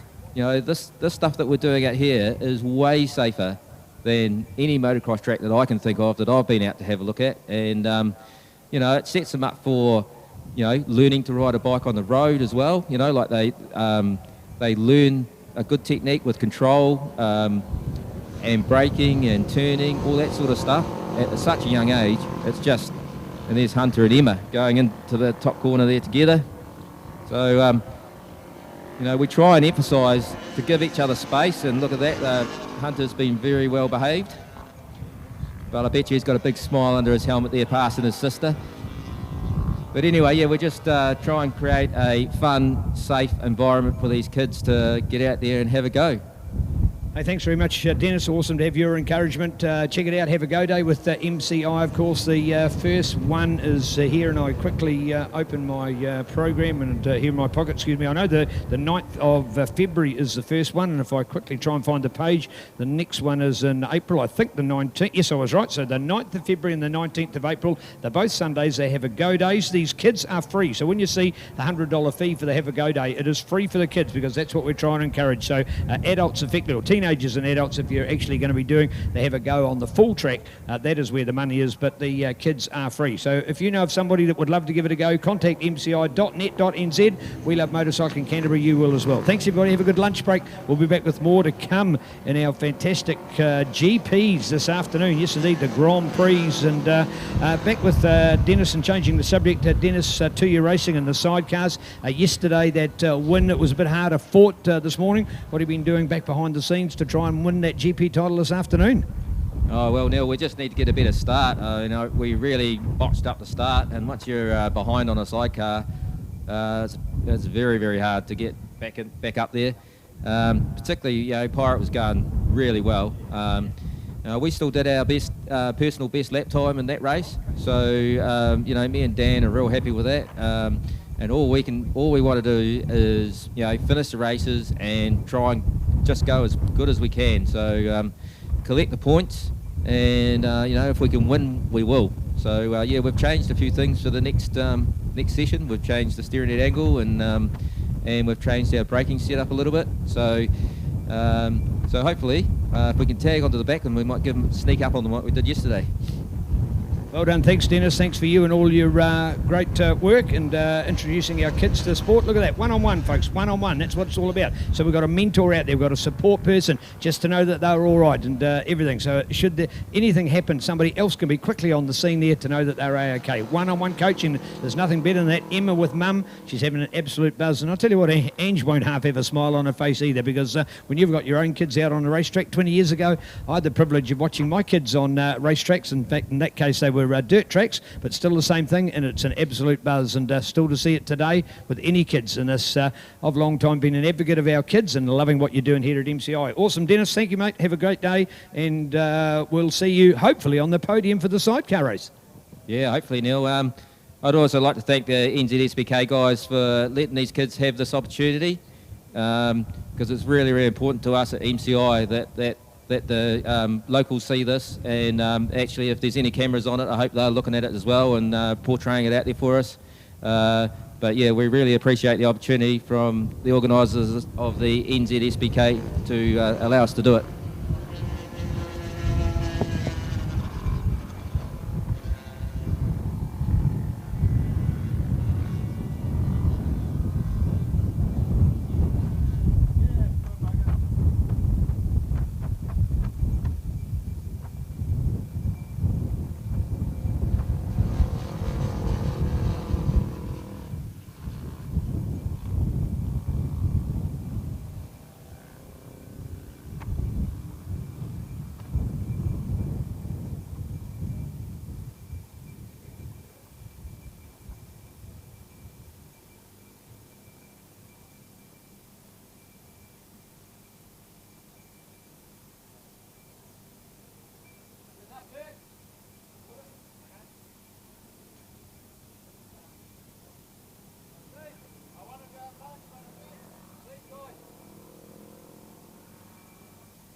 Hello everyone. You might see there's another motorcycle out on the circuit at the moment during our lunch break here at New Zealand Superbike Champs. So at the moment we've got Cormac Buchanan from the 150 Supersport class, who's just doing a little bit of testing on the Moto Academy IM250. It's just had a few winter upgrades done on it, and excuse me, I've just run up the stairs. We haven't had time to really test it, so we wanted to do that before we launch into the Sound of Thunder and the Burt Munro meetings, because unfortunately in New Zealand the 125 Grand Prix and Moto 3 class has been disestablished. So this bike is what's called a pre-Moto 3 machine. It's been fully designed and built, developed in New Zealand, in Wellington mostly, with various people from around New Zealand, Palmerston North, with Griffith Performance Racing doing the chassis work, KSS at New Plymouth doing all the suspension work, and various other people around the place helping out. So some of you might remember the bike from last few years in the Biggles Racing team. And this year the Biggles Racing team is focusing on the 300 Supersport class, because of course the Moto 3 class is not working anymore. So it sounds a bit different than what it used to. The bike now this year has a full carbon fibre air intake system built into it, and a Moto 3, KTM Moto 3 exhaust system.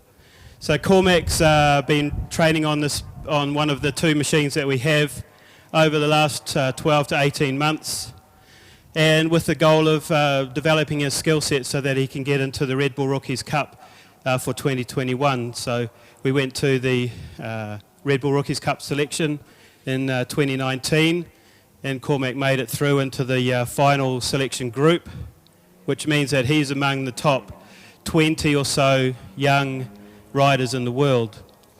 Out of the 4,000 odd people that applied for Red Bull Rookies Cup each year, he made it to the final 30 in the world and was one of the top 20 time getters at the circuit in Spain.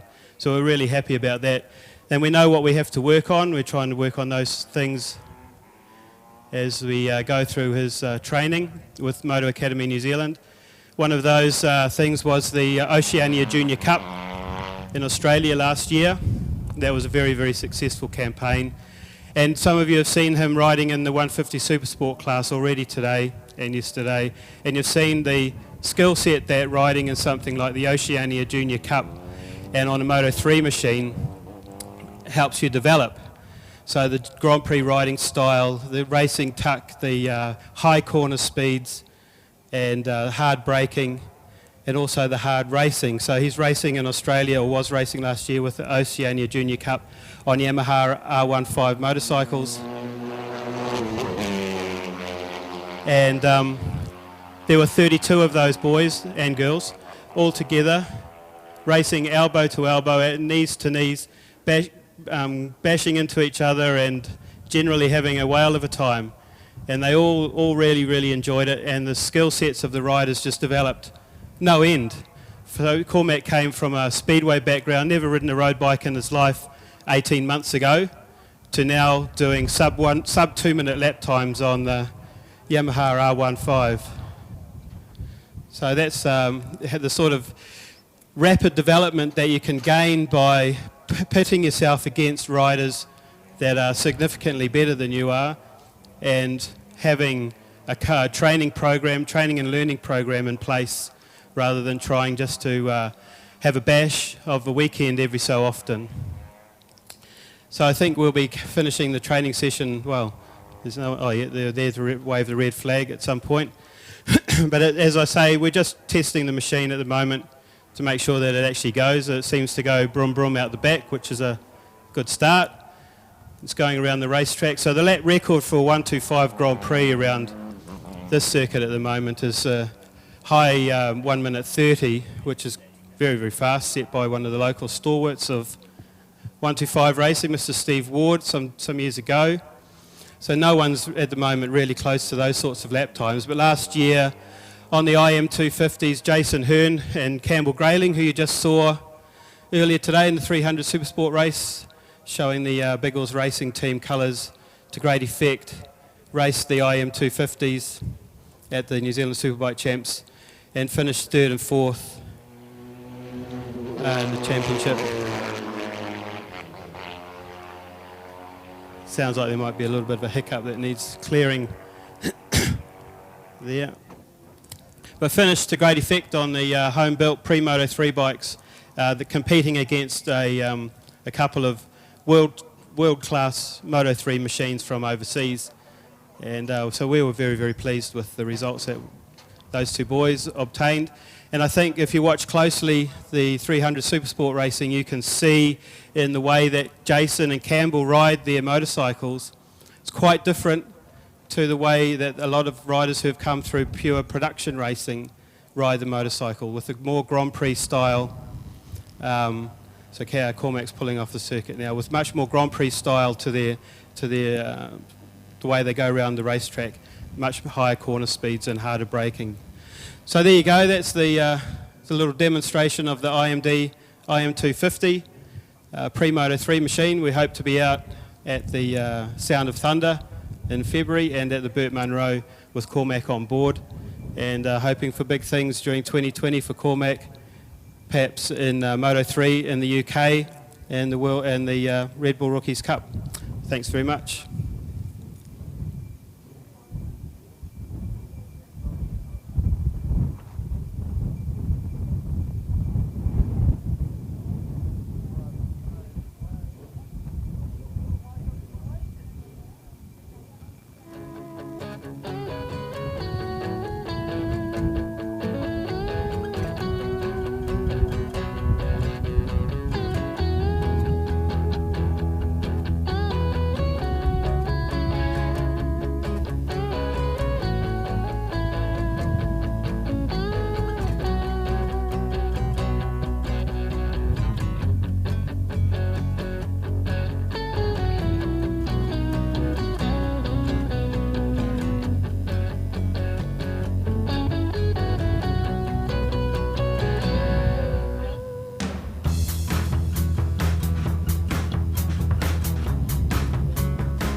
Trials are far from over.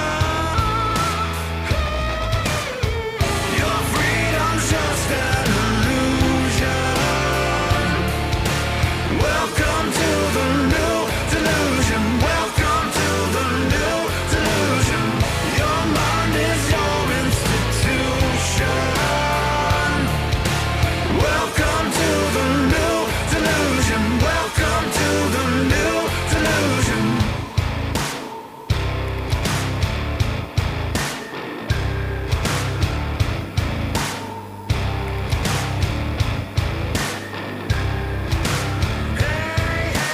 Easy, my friend. The rules were made for us. Thank you, folks. Not far away from a resumption of racing. Can inform you that the program is shortened.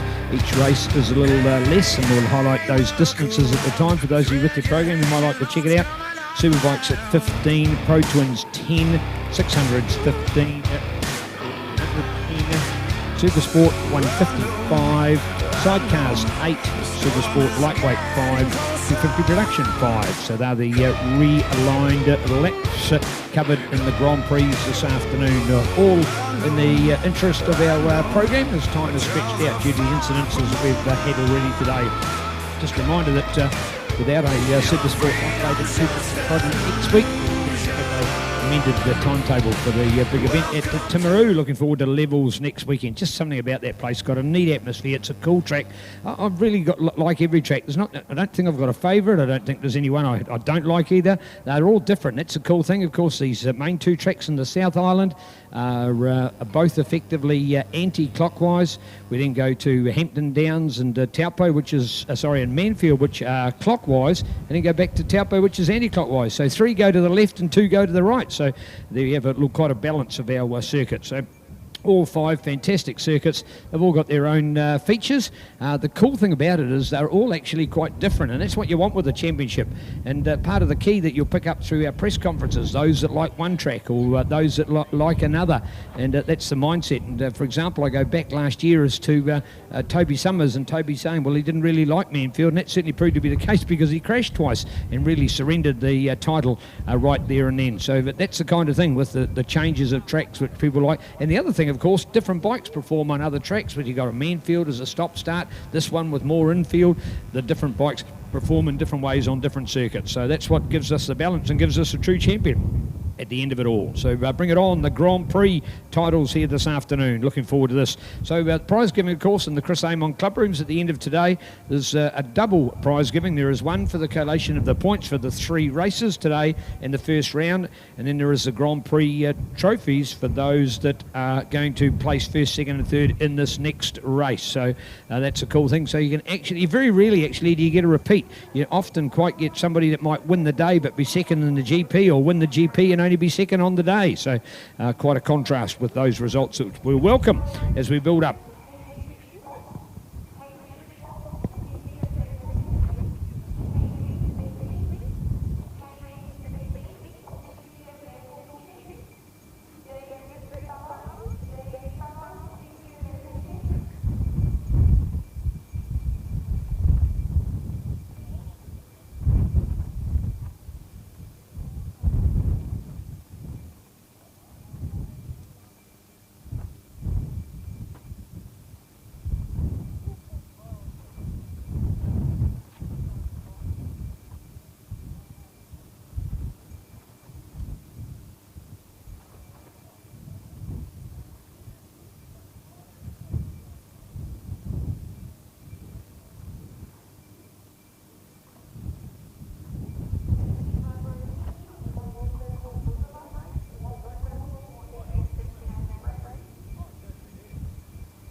Well, folks, there's one thing about our program. It starts with the big boys, and we're here with a bang, and you're about to look forward to it. Avon City Motorcycles Superbikes coming at you. Ride with Tech Air. Yes, indeed. Come and see the Tech Air display in-store or with us here at the Ruapuna round today. Comprehensive upper body protection for unrivaled freedom. The fantastic A-Stars wear. Yes, indeed. Alpine Stars World Revolution in Tech Air. What is Tech Air? Well, it's, of course, a compatible garment with a liner with the airbag system inside the liner. That means that it's activated as you're thrown from your motorcycle, and it gives you that Michelin tyre man, Superman kind of feel for your landing, so giving you the ultimate protection. You can have it as a road motorcycle as well. It's not just reserved for the elitist of road races, so check it out. It is Tech Air from Alpine Star and available from Avon City Motorcycles, the home of BMW, the ultimate riding machine, and Suzuki, a way of life. Check it out. It's Avon City Motorcycles Superbikes on the warm-up lap now.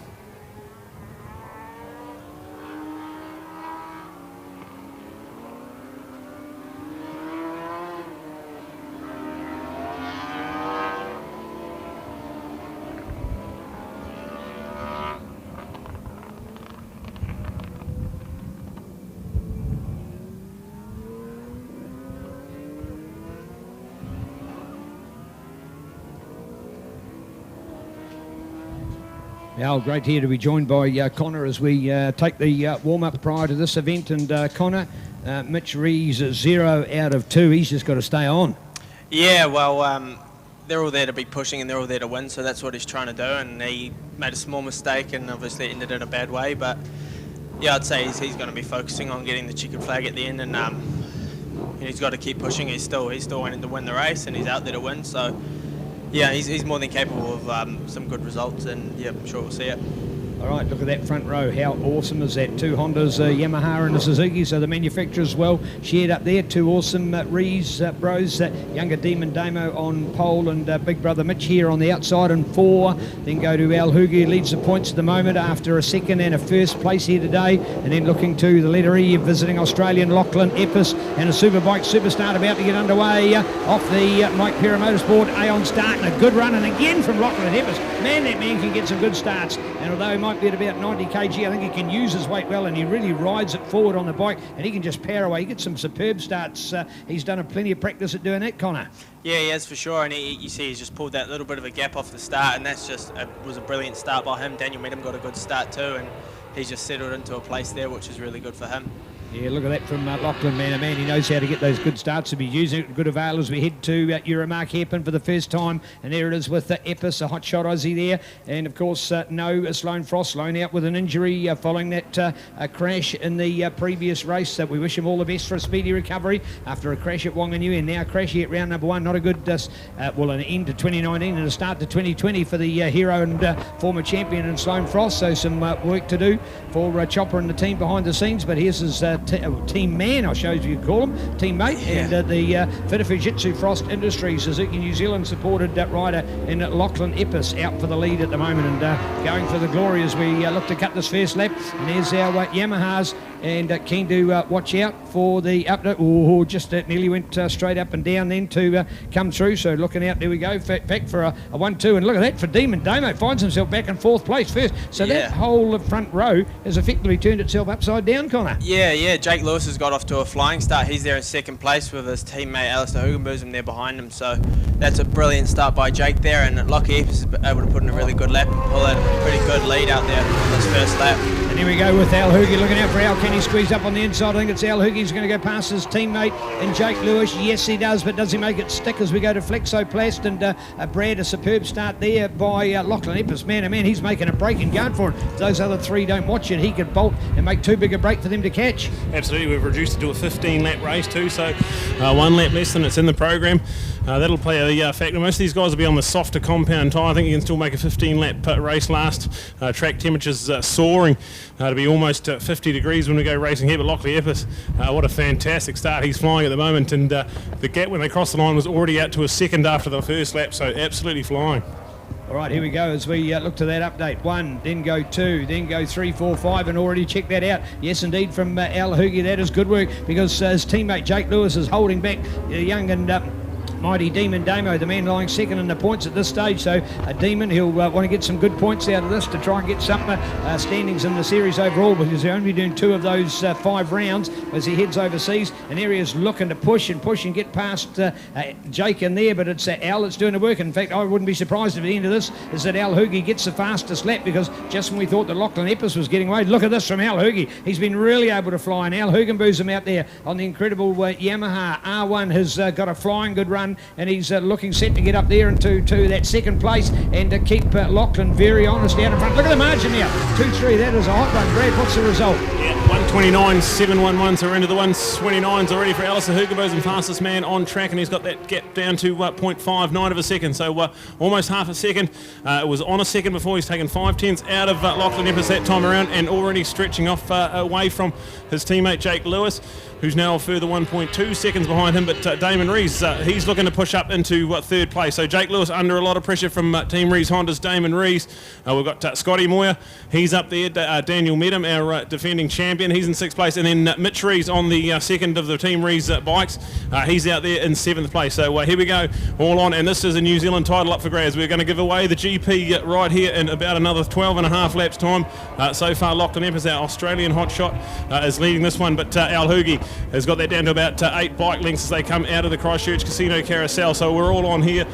Plenty of time left in this one. All right, Connor London and some expert comments when we saw Lachlan Epps get a break. I thought it was monumental. What a ride, though, coming from Al Hoogie. Yeah, for sure. Al Hoogie's in a really good position there. He's got a lot more pace than Lockie does at this stage of the race, and he's in a good position because he'll be able to just sit into a rhythm. Once he's got past Lockie, if he does, he'll just be able to chip away at his own laps. And for Damo, he's there in that group, so he's going to have to work and push his tyres a lot more to get past Jake and then close that gap. So he's got a bit of work cut out of him. He's got to be careful of his tyres. It is a long race, so it's going to be a close one come the end. Jake look at that from Scott Moyer. That is sensational. He's gaining on these boys. Look out for the time there, Brad, from Scott Moyer. Who's put the fastest in over there? Scott Moyer. Scotty Moyer did his fastest lap of the race, but it's still on the 130, so low 130. Damon Rees matched him for pace, so that gap there, 0.18 of a second, so less than 2/10 of a second as we see as that Damon Rees up into 3rd place, I think ahead of Jake Lewis. So the change for 3rd, Demon Damo, and then Scott Moyer ready to pounce as well. So be careful here, Jake Lewis. He might end up being 3rd to 5th in a couple of corners' time.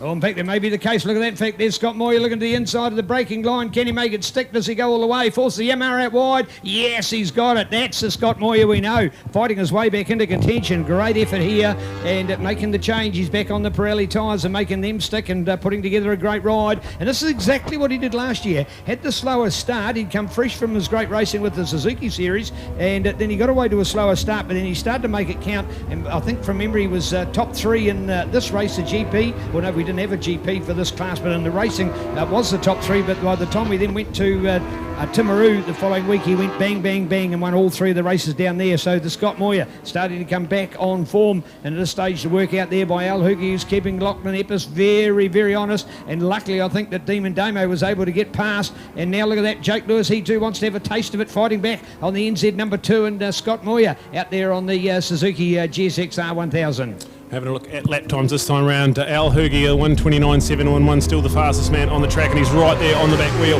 He is faster than Lachlan Epps by half a second that time around, so he is now down to 0.1 of a second, that gap for the lead. On 5, we've got a new fastest lap of the race, a 129.632. So Demon Damo Rees in 3rd place now. He's broken free of Jake Lewis. He is gone hunting. He's 1.7 seconds off the front 2 guys. So we'll keep an eye on that gap. Jake Lewis, good job there. He's still in 4th place ahead of Scotty Moyer. So that's 4th and 5th. And then Daniel Medham there in 6th place. Here we go with this one. Al Hoogie, he's really starting to pile on some pressure, but Damon Rees is getting a tow along as well. So the front 3 definitely going to start bunching up, I think, and 10 and a half laps to go. Well, of course, that's the big difference. It is, Connor, it is the GP after all. It's no a short sprint 10 lapper like we had yesterday, 15 laps, and we haven't even seen what tyre wear is until this, at this stage of the race. So these guys settling in here at the moment, they know there's a lot of the race left. Yeah, and it's hotter than it's been all weekend, so this is going to be unfamiliar territory for these guys with their tyres. So I think that's going to play a big part in the last few laps of this race. Damo's obviously closing up there, so he's got a bit of pace, but it's a wonder how much is he using of his rear tyre, and will he be able to have enough to get past these boys and stay there towards the end of the race. Well, come on, Canterbury, you've got to be biased. You're not just a quiet crowd here for nothing. We want to see that support out there. Where's the arms waving, the T-shirts flying, the caps being waved in the air. Let's get in behind Al Hoogie. This is Mr. Alistair Hugenbosom on fire here with a very good second place. So can he keep it going? You betcha he can. He needs your support to do it. Come on, let's go cheer him. Al Hoogie out after the Aussie and Lachlan Epps. And the attack is on in the Avon City Motorcycle supported Superbike class. So it is the letter E of Lachlan Epps out in front to take the lead ahead of 43 and Alistair Hugenbosom from the 92 of Damon Rees, the fastest man on the racetrack, ahead of the 29 of Jake Lewis. Go back to the 2 of Scott Moyer from the number 1 and defending champion of Daniel Medham, who just has not hit rhythm at all in any stage of either Suzuki International or this series. But hey, it's only early days, folks. This is only race number 3 of 15, or round 1 of the 5 in the entire championship, set to go from Ruapuna to Levels, Timaru next week, take a break and go back to Hampton Downs early March, end of March for Manfield, and then wrap up at Taupo in the first week of April. Change of position for 4th place. We have Scott Moyer going up the inside of Euromark on Jake Lewis. So new man in 4th place, Scotty Moyer. Look at this front 3 really starting to bunch up. There's less than a second covering the front 3 guys at the moment. The fastest man on track is Damon Rees. We've still got 9.5 laps to go, so anyone's race at the front. And look at that front 3 starting to bunch up. Scotty Moyer just already starting to break clear of Jake Lewis since he's got into 4th place. Jake Lewis 5th and Daniel Medham 6th. There's Mitch Rees in 7th place. Just damage control for the weekend for him. 2 DNFs so far. Just looking to get some championship points on the bike as we go racing. But this front 3, this is going to start coming alive. There's going to be 9 laps to go when we cross the line, and it is absolutely anyone's. Well, indeed, great to watch as we come out of the Rock FM sweeper, and down the front, John Britton straight here, loving every bit of this, and we go racing. There it is, look at that, nothing in it. That's the closest margin all day, and the slipstream this year from the Yamaha on this lap, and maybe the squeeze up on the inside. Has he got it? Does he make it stick, or does he go a little bit wide? Does it tuck through in there and look around through Flexoplast and trying to see the change? And no, still there with Epps at the moment, but man, that was the pounce. That was certainly the pounce coming in there from the Yamaha Hotshot, but does he make it stick? No, he doesn't. And as he does all of that good work, look out for Damon behind him. Damon's got the ability to go up and maybe take one, if not the 2 of them. He's got closer and closer. He's proved that he's the fastest man on the racetrack at the moment, and he's holding on to a dynamic placing. And here's my famous defence attack one, Connor, because all of a sudden, when you saw the attack that time coming from the 43 of Al Hoogie, man, he had to watch it because he would have smelt him. He was that close to him. Damon Rees is coming at him as well. Yeah, for sure. And Lockie Epps is real strong into turn 1, so most laps, for the last few laps, Alistair's pulled up beside him going into turn 1, but Lockie Epps is really strong on the brakes and entry into turn 1, so he's been able to hold off there. Absolutely fantastic. Into the Southern Salvage S's, and a little bit of a different line there from Al Hoogie, which is right up on the back wheel of Lockie Epps. Damon Rees carries a bit more corner speed through the double left hand as they flick it right. All second gear on a Superbike through there, and these tyres will be absolutely screaming with 8 laps to go when they cross the line, and there is less than a second separating out our front trio. There, you can see it. There's less than 2 bike lengths in between each of those riders as we see who gets the better drive. Al Hoogie's the closest he's been on the back wheel of Lockie Epps out of turn 10, so here we go. Has he got the legs? Lockie Epps is so good into turn 1. He brakes very late and holds the corner speed right round Al Hoogie. All he can do is just tuck in behind him. So the front 3, no change at the moment. Lockie Epps, Alistair Hugenbosom and Damon Rees. Within Scotty Moyer, he's 3.7 seconds back, and Jake Lewis is not letting him get away with 4th place as well. So the battle for 4th not done either, and then we go to Daniel Medham in 6th place there. So fantastic stuff. Have we got a change for 2nd place? We've got Demon Damo under brakes into the hairpin. Can he get it stopped? He's done a fantastic job, and that is a change for 2nd place. Here we go, Demon Damo Rees, new man in 2nd place, and getting after Lockie Epps. This is going to be on here.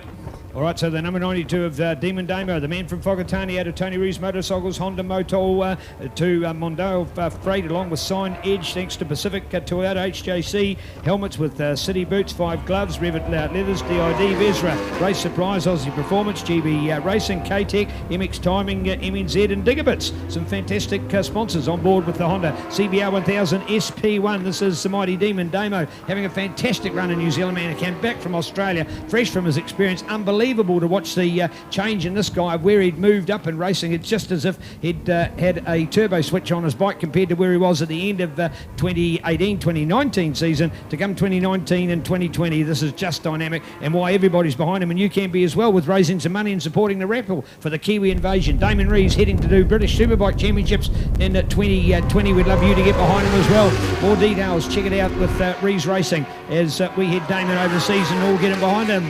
Yeah, and tried to have a look up the inside, but Lockie is, as we talked about, way too strong into turn one. So that's still the front three at the moment. Lockie Eppes, Damon Rees, but Damon Rees is so good through Liquimolli, round the Icon corner and the run to the hairpin. So we'll see if he can pull up and get alongside Lockie Eppes. He gets that great drive out of pothole, and having a look under brakes, Lockie Eppes is one of the latest breakers we've got in the field at the moment. So no way round there. We've got that front three really coming alive. We've got Jake Lewis now back up into fourth place, ahead of Scotty Moyer. So Jake Lewis, he's starting to come alive at this latter stage of the race. We've got 6.5 laps to go, so we're over half race distance. These tyres will be starting to go off a little bit, so we're all on here around the casino carousel, and fantastic stuff. But Damon Rees is only a matter of time before he starts piling on a lot of pressure, I think.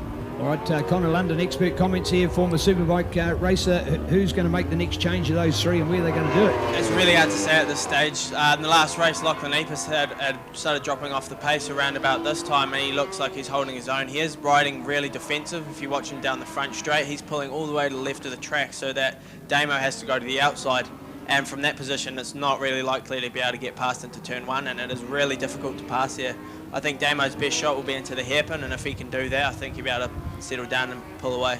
All right, great to watch here. Here's the trio. Look at this. Come on, race fans, put your hands up. Give them the cheer they deserve. It's not a spectator sport where you sit down and do nothing. Support your heroes. You do it when you're on TV and you watch them and you yell for them. Do it here as well at trackside. We're loving it here. Ruapuna in the Mike Pero Motorsport Park, on fire with MCI, Motorcycling Canterbury Incorporated. And of course, this event brought to you by MNZ Motorcycling New Zealand with a fantastic run. What are we seeing, Brad? Big change for the lead. Big dive bomb move into turn one. So fantastic work, Damon Rees. And we have a new race leader, the 92 of Demon Damo Rees on the Team Rees Honda. Fantastic work, and he's going to put his head down and try and get out of here. So Lockie Eppes just thought he had the line covered away, and then it was actually late in the corner. It was a very late dive, and Demon Damo Rees, brilliant move. So we have a new race leader. Damon Rees is going to lead with 5.5 laps to go. Well, even Connor London, I wouldn't have expected to be that pace at pace, because we'd seen that Al's on a pretty fast Yamaha, and he couldn't get past Lachlan there. So I think in some ways that Demon Damo caught Lachlan out a little bit. I think if Lachlan had thought of it, he was all concentrating on the Euromark hairpin, but he did it a little earlier. Yeah, well, that was a brilliant pass. Completely proved. Did exactly the opposite of what I said would happen pretty much 10 seconds later. I didn't pick it either, don't worry, you're not on your own. So it was a brilliant pass by Damo there, and it'll be interesting to see if Lockie can stay in there behind him, because as I said, he dropped off around this time of the last race, but as you can see so far, he's been able to stay there. All right, Brad, hey, we've been talking about these top three. We've got to remember there's more in the race than that, so you've been watching some cool other racing and keeping your eyes on the times and the effort of those other boys, and particularly 4 through 7 there, doing very well. Yeah, fantastic. All of the top 7 are in the low to mid 130, so that's a fantastic pace set in the hot track temperature. We've got Damon Rees now up into first place. He's got a 1:29.632. That's the fastest lap of the race. Lockie Eppes in second place. He's lapping in the low 130s. We've got Alistair Hoogie there, Jake Lewis and Scott Moyer, the top 5, and still after all these laps, we've got 10 laps into this race, 5 to go. They're still separated by less than a second. We've got Daniel Medham and Damon Mitchell Rees, that gap there is on about 1.1 seconds as well. So we've got battles all around. We're definitely still on here. We've got a massive 4.5 laps to go, and look at Al Hoogie now piling on the pressure to Lachlan Eppes. So I reckon the next move we might see might be a change for second place with that Blue Crew Yamaha all over the back wheel now. Well, I'll tell you what, folks, if you look out for World Superbikes MotoGP on TV, and please, we're not being negative about them. What I'm trying to be is so proactive about our NZSBK, because the distance from 1st to 7th is very good. We can see other times on TV shots when we watch coverage that there's mega and miles and metres difference between guys on racetracks on the world scale. This is how close it is. New Zealand could be the change on the inside. Has he made it stick? I think he's going to watch for Al Hoogie. Hoogie on the inside. Come on, Canterbury. Al Hoogie, is he up to second? But does he make it stick? Oh, Eppes back. Eppes back. How did he he do that? Epic from Epis. Oh, I thought that was all Al Hoogies, but if there was ever a chance to Epis to come back, he would have to do it. That was crazy. How did he hold that, Connor? Yeah, that was a desperate dive there. I think Lockie's struggling a bit, and that was his last hope he had of staying in touch, because I think we're going to see Alistair pull away here. But down back there, we see Mitch Rees is coming into his zone now. He's caught up to the back of Daniel Meadham, so he's settled in quite well to pace, and he looks like he's going to put a move on Daniel Meadham now. Absolutely fantastic. Well, battles all around the track, but yeah, what a move. Lockie Epis just got the inside taken away into the double left-handers and then held it right around the outside, stuck his nose in the dipper, but unfortunately couldn't quite get the power back to the ground, and Al Hoogie just swept around the outside. So great racing from these guys, and it's fantastic to have a young guy like Lachlan Epis come over to New Zealand and mix it with our top boys. So fantastic. Just a young man, around about 19 years of age, and to be mixing it like he is just fantastic.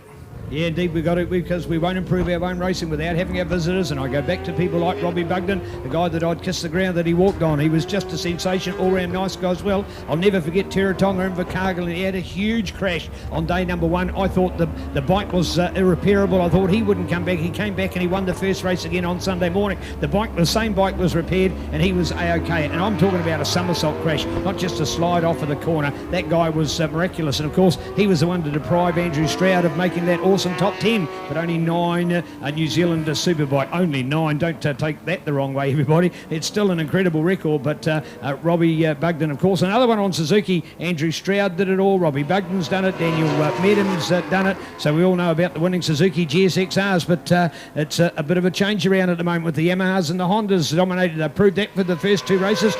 We haven't seen a Suzuki on the podium yet, and we've got a real chance, though, in this one of seeing one, but it's going to be Demon Damo out in front. He would love a GP title. Remembering that will be something incredible on his CV for 2020 as he heads to BSB, British Superbikes. So come on, Kiwis, get him behind the Kiwi invasion. You can support him. Raffles out there at the moment. We're raising some serious money to get our man Damon Rees over to the UK. Yeah, fantastic. He's still consistently lapping in those low 130s. It's fantastic pace with just through 3 laps to go. He's got a 1.1 second lead to Al Hoogie, so pretty comfy, but still not done for. And then there we go with Lockie. Connor had called it earlier that Lockie's struggling with that rear tyre and just slipping off the pace of Al Hoogie, so that's 3rd place. But he's got a 4.5 second lead back to Jake Lewis in 4th. So the podium there looks to be under control. We've still got 2.5 laps to go on this one. We've got a great battle with Daniel Meadham and Mitch Rees swapping position after position. They've had about 5 or 6 position changes in the last lap and a half alone. So fantastic to watch that battle, and we go racing. We've got a shout out for Mark McGregor. He's done a fantastic job. He's out there on the R1 going through the Signbiz Dipper at the moment, so that's great to have more Australian flavour coming over here and mixing it at NZSBK. 1, 2, 3. There's the point through the Signbiz Dipper. Now here's the next group. Here's that 4-5 we're talking about. And then that 6-7. Here's that other bike going on. That's what we've been talking about with the number 1 and the 62. The Dan Meadham and the Mitch Rees battle. Look at that from Mitch. Beautiful drive out of Signbiz Dipper. That was fantastic. Look at him. See, right up on the tail. And as Brad has picked up, there's been some dicing, toing and throwing with their results out there as well. Round through the Rock FM sweepers. The leaders might have gone. These guys have got their own championship battle. All they've got to do is to beat each other. They don't worry about the guys out in front. It's all on for the epic battle. And there we go with that Dan Meadham hanging on through there, and Mitch Rees, though, Connor, who'll be so conscious of the fact that he's pushed and pushed in those other races, not yet finished one. So is it that case of, well, do I want to beat Dan and maybe lose it, or do I settle for a finish? Yeah, well, for sure he'll want to see the checkered flag, but he's a racer and he'll want to get the best results possible. He is on a different bike to obviously what he was in the last race, so all bikes are different, and there could be something minor that is affecting him on that. But you can see there he's just dropping back a bit, so maybe he is just settling into that position.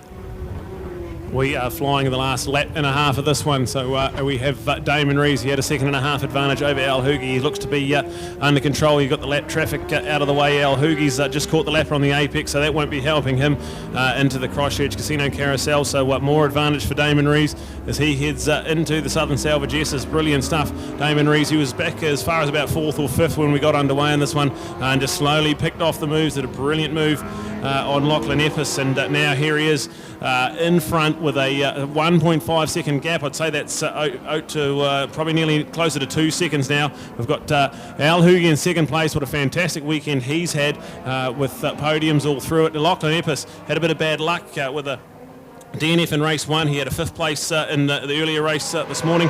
He's sitting in the podium position as well. Jake Lewis, Scott Moyer, 4th and 5th. That's certainly not done for at the moment. We've got the white flag out. We're on the last lap at the moment.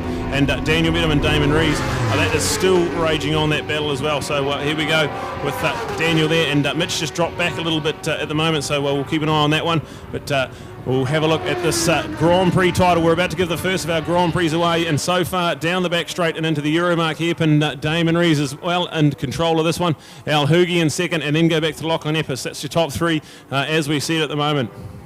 All right, great to see as this battle goes on. Man to man, if you're ever going to love it or what. Of course, we're talking about Damon Rees, Al Hoogie and Dr. Epps. Yes, indeed, Aussies on the podium. It's a chance to do it here at the moment. And my first question to Lachlan will be, you held it for so long. How did the others get past you? And we're going to find out how this young guy... I love interviewing Lachlan. He's a real super kid and still effectively only a teenager, ladies and gentlemen. That's how good he is. But in at 90 kgs and at 6 foot, certainly no a lean, slight guy, and very explosive in his presentations as well as his riding. You'll love him.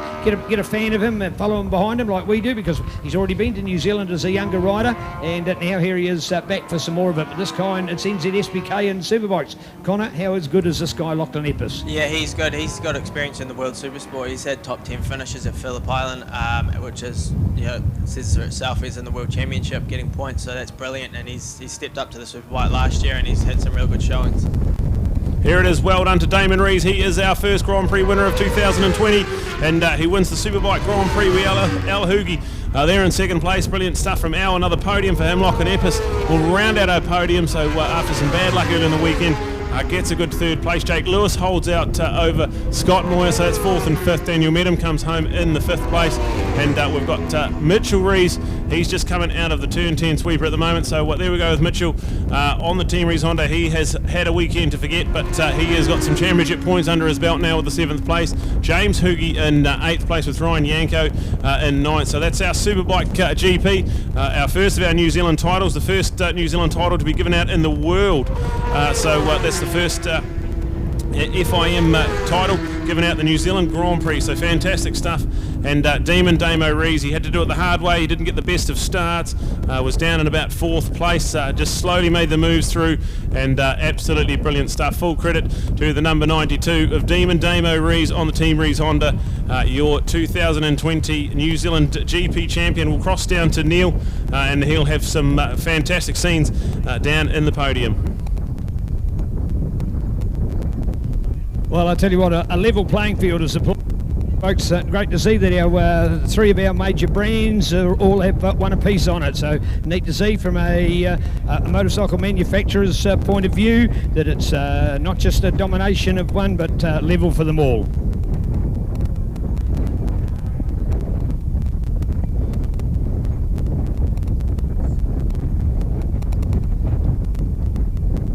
Well, the teams are coming out of their shed and coming along here to meet and greet their champions, and certainly there'll be some high fives all around for this, some cheers, some claps. Look at that, already up here, 43 for Al.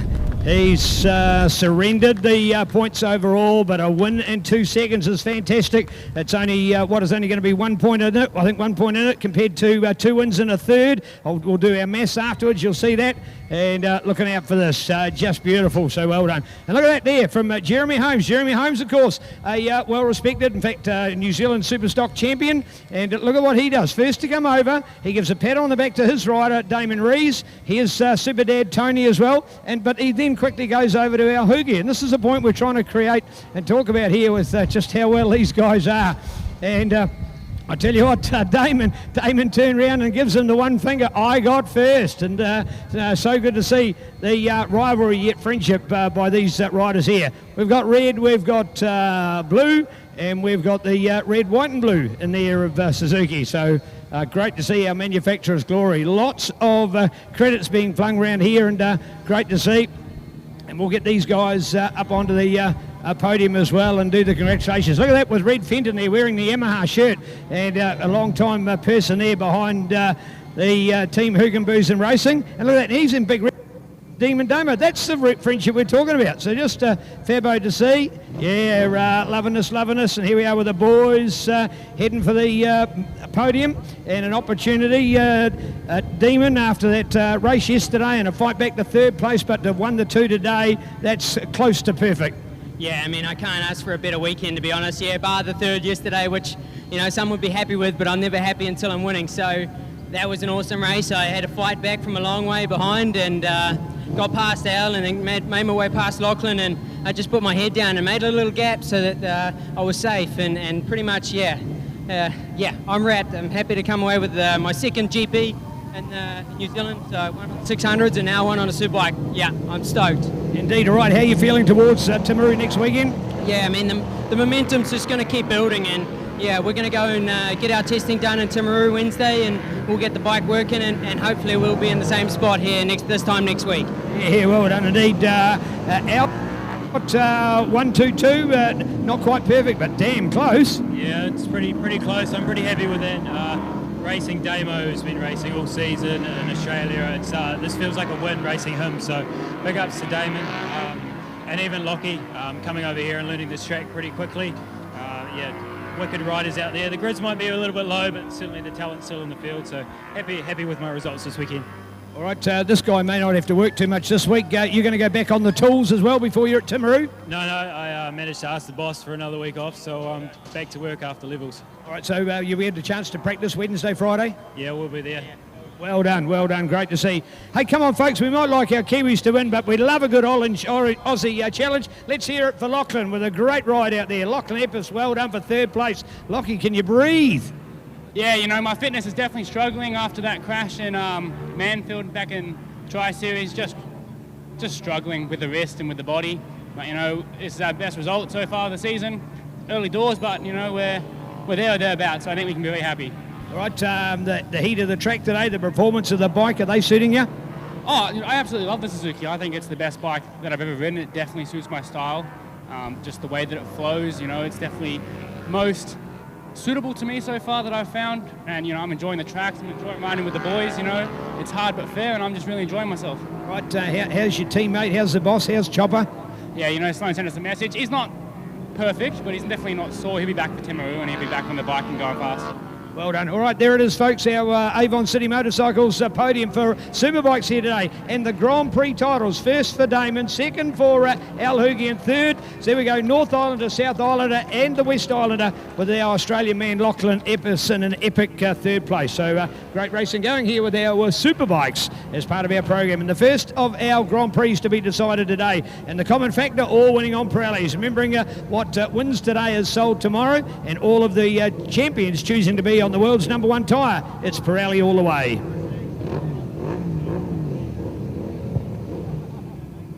Fantastic stuff. That is our first Grand Prix given out today. We go to another Grand Prix to give away. This is a 10-lap race for the Pro Twins. This is going to be fantastic. We've had two different race winners so far this weekend. Ben Rosendale, he won race one, but then Nathan Jane come back in scintillating form, dominated race two. So we go racing. SJ Cavell there in third place on the grid with Zach Fuller in fourth. This great kid Zach Fuller, he's been on podium 2 times already this weekend, so super consistent as we marshals are in. And we're waiting for the lights to come on. We are getting ready to go. Racing with the Pro Twins. Nathan Jane, a good start as well with Ben Rosendale. Everyone on the front row got away pretty cleanly. I think SJ Cavell, probably the worst of the front row starters. Zach Fuller's right round the outside, so that's not a bad place to be when you go flying into turn one on the racing line. As we have a look on the CTAS update, Grant and the team doing a fantastic job, and streaming live through Sky Sport Next. So fantastic to have Sky Sport Next on board, and it is Zach Fuller who's going to lead around Icon Corner. Then we've got Nathan Jane there in second place. Ben Rosendale has a good start. He's in third place. We look for Josh Augustine to see if he got his bike going. We've got SJ Cavell, he's right around the outside. He's in a bit hot there to the marquee, Euromark hairpin, but managed to find his way up into about 6th place. Angus Boyd's got a good start. He's running up the top 7. So here we go racing. Zach Fuller, he did this last time around, but Nathan Jane got ahead of him in the first couple of laps. So let's see if Zach Fuller can do some holding off here. Nathan Jane in second place with Ben Rosendale in third, and we have a Grand Prix title on the line. So what we're looking at the Sky Sport next update here at the moment with Zach Fuller. Then we go to Nathan Jane and Ben Rosendale. Big shout out to everyone watching on Sky Sport next, fantastic, and a special shout out to young Jack Lovell there, unfortunately with a bad broken leg, so a big shout out to all the people watching, but a big shout out to Jack there. Get well soon, Jack. And we go racing. Pro Twin Grand Prix up for grabs here, a 10 lap race. It was scheduled for a 12 lapper, but we've changed it to going to do a 10 lap race. And these guys here, they have tyre regulations for the weekend, so that'll all be coming into a factor. As Zach Fuller leads Nathan Jane and Ben Rosendale across the line. Rob Whittle, a great start. He is the man in fourth place with Carl Hooper in fifth. SJ Cavell there, sixth place. Angus Boyd. Michael Patchett, who had a bad crash in race number 2 this weekend, so he's there, got his bike going again, so eighth place him. Chris Burt and Nick Southerwood rounding out our top 10, and Josh Augustine there in 11th, so he's managed to get his bike going again as well. Fantastic stuff from them. Pro Twin Racing with Zach Fuller at the moment into the Euromark hairpin. Nathan Jane going to have a look up the inside. I'm not sure if he's going to be quite close enough there, but he has got his wheels right where he wants to be at the moment. Ben Rosendale doesn't want to lose touch with his front three either, so we're battling for a New Zealand Grand Prix, and it is with Zach Fuller at the moment. We go Rob Whittle and Carl Hooper having a great battle. SJ Cavell in sixth place at the moment. He had a crash in race 1, so he's going to want to get as many championship points as he can for the weekend, as well as Angus Boyd and Michael Patchett in there 7th and 8th. So that's another little battle going on. There's less than half a second in that battle. We're going to watch this one very closely into the Southern Salvage S's, Zach Fuller and Nathan Jane. Electric racing from these guys. Pro Twin Racing has always been some of my favourite to watch. Absolutely brilliant. Nathan Jane going to hold around the outside. He's in a bit deep, but manages to get it stopped, so fantastic rating. And Nathan Jane, formerly on a 600 Supersport machine last year, now out there in Pro Twin Racing and already up the sharp end. He got pole position, and he's had a race win in race 2. He's right on the back wheel of Zach Fuller as they come out of the sweeper. Down the front straight we go, and look at that, Ben Rosendale now right on the back as well, so a full three-way fight for the lead with Rob Whittle, Carl Hooper and SJ Cavell. That's going to be a little three-way fight for 4th, 5th and 6th as well, so we've got battles all over the place. We've got a massive 19 entries in the Pro Twin class, so great numbers, and there's anywhere from about 10 to 12 guys that can win races in this class, including Jacob Stroud out there. He's on the borrowed bike for this weekend. Thanks to Dennis Charlotte and the Mega Motorcycles team. We've also got Rob Whittle sitting there in 4th place. He's had wins in other various classes, a somewhat veteran of New Zealand motorcycle racing, so fantastic to have Rob now in the Pro Twins class. And the racing is coming alive. We have about 7.5 laps to go. We are on lap 3 of this one. So there we go with Zach Fuller doing a great job holding off Nathan Jane. Where is Nathan going to make the move?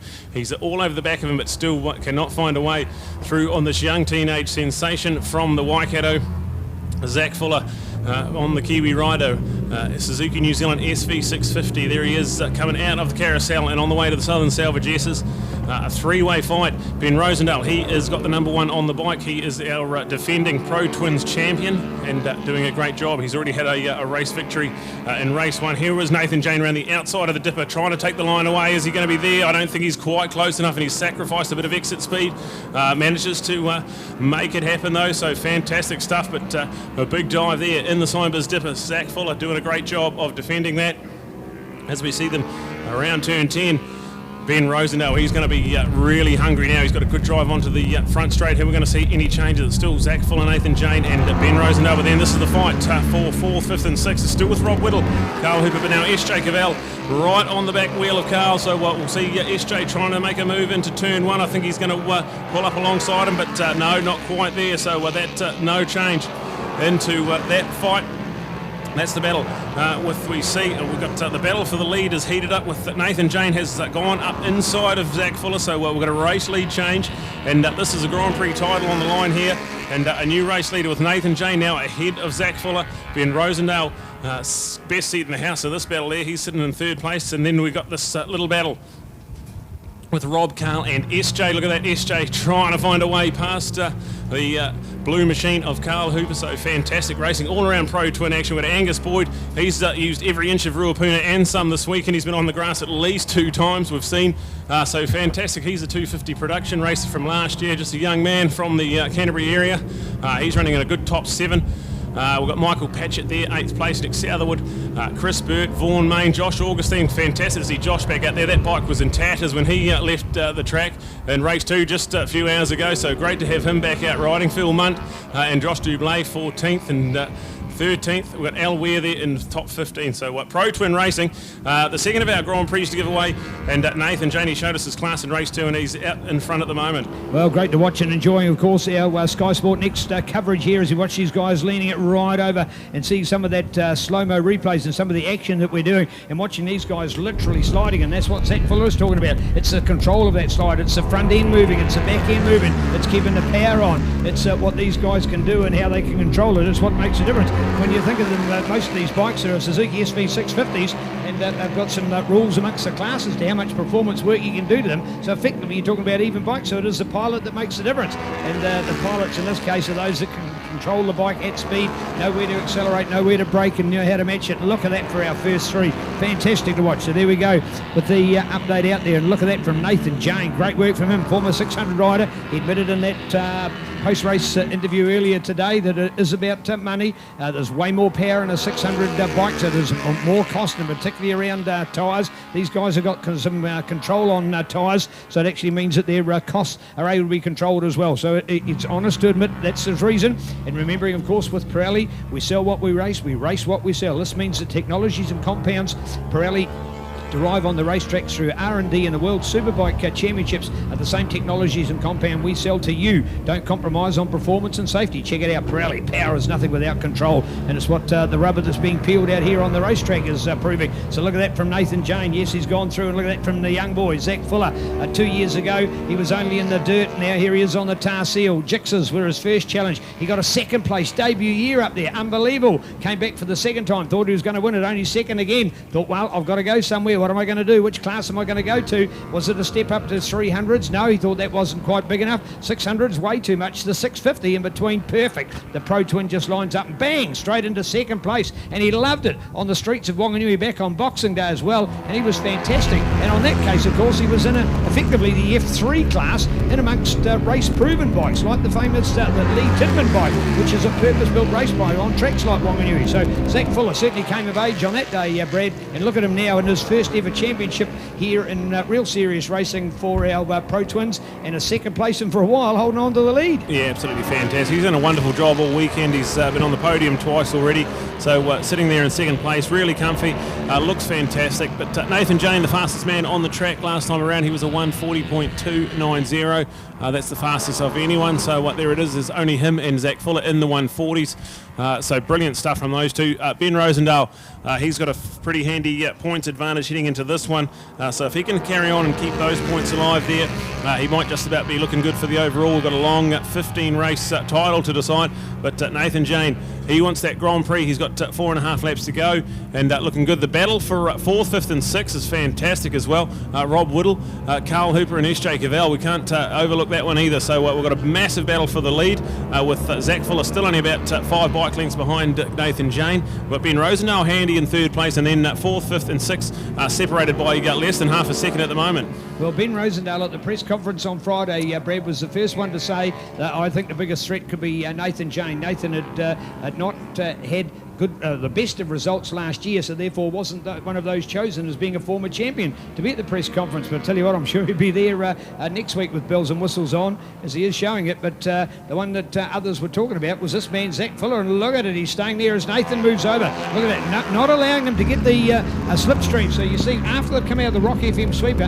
they turn and go back to the infield and then veer their way across, because if they hold the same line, and so too does Zach Fuller, he can get the advantage, slipstream, hang it behind him, and then go up to flat flexoplast, and you just peel in and get that advantage and go in the front. And once you're in the front, you've got a better advantage, because these bikes so equal on power. It's your riding ability that makes the difference between 1 and 2. And look at that. And Ben Rosendale, well, it's as if Ben, he's finding him getting creeping out a little bit further. He may have to pick it up to hang with him, or is he going to be content to be third place and hope that with their inconsistency, and remembering Nathan did not compete yesterday, so he's backwards on points there.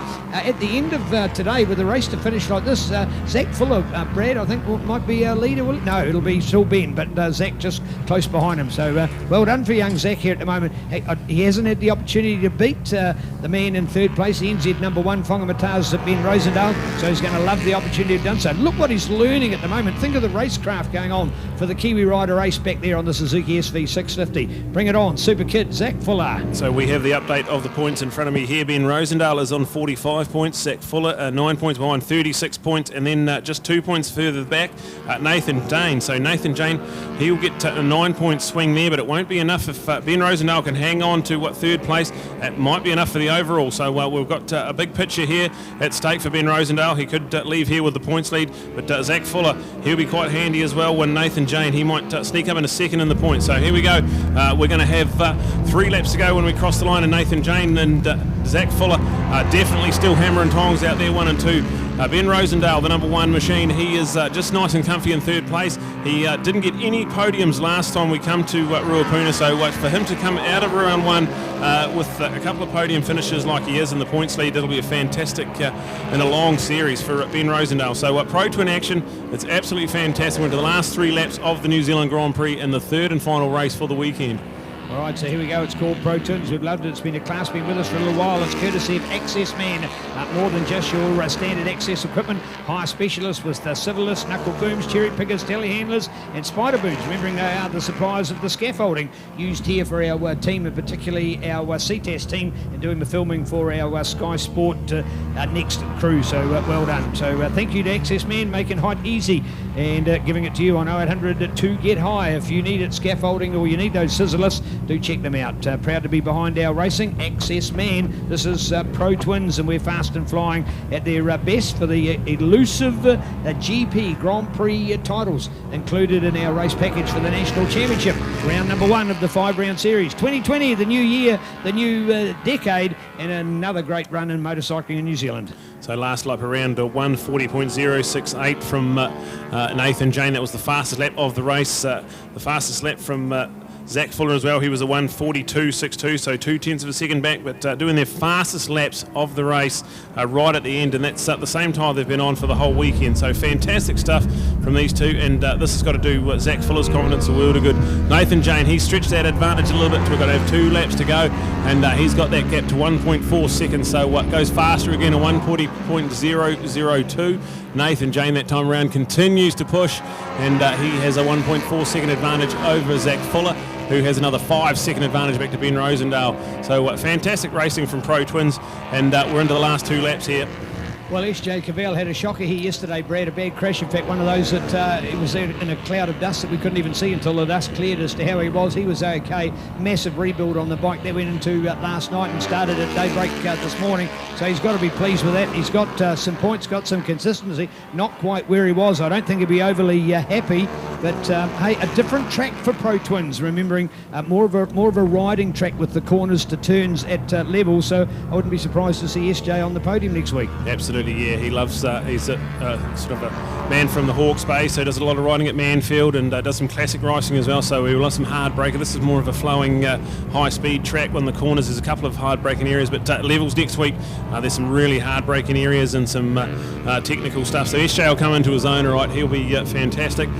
Worked all through the night. He not only rebuilt his machine, he had to help the team Reese Honda and also Rogan Chandler as well, so he was absolutely flat out last night, and for full credit to the CD Vandermeer builders and Eastfield engineering team. Dan and Charlie were still putting parts on that bike before the scrub session this morning, so fantastic to see. And he's now all over the back of Rob Whittle, so the battle for 4th has started to come alive. We're going to have the white flag out, so Nathan Jane's about to have 1 lap to go for Grand Prix glory.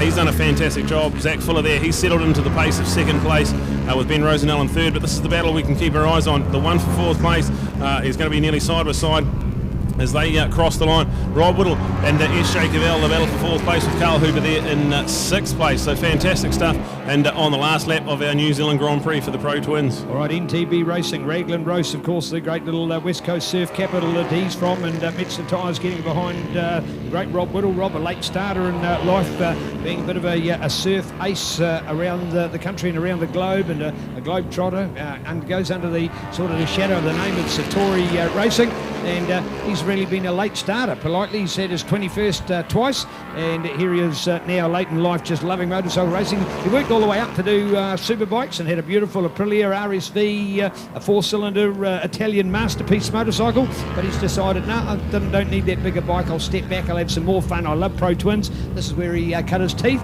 and he's still doing it out here. And some of those other young guns will be saying, how do I get past that pensioner out there on the bike? I'm being a bit rough, but you get the idea, folks. He's not a young gun, but I tell you what, he's still there in the sharp end of our field with a very good 4th place on that one, with SJ on the challenge for that 5th place. Plenty of others in the lineup, like that young man Angus Boyd. Let's see him turn some heads, and maybe Timaru, another different track, so could well suit him, because I'd love to see him. We've seen already he's been trespassing, Brad. He's twice been off the track, but hasn't been off the bike for it, so he's holding on and just. Definitely a young man to keep an eye on there. Here we go, round out of the turn 10 sweeper, Nathan Jane. What a fantastic job he's done. It's a checkered flag waving for him, so crosses the line, and a GP champion for 2020 for Nathan Jane. That's going to feel pretty good. We've got a Zach Fuller, a good 2nd place for him. Ben Rosendale, a 3rd place, but provisionally on my maths, I think he holds on to the points lead heading into round 2. He'll be feeling pretty happy about that. S.J. Cavell gets up for 4th place ahead of Rob Whittle and Carl Hooper there. So 4th, 5th and 6th. What a fantastic race they had, and SJ will feel pretty good. Didn't have the great start of the weekend, but to be coming 4th place, that is going to be pretty good. So there we go with Angus Boyd. He'll be pretty happy with a 7th place. And then we go to Michael Patchett. He had a crash in race 2, so he'll be happy to get some good points there with an 8th place finish. Nick Southerwood, he's sitting there ahead of Josh Augustine. So Josh had a nasty crash as well earlier in race 2. He hit his home in 10th place ahead of Vaughan Main in 11th. So great racing from Pro Twins. Thank you to Access Man. And that is our 2020 Grand Prix goes to Nathan Jane with Zach Fuller and Ben Rosendale rounding out our podium. We'll head down to Neil, who will have our Access Man Pro Twins Grand Prix celebrations.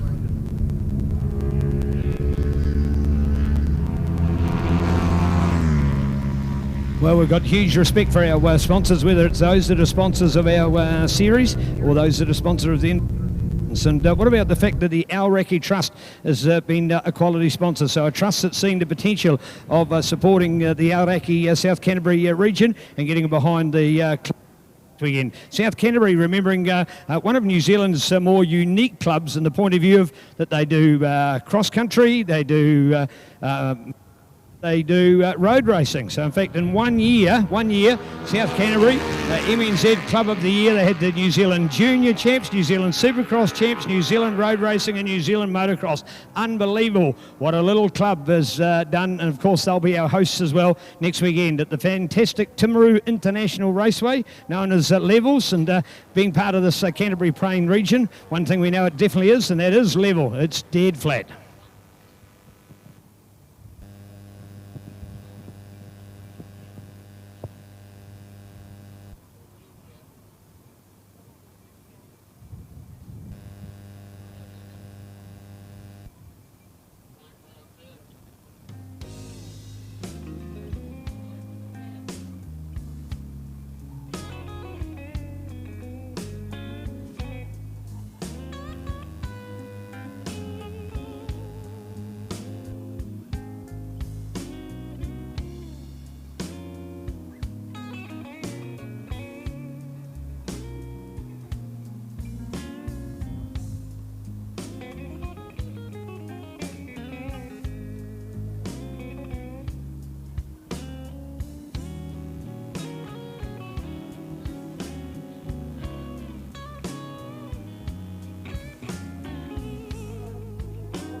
Well, a great opportunity to come podium side already and pick it up on that. Zach Fuller, GP number 2, fantastic result, and you nearly stayed with him and you beat the reigning champion, so some mega improvement by you.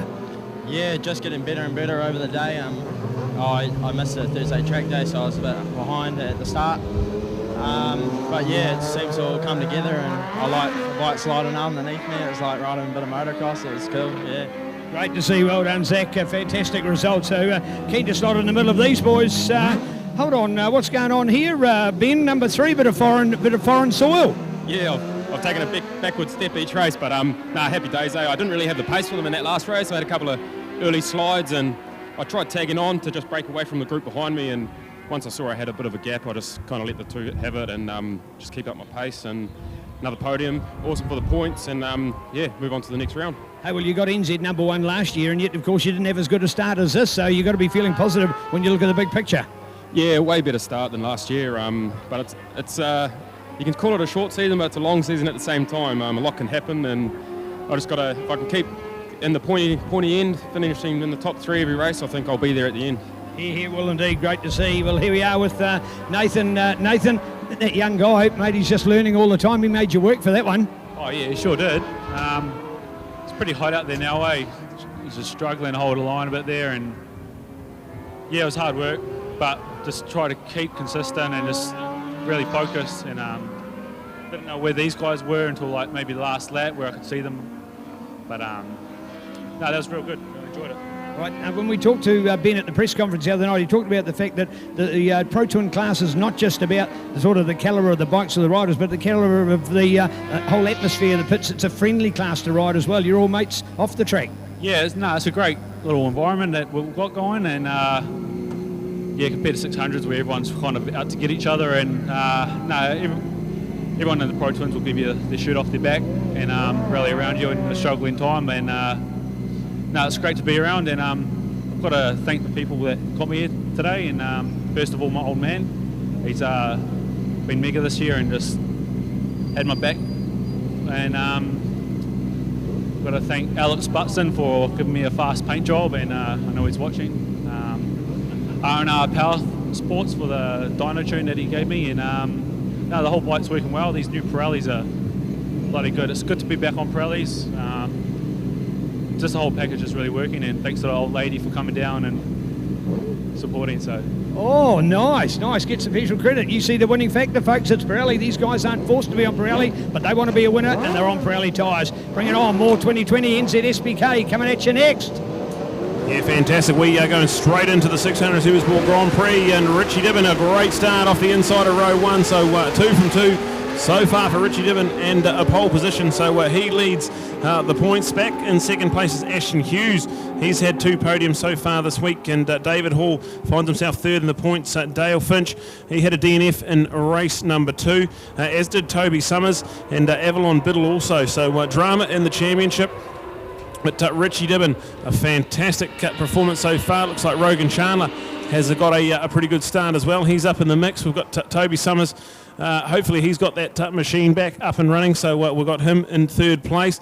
Ashton Hughes is there handy, David Hall as well, so we're going racing here with the 600 Supersport Grand Prix. This is a 15-lapper, and we have had some absolutely fantastic battles so far in 600 racing. Nothing suggests this 15 laps isn't going to be an absolute doozy as we go around the Christchurch Casino Carousel. It is the number 9, Richie Dibbon. What a fantastic start he made off pole position. He's already got about a 8 bike length advantage as they go into the Southern Salvageuses. That's, I think, the 15 of Rogan Chandler there in second place with Toby Summers. He had a crash earlier in the weekend, so to have that bike going again is fantastic to see.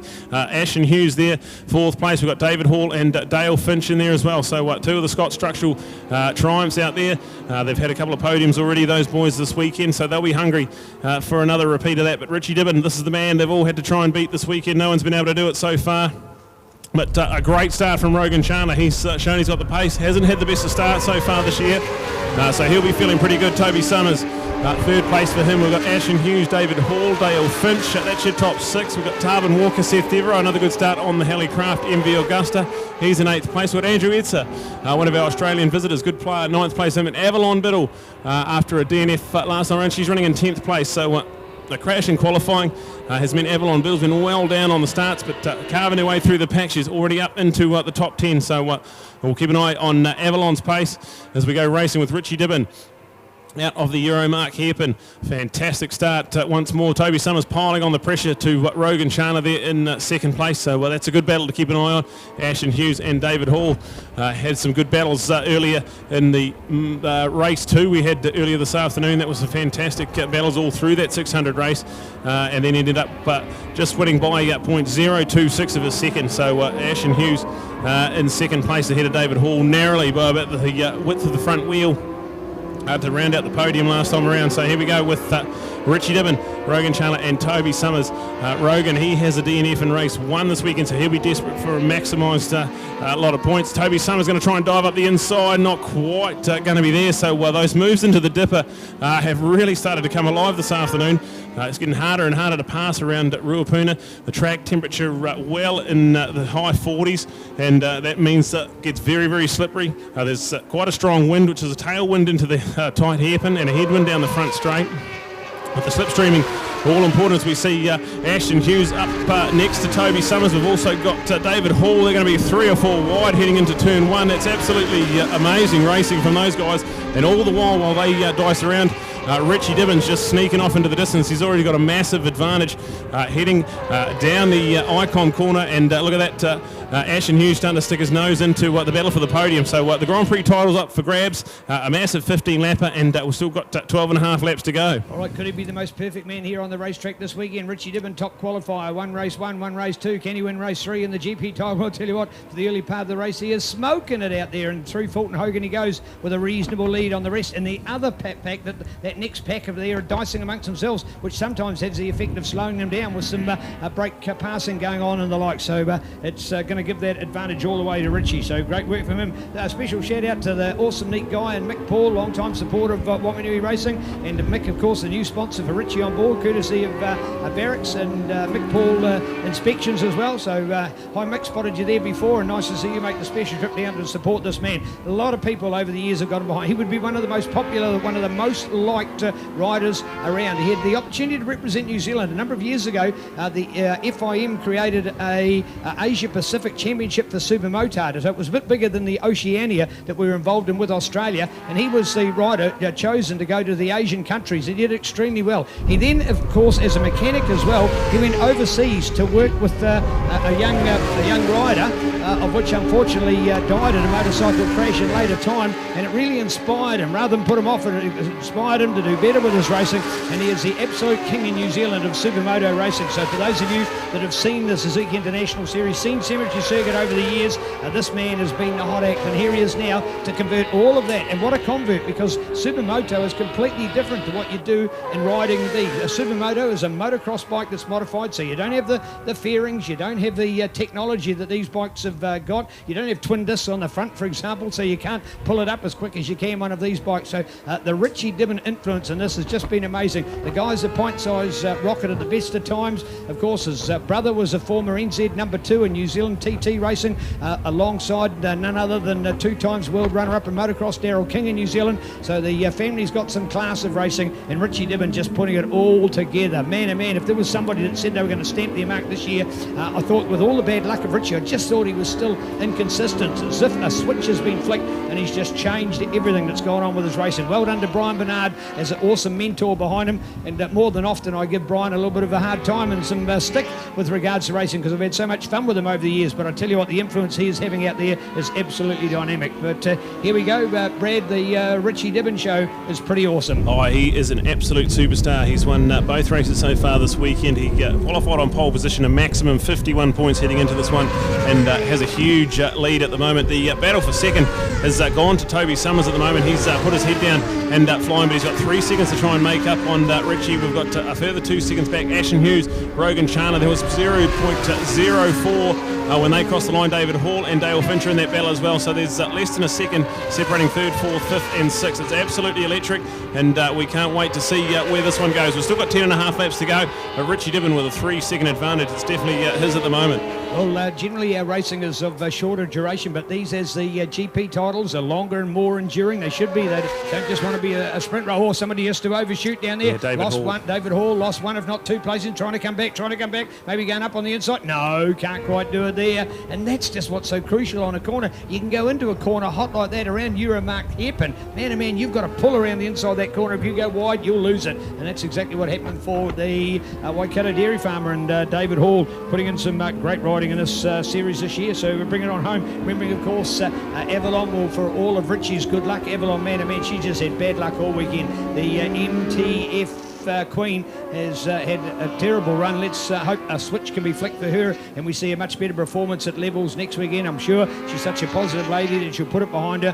Aussie, one of the best mechanics you'll ever find, the Aussie performance man, back in the pits behind her, and the Kawasaki ZZR 600. So look out for the Kawasaki MTF Super Lady. I'm sure to be much better next weekend. Throw it all behind you. You've got to put it behind you, forget about it, and start again with a clean slate. After all 5 rounds, she's got to start to make it happen to defend her number 1. But what a challenge with Richie Dibbon out there. The show goes on as we look out for the next best in there at the moment, as we see Richie going for it at this stage, looking out for our best and fastest times in there at the moment. So Richie for number 1, going to 22 of Sophie Summers with Ashton Hughes. I'll enjoy, hopefully, a chance to interview with Toby. He's been a little inconsistent as well, Brad. So for everybody's great performance, unfortunately there's somebody else's poor performance, and Toby and Avalon, numbers 2 and 1 last year, they're not as well placed. Absolutely, and they both had 2 and 1 wrapped up with at least 1 or 2 races to go to, so they were completely dominant in the 600 class last year. And to come away, Toby, he had a 4th place earlier on in the weekend, and then a DNF, so with 13 points to his name, he will be desperate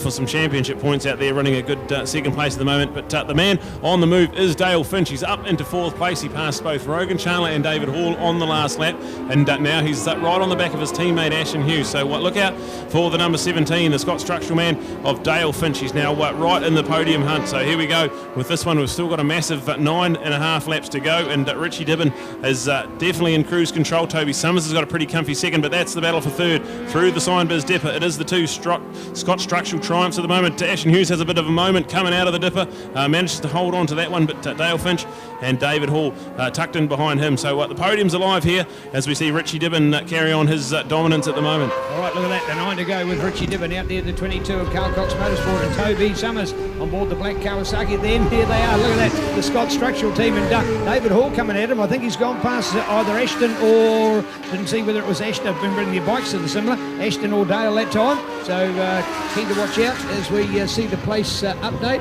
and just seeing as to where we were there. In fact, Ashton ahead of Dale. So that was a change as well. So just as Brad was picking up how much improved Dale was, just a minor slip back there, as we now see that Ashton's got it up 1. So the improvement continues as we look for the update.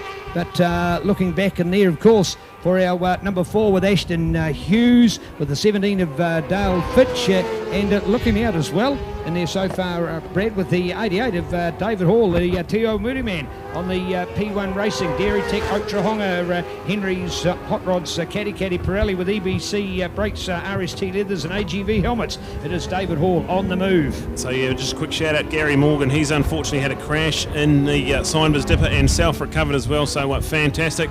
We've already had a couple of red flags in qualifying for the 600 Supersport class, and these guys have done a fantastic job of self-recoveries and making sure we can carry on racing. We've done a fantastic job. The marshals have been a fantastic as well. So we go racing. Richie Dibbon ahead of Toby Summers. 1 and 2 are in pretty good comfy spots at the moment. 3rd place is still absolutely anyone's. Ashton Hughes, Dale Finch and David Hall. There's nothing between them. You can throw a blanket over them. And just out of the picture there, but not far away, is Rogan Chandler as well. So the battle for the podium is still going to seriously need some arguing to do. They've got 8 laps to go, so not even at half race distance at the moment, and still plenty to talk about. We've got Richie Dibbon, Toby Summers, Ashton Hughes, David Hall and Dale Finch.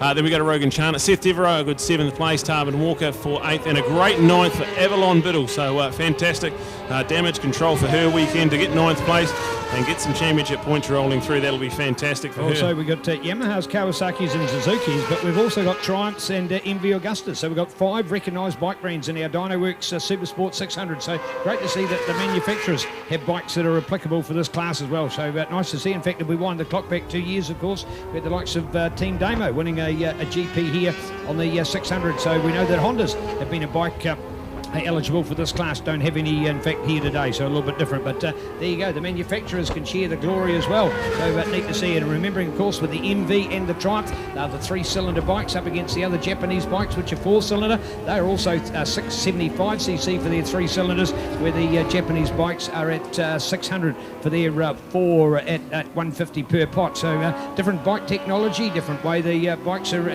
totally engineered, and great to see that their differences can be incorporated. And remembering the fact that Jake Lewis is also a former champion in this class, so good result in there on the Triumph, previously courtesy of Mega Motorcycle Centre. So bring it on, bring it home. There we are, the Richie Dibbon Show. Is he getting lonely out in front, Brad? Does he know how far he is in front? What's he doing consistently wise? Is he the fastest man on the racetrack? He is. He's the fastest man on the track with a 1:33.327, so lapping very consistently. But also Toby Summers, he's kept that gap at bang on 3 seconds, so he's matching Richie Dibbon every lap. We've got a further 4 seconds back to 3rd place, which is now with Dale Finch. He's got up and ahead of his teammate Ashton Hughes. So there we go. We've lost a few up in there as well. We've got Ashton Hughes now down into 5th, so he's gone from 3rd to 5th place in a lap. We've got David Hall, he's gone up there as well. So fantastic racing. The battle for the podium, David Hall looks like he's got up into 3rd place now, ahead of the 2 structural Triumphs. So David Hall could be looking at a Grand Prix podium here at the moment with 7 laps to go. All right, so we really know who 1 and 2 are. They seem to have sorted themselves out. It's theirs to lose, so to speak. It's in that next fight, because we're going to have a 4th and 5th that'll be losers, because there's the 2 Scott structural Triumphs in there with Ashton Hughes and ex-Canterbury Speedway star and Dale Fitch. But the other one in there, of course, is Waikato Dairy Farmer and David Hall, who's looking out for the best result to get out there. Your leader down through the sign biz dipper there on the number 9. The runner-up in 22 on the Kawasaki of Carl Cox Motorsports, Toby Summers, courtesy of Mad Love Media R&R Power Sports, and then go to the 3-way. Bang, bang, bang. They're as quick as that through the sign biz dipper. The bike battle going on there with David Hall and the fantastic Scott Structural Triumph triple 675s of the 4 of Ashton Hughes out there in the 17 of Dale Finch from Christchurch. So here we are again, a North Island domination, but the South Islanders fighting and not giving up the battle too easily. As we look back into the 15 of Rogan Chandler now, the upper hut man on the Yamaha New Zealand, YMF, YMI, Steve Lloyd, all-round HVAC, Leslie Grant, Steve Andrew, Bailey's Real Estate, Pirelli, along with NZ, Shark Helmets with Exxon Leathers, Yamalubin, Mum and Dad. Couldn't have said it better myself. Some great lineup. Nice to talk to Rogan. He's been taking a little bit of time off work. He's a little slower to complete his building apprenticeship, but he's only about a month away from it, and he's getting really excited. He's in fact going to be taking on a new job over the next month and building, and hopefully building up some resources, because man, did he ever tick a huge box to go into the Grand Prix at Phillip Island back in October last year and run in Moto 3, for which he did qualify and run in that big race. And for me, Brad, when we watched him over the Suzuki Series, it's fair to say I believe it did him a lot of good, and if he can do it again, I'm sure he'll be even better. Yeah, absolutely. And just talking to him, he's just so much more relaxed about his riding. He's got a lot of confidence. He knows what he's got to do. He knows it's a 15-round series. He doesn't like the South Island tracks. He's openly said that. He just wanted to come here, get some good points, and get down to back into the North Island, where he knows he's one of the fastest. So here we go with Richie Dibbon. What a fantastic performance he's had out there. Fastest man on track now is David Hall. He's in 3rd place, and he's broken free of the 2 Triumphs behind him. So brilliant stuff from David Hall. And there we go back to Toby Summers there, 2nd, David Hall in 3rd, Dale Finch, Ashton Hughes, Rogan Chandler and Seth Devereaux. But look out for Seth, he's got a screaming Avalon Biddle right behind him. So the Helicraft MV Augusta of Seth Devereaux is about to come under pressure from our number 1, our defending champion Avalon Biddle. Starting to reel in the 11 of Seth Devereaux. And then we go back to the 21 of Tarvin Walker, and this is another young man from Wanganui. going places in New Zealand road racing. Well, he was going places, had a mega crash at Wanganui, had a mega crash here on Friday, and then again yesterday. So the last three major events he's crashed in. But that's the way you work through your grade, don't you? You're getting better at that, and unfortunately you're making mistakes, but you're learning from it. And to think that he was only in Jixers 2 years ago, he's certainly come in leaps and bounds. TWR, Tarvin Walker Racing, and distinctive in his, for commentators' dream of being on that pink bike, although there's actually been plenty of changes of plastics and graphics in there, Brad, as he's crashed and broken other bits off the bike, and I think they've ended up by sort of needing 3/4 of another bike to make one that he's riding. So not quite the standout colours that he had been, but we still pick him up all the same. TWR in Tarvin Walker out there to fly. So good work from the men from Wanganui, courtesy of Impact AV, Low & Co, along with Moto, GJH Fiberglass, Moto Magnet, Storming Bikes, Nick Gill Racing, Beckel G Creative. So some unusual names behind them, but more importantly, people helping them to make it on the racetrack. So Tarvin Walker, a new name for our Dynoworks Supersport 600. Down the front straight comes Richie Dibbin. He has got 4 laps to go in the New Zealand Grand Prix for 2020 in this Dynoworks Supersport 600 class. Toby Summers, after not the best starts of the weekend, he finds himself in second place, but that gap now down under 2 seconds. So David Hall is coming for Toby Summers. So that's under 2 seconds now. That was as much as 5.4 seconds a couple of laps ago. So the real man on the move, David Hall, he's in third place and looking for a second place. Dale Finch is ahead of his teammate Ashton Hughes. Rogan Chandler, he's got a pretty comfy margin ahead of Seth Devereaux, but Avalon Biddle now right on the back of the MV, and 9th for Tarvin Walker, and a good 10th place for Jordan Burley. So fantastic stuff, and a classy top 10. Nick Kane in 11th as well, so great to have Nick Kane. He's had 300 Supersport campaigns, he's done Pro Twins campaigns. I think he was second NZ in the Pro Twin class last year, and he's stepped up to 600 Supersport action, and fantastic to see. All right, of course, John Crawford's another one, the man from Southern Suzuki, and I had a chat with John because when I'd seen him last, I said, I see you at the Suzuki Series, for which, in fact, he didn't ride in that class, and I talked to him and I said, hey, John, how are you feeling? And he said, no, I'm not as determined as I was before. It's all more about safety, and he's thinking he won't quite be as committed as he had been. But I'll tell you what, still a top 10 in New Zealand 600 racing, so still a high-calibre rider. One of those, of course, to have won at the famous Burke Munro Challenge in the Bluff Hill Climb, so he knows how to do that. And when I talked to him, I said, hey, will we see you back at the Birdie? So I'm just doing the E. Hayes and Son Teretonga sprint races on the Saturday around Teretonga rather than doing the Bluff Hill Climb, as he says. That is one of those events that's on the edge, and he just doesn't quite decide to put his bike and his body over that any longer. So a sort of a slight relaxation, and knowing that it's more about achieving your goals of tomorrow than just about today. So nice to have with us all the way from Invercargill, John Crawford on the Southern Suzuki GSXR 600. So just another of our pilots on board with that Dynoworks Superstock 600 racing. The fastest man on the track was David Hall, set a new fast lap of the race, and he's gone up the inside of Toby Summers into ICOM, so that's a change for second place. But Richie Dibbin, he has a massive 4.6 second advantage to now David Hall. So what great late race pace from David Hall. Manages to get up into second place. Fantastic move as we see them go through Fulton Hogan. Toby Summers relegated to third, but they've got a pretty decent lead, 5 seconds back to the two Scott Structural Triumphs there in 4th and 5th place with Rogan Chandler comfy ahead of Seth Devereaux, but Avalon Biddle now looks to be ahead of Seth, so we've got the change there. So Avalon's gone up into 7th place, and more championship points for Avalon, so this is good news for Aussie Performance and MTF Finance Kawasaki's Avalon Biddle up into 7th place. Well, the first one we want to interview is Seth, and just to find out what is going on out there. So some pressure on for Seth at this stage, but nice to see he's enjoying the Helicraft MV Augusta, supported by Joe's Garage. Invited us for tea on Friday night. Great host, all-round good guy. Brup media stuff. You might have seen a bit of Seth's work on videography. He is absolutely exceptional in his promo and presentation work. Did a great one for the Sam Smith Memorial held in November at Pukekohe, as we remember, a former New Zealand 600 champion and the late Sam Smith.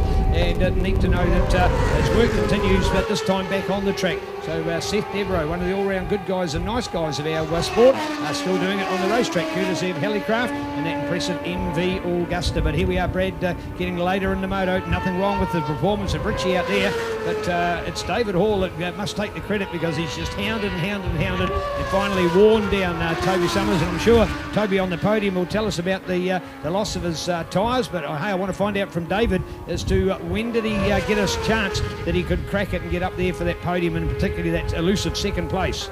He took nearly a second out of Richie Dibben on that lap alone last time around, so with a lap and a half to go, that gap at 4.3 seconds, I'd say that's enough for Richie Dibben, but he doesn't want to relax too much because David Hall is coming. That's fantastic stuff from David Hall. He was well down. He was about 7th or 8th early on in the moto, and to come back second place at the moment, so that's fantastic. We got third place for Toby Summers and Dale Finch. Ashton Hughes, they're still in 4th and 5th, so those two guys have had a great weekend. Rogan Chandler, there he is 6th place rather, and then 7th for Avalon Biddle, so fantastic stuff from Avalon. But the white flag's getting ready to go. We've got one more corner for Richie Dibben, and then he'll get the white flag. So we're getting close to giving out this 600 Supersport Grand Prix title, and so far Richie Dibben, what a class act he has been this weekend. Oh man, absolutely unbelievable to think of how much bad luck he's had in the past to literally throwing all that to the side and to turn it into the good luck. He could become the ultimate rider of the weekend. He's got one lap to go. That is top qualifying, winning every race, and what a way to start the series. But yes, we knew he was going to be good. I did not expect to see that such dominant down here. A place that was sort of like a bogey track to him in all reality, but he has turned that completely around this weekend and storming. Man, those Scott Structural boys, are they actually teammates there, Brad? They're still fighting for it all the way to the line for their minor money. Yeah, less than half a second in that. There's 0.4 of a second in that battle for 4th and 5th place. They've had a couple of podiums this week so far. So Scott Structural Triumph team, they have had a pretty good weekend so far. We've still got half a lap to get through, but that gap between 1st and 2nd is just holding firm. A good response from Richie Dibben that time around, so still a 4.2 second advantage, and he's got half a lap before he will be crowned our New Zealand Grand Prix champion if he can get it home. Then we've got David Hall there, Toby Summers in 3rd. So 2nd and 3rd are pretty set as well. We've got the battle for 4th. That's still absolutely anyone's. There's less than half a second between those two boys. There's lap traffic as well they've got to contend with, so they're through the Christchurch Casino Carousel at the moment. That's an awesome corner for them to come through, but take nothing away from Richie Dibben. He has been on fire through the Signbiz Dipper for the final time, and sweeping out of there. He's just been absolutely flawless. Pole position, race 1 win, a race 2 win, and now one corner away. The awesome left-hander, the sweeper here, coming onto the front straight at Mike Pero Motorsport Park at Ruapuna. The checkered flag is out there and waiting. It's a great drive out of there. The crowd clapping and waving for Richie Dibben, our 600 Supersport New Zealand Grand Prix champion. And 3 from 3, David Hall. That's got to be the ride of the weekend for David Hall, up to 2nd place in the Grand Prix. Toby Summers, he'll be stoked to get on the podium for the first time this weekend, and some good championship points. Dale Finch finishes ahead of Ashton Hughes, so that's 4 and 5 for those boys. There's Anthony Quinn, our Australian visitor, just a lap down there. In 15th place, we've got Rogan Chandler. Pretty good weekend. He had a crash in race 1, but good 6th place there. Avalon Biddle, no, she's got the pace, so she'll be right there next weekend at Timaroot level. 7th place for her. And there we go for the number 11. That is the Hallicraft MV Augusta of Seth Devereaux. 8th place for him. Tarbin Walker there, he crossed the line in 9th, so good top 10 results there for Tarbin. And Jordan Burley, there's the number 23 machine rounding out our top 10. Fantastic stuff. From 600 Supersport Racing, and a 15 lapper to remember. The New Zealand Grand Prix goes to Richie Dibben ahead of David Hall, and Toby Summers on the podium, so that was brilliant. We'll cross now to Neil, who will have our Dynaworks 600 Supersport New Zealand Grand Prix podium.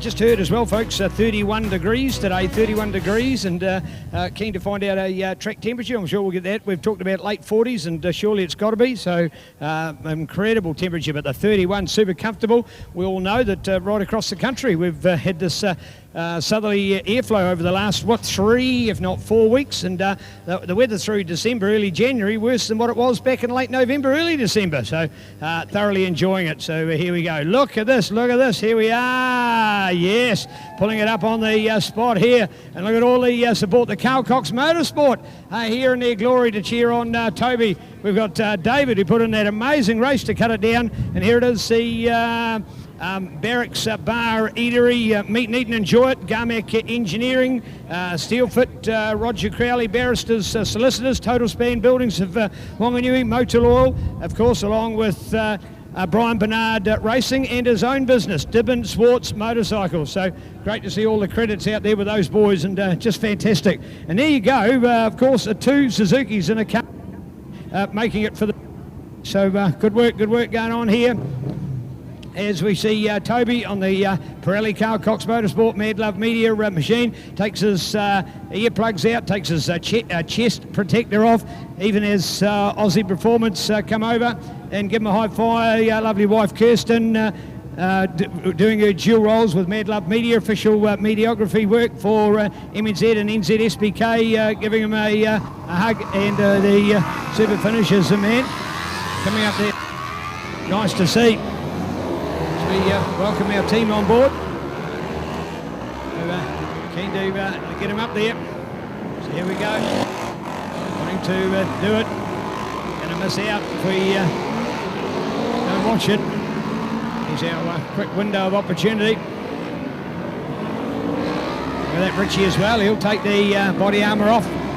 We'll get that Pirelli cap on and get him straight back there into the number 1. So nicely done and well done, supporters out there.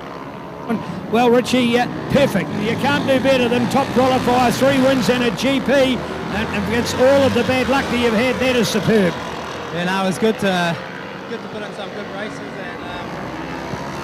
and just sort of consistent laps and long races, but no, sort of felt pretty good and just sort of put in some good laps, and yeah, you know, it worked out for us. So no, pretty stoked with the weekend. We can't get much better than that. So yeah, just need to keep it going for the rest of the series, and yeah, should be good. Right, you got a whip home this week, or are you going to concentrate on next weekend? I got the wife and kids down here for the week, so we head to Timaru and have a bit of time away from the bikes, and yeah, sort of cruise around, and yeah, so we'll be down for the whole week and then back up north, and then back down for the Burt Munro in February, so that should be a bit of fun. Yeah, great result. Well done. Thank you, Richie. Nice to see. David, much better. Man, you hounded him down. When did you realise that you could get a hold of Toby? Because that was the first challenge, and you got him. I was just trying to sit back and not cause any trouble. And I just couldn't quite get past all those guys for ages. And once I got a clear track, I was away. And yeah, didn't get tired or nothing, just sweet ass. Right, when other guys say they think their tyres are getting worn, you seem to think they're getting better, don't you? Yeah, well, that's what it seems like. It's always the dramas at the start and smooth out and go fast at the end, but it never seemed to get to many at the end of the races. But the tyres, I got all yesterday and this morning out of the front tyre, and just new tyres this afternoon. Save a bit of money on tyres, but yeah, no, still hold on sweet ass. Well done, David. Great result and congratulations. So nice work. Toby Summers, you made the podium, mate. You finally pull it out in all politeness. Finally, that was after tucking the front in the first race this morning. I was sitting over there, I looked at the bike and I thought, that is it, the weekend's over. The bike was not in a good shape. I was fine, I just had a load of dust down my throat from the crash, but yeah, managed to get a good start, got onto the back of Rich Me, towed me away from the others, which gave me like a +4 lead gap between third. I was happy about that, and then Dave just put in a massive spurt at the end and closed me. I had nothing, I was finished, so just not a lot of fitness. I didn't think I was riding, but I just want to congratulate Richie. He's rode flawlessly the 3 races. Dave rode a couple of good races also. Just big thanks to Car Cox Motorsport for getting me, and especially the team for putting my bike back together. After that, there was quite a lot of work to do. I was like, got back to the pit, I was like, now we're done. And R&R Power Sports and Super Finishing for making the bike fast and shiny. Well done, what a great speech, and there you are, there's your champions. Let's hear it again, folks, and remembering that winning trifecta for them are Pirelli tyres. They move it, they choose it, so great to hear as we congratulate them. Dyno Works and the Supersport 600, over to you, Brad. Yeah, we are underway. This is 300 Supersport Grand Prix. Caleb Gilmore, what a wonderful start off the front row of the grid for him. We've got Blake Ross, he got a good start as well. The Biggles Racing boys, they are struggling to get those R3s off the line, but they're there or thereabouts. They've got a good line into turn one.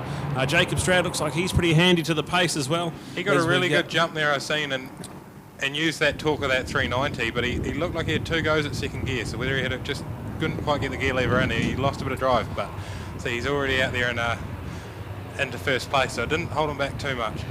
Here we go with Jacob Stroud, our defending 300 Supersport champion, leads. He got a great start off the second row of the grid. We've got Caleb Gilmore there in second place. I think Harry Parker, he's there in about 5th place. Blake Ross is third. We've got another one, Nathaniel Diprose up there. So he's fantastic. Hopefully he can finish this race and whatever gremlins they've had, they've managed to sort. We've also got a Biggles Racing bike there. That is Campbell Grayling sitting in 5th place. Jason Hearn's way back in about 9th place. So we've not only got the Grand Prix up for grabs, the overall for the weekend, they're separated by 1 point. The Biggles Racing team, Jason on 46 points, Campbell on 45, and then you go way back to 27 points for Harry Parker and Blake Ross. So the Biggles Racing team have had a fantastic start to the weekend, but not done yet. Jacob Stroud in there with Caleb Gilmore, I think, around the outside into the dipper. That's fantastic racing. There's a couple 3 wide as they go through there. Blake Ross is doing a good job in 4th place. I think it is Nathaniel Diprose. So he's had a shocker start to the weekend. I think he got 10th in race 1, a DNF in race 2, and now he is out there flying. So 3rd place for Nathaniel Diprose. And with the Biggles Racing boys, they'll start to come alive. We've also got a very hot track temperature. There's the Biggles boys are on the Dunlop tyres. It'll be interesting to see how they get on. Most of the top guys are on Pirellis. We've got Blake Ross, he runs the Bridgestone tyre. So we're all on here. And this is going to be a 10-lapper. So the Grand Prix up for grabs and the overall glory for Biggles Racing as well.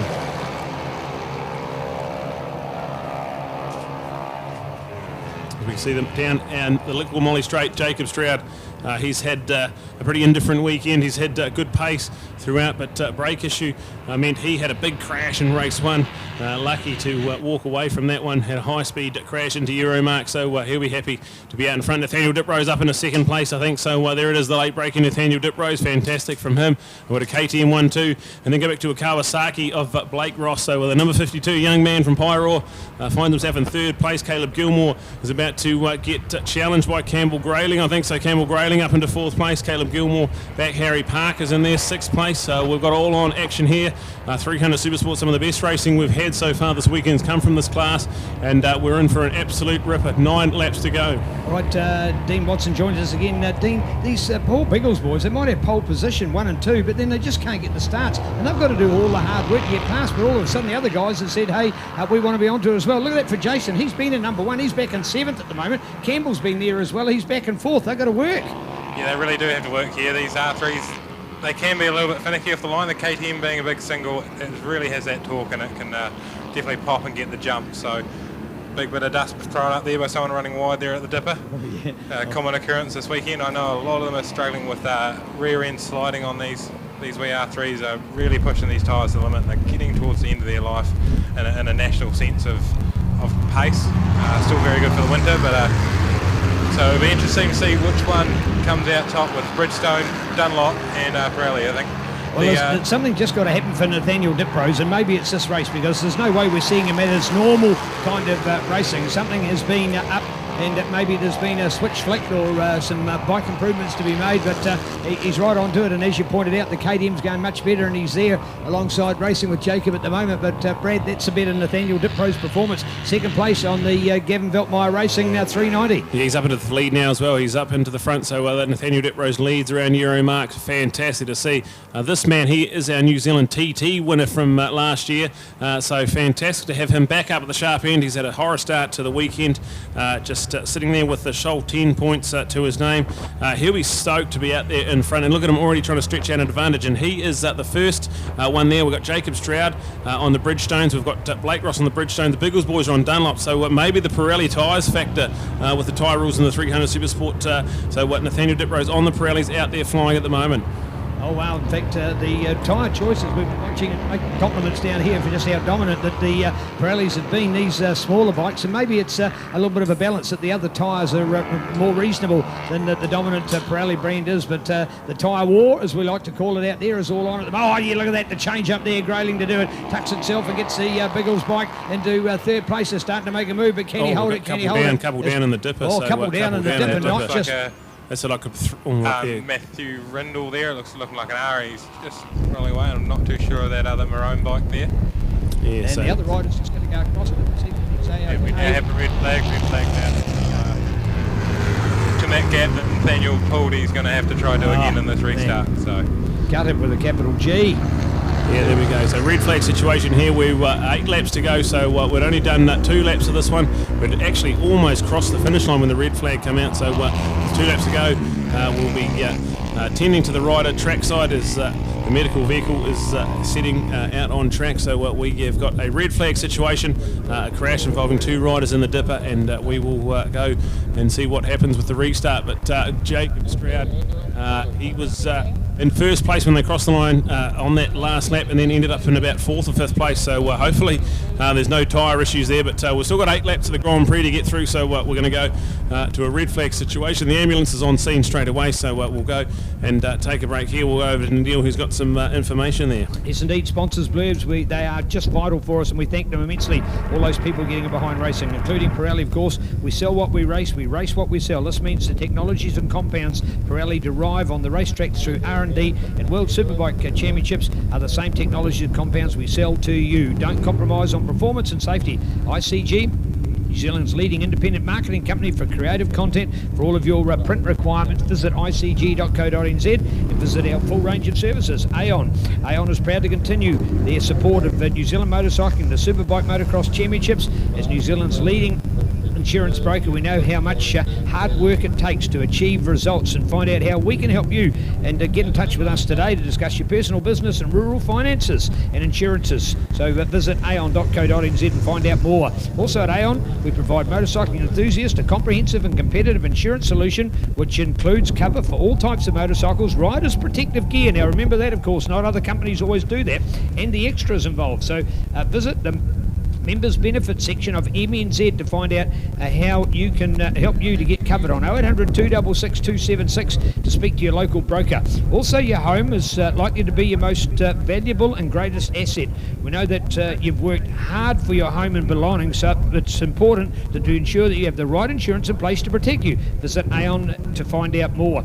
And at Aon, we're proud to call ourselves New Zealand's leading insurance broker. From Kerikeri to Gore, our insurance expertise is provided by covering you for where you live or where you work and in your community. Visit aon.co.nz to find out your nearest branch. And I certainly know I've got one within a stone throw where I work, which is why I visit them for my requirements. So check it out with Yamaha. Of course, pleased to be supporting 2020 NZSBK with some great promotional deals like the R1 sellout. Check it out. And of course, these fabulous new V3s, the new R15, of course, now with their Gen 3 model. So take an opportunity to check out. They've got the latest and greatest, and Yamaha in New Zealand have actually got them before other countries. So don't think that we're behind the rest of the world. Not with Yamaha.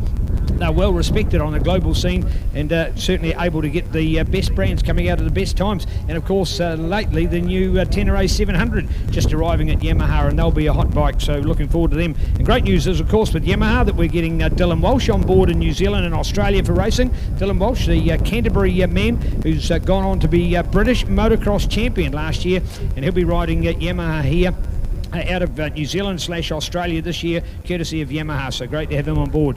Check it out with Yamaha. Visit their website and Facebook page and find out more about the Super Summer of Racing in conjunction with JCR and Altherm Window Systems. Bike Rider, of course, New Zealand's leading motorcycle magazine covering everything for road motorcyclists. Produced monthly and sold nationwide in all major magazine outlets. BRM features reviews of your latest models, interviews with Kiwi motorcycling heroes, and features on local motorcycle icons with contributors from all New Zealand supported people. BRM produces content for local Kiwi motorcycles that you won't find in other articles or even on Google. So take an opportunity and check them out.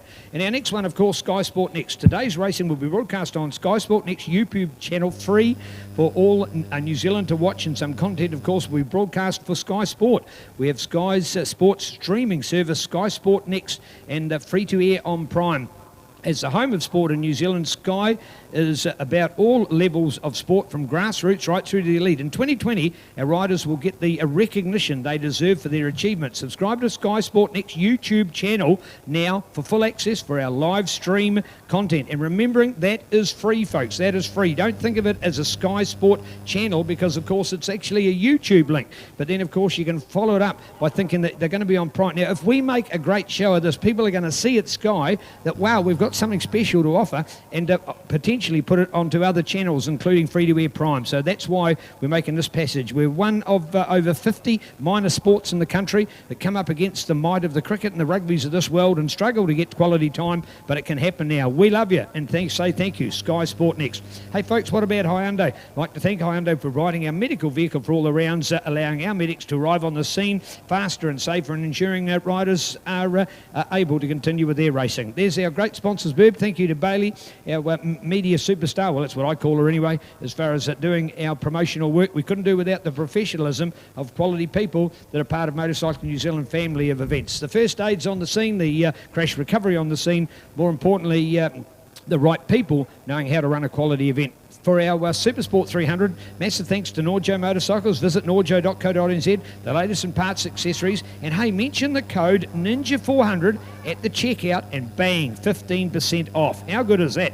15% off. 15% off Kawasaki genuine parts, 15% off accessories. Maybe it's a lovely showy helmet that you're looking for. Maybe it's those Pirelli tyres, 15% off. Just fantastic. Kawasaki, let the good times roll. And right here on 121 Main South Road, Sockburn, Christchurch. Bring it on. Sales at norjo.co.nz.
We've got bikes back out on track. This is going to be a 10-lap full restart, so a 10-lap restart for our 300 Supersport Grand Prix.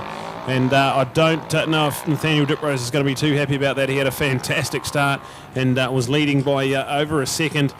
So here we go. Hopefully our thoughts with the injured riders there. A couple down in the dipper, so that was our red flag situation.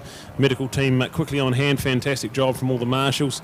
But we go. This one is a full 10-lap restart, and more havoc played on these guys' tyres, Dean Watson. So these guys have now got to start the race all over again after a couple of race pace laps and a couple more out laps as well. Yeah, so these more and more laps that these guys on these tyres that they sort of don't really want to do, and extra heat cycles too, which also affects the tyre. So it'll be interesting to see how they go. Dunlop, no one's really run them up the front, if at all, and I think this is a new type of tyre in the past year or so. So it's going to be interesting to see how they last. The Big Wolf boys reckon they had the advantage on the Pirelli. Pirelli has just released the SC1 compound, which is a softer compound to what we have run in previous years. In response to the World 300 Supersport wanting obviously a softer tyre, so the longevity of that is in question. It's never been tested in these sort of temperatures, as well as this longer distance over a national race weekend. So Bridgestone's same tyre from last year, and it's proven to last the distance and provide good grip. Maybe not quite the outright grip on the Pirelli, but it's definitely a point of difference, and some riders prefer the way the Bridgestone rides over the Pirelli, me and particularly. Just a little bit slower on the tip-in, and not quite as pointy as the Supercourse Pirelli. I can't comment on the Dunlop, so they haven't ridden on those yet, so it'll be interesting to see how this 10-lap full restart goes. Here we go, lining up. I tell you who will be excited. The Biggles Racing boys, they got pretty bad starts last time. Jason Hearn was back in about 7th or 8th place when we started the first one. So hopefully they can get their R3s off the line. We've got Caleb Gilmore there in 3rd place. He's had fantastic starts all weekend, so hopefully he can continue that one on. Blake Ross, a young man from Pyro, fantastic to see Blake. He was running up in the top 3 when we had the red flag. Nothing to suggest why he can't get straight back up there. Dave Fellows had a couple of crashes. 2 DNFs to be desperate for points. Jacob Stroud, Harry Parker and Hamish Fox, your row 2. We're about to get underway. Nathaniel Diprose, the man on row 3. He is the man to watch. He's found a bit of pace in that Gavin Veltmeyer RC390 as we wait. The lights have come on, and we are about to get underway. A full 10-lap restart here, and a great start from Jason Hearn off pole position. That's the best jump he's had all weekend.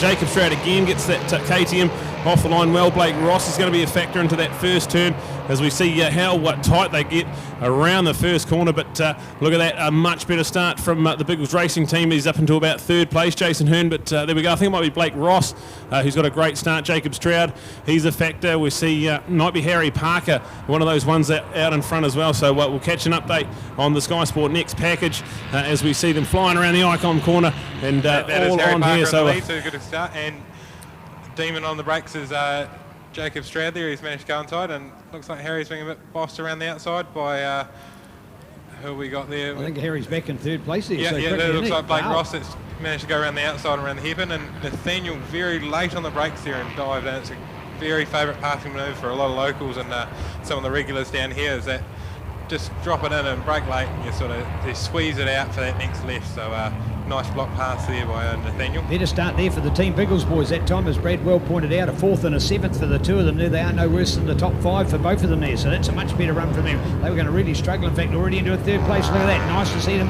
cut through there. That's Jason Hearn. Jason Hearn and the team. He gets up to 3rd, right around the outside. Oh, could be amazing stuff here. Will we see a change? Or will it still be the front run for the KTM? Watching for it? No, it'll still be there for the KTM. And look at that from Jason Hearn. Beautiful to watch. And here we are back in that 6th spot then for Campbell Grayling. So good work on the charge this time for the guys to come through here on the Rock FM sweeper here at Mike Pero Motorsport Park in the final race for this class. One yesterday, one already this morning, and here's the Grand Prix this afternoon. This unique title that goes with the New Zealand Championship. The Grand Prix all on for this one race, and there's a lot of prestige up there. One in front. He has not been doing that for too much over the weekend, so good work for the legendary Jacob Stroud, and he hasn't got the number 1 for any reason other than the fact that he was number 1, of course, last year. So well done with Blake Ross up there. Go to Jason Hearn. Keep look out for Nathaniel Diprose. Better run from Harry Parker. Remember, he was in the lead there just back before the hairpin, and he's back in 5th place with Campbell in the 6th. So that's a Super 6 we got there, Brad Ritchie. Yeah, absolutely flying. Blake Ross did a great job right around the outside of turn 1, but Jacob's got him back. Jacob and Blake, they're going to fly into the Euro mark left-handed. Blake Ross up the inside, so can he get it stopped? Brilliant stuff from Blake Ross, and he finds himself in the lead. Jacob Stroud's going to want to argue straight back. We've got the Gavin Veltmeyer machine, Nathaniel Diprose there in 3rd place. We've got Campbell Grayling now up into 3rd place, as well as Harry Parker in the mix, with Jason Hearn now relegated back to about 6th or 7th place. So toing and froing, and some great racing in store. But Blake Ross, what about this young man from Pyro, out there leading the New Zealand Grand Prix at the moment? Well, he got himself onto the podium last time. He'd been having a little bit of bad luck prior to that through the meeting. He was so excited, didn't know whether he could do it again. He was absolutely exhausted, but I think that was just the immediate feeling of it. When you get to a stage like this and you're out in front, you're running on adrenaline, Dean Watson. Yeah, unfortunately, I haven't really had the chance to run out in front in something like this, but don't be so honest. Come on. Definitely, if you on a good result, you're definitely running on adrenaline, especially in these longer races, and the pressure of nationals. It definitely makes you more tired than what you would be in a standard club race. So. Yeah, great to see a little bit of break loss, let alone the fact that he's gone to the front. He starts to pull out a little bit buffer and doing the right thing to avoid the slipstream by going right over to the inside there. See that? The others can't follow and get the advantage. So Blake Ross in front on the awesome white line Kawasaki. The Z300 in flying good form. We didn't have the Ninjas that weren't homologated, the 400s for this class. They've been used in the 400s and other classes that still not in this case, and even other countries not acknowledging that the Ninja 400 and those that have the background appears to be from some people that have become a dominant bike. So we're really in that cusp to know where that 400 is going to fit, and other manufacturers have them as well. So just really starting to decide as to where some of those bike sizes fit to be in amongst Supersport racing. Look at the bunching up. Here they are into Euromark hairpin. 1, 2, 3, and it's whoever gets around the corner best and through there. And look at that again from Jacob. Jacob stealing it back, but it's so close in there with Ross to go back to 2nd place. Remembering that this was the order they were a little over a lap ago. Then we saw Blake get back in there, and look at that. Just when we thought he was going to make the break, Jacob's reeled him. And keep your eye on young Nathaniel Diprose, because there on the Gav Veltmeyer Racing, that's the GVR KTM 390. He is in flying good form, and check that out, because the Team Biggles Racing have come back just when we saw that Campbell's up to 3rd, slipped back to 4th. He's in there, still to hold for 4th, but look at that, he'd gone to 7th, but he's back to 6th. I'm then talking about Jacob who goes up on the inside. And my apologies, Jason, I should say, and Jason's got the 5th. There they are, a 4-5 at this stage, and they're pushing the other back. Look at that, push a blanket out there, cover the lot. How do they go through the sign biz dipper? 1, 2, 3, 4, 5, 6, 7. It is hot, it's fast, it's exciting, and it's the 300s. This is exactly what we wanted, Brad. Absolutely, this is fantastic. Look at this, we've got the 2 KTMs flying with Nathaniel Diprose challenging Jacob Stroud. We've got the Biggles Racing Yamaha R3s. They've mixed it up with Blake Ross. Blake Ross is now, he led this time a lap ago. Now he's back into 4th place. There's almost no room. He's way over by the fence. Absolutely fantastic racing. Blake Ross is going to hold a lot of corner speed as they go around turn 1. Jacob Stroud, Nathaniel Diprose, Blake Ross about 3 wide with the Biggles Racing team, 4 and 5 in behind him. Harry Parker and Caleb Gilmore in that battle as well. It's a full-on 7-way fight. We've got Dave Fellows.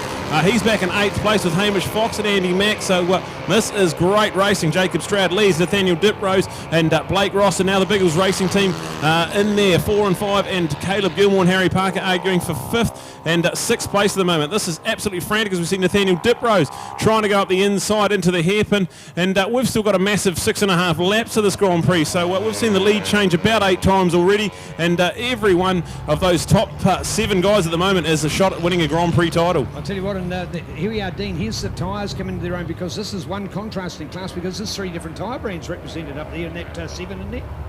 Yes, I believe Bridgestone, Dunlops and Pirellis. Is that the story with yeah, those? I'm pretty sure Nathaniel's on the Pirelli tyres. We've got Jacob and Blake. They are on the Bridgestones. So Pirelli's for Nathaniel, Bridgestone's there for Jacob and also Blake. And then we've got Dunlops for the Biggles Racing team. Harry Parker, he'll be on Pirelli tyres. All of the Yamahas are on Pirellis. So all 3 of them dicing it out. We've got 6.5 laps of the Grand Prix, and all on his Nathaniel Diprose right around the outside. How hard he's pushing, and they're all trying to get a gap whenever they get to the front, and these guys behind have got to be careful they don't mix each other up too much and let that lead rider get a break, because once you break the toe, it's so much harder to get back on. Let's break the track down into all its various sections and then break it down for an entire lap, and I bet you we're never going to repeat the order of 1 through to 7, are we? They're never going to be the same.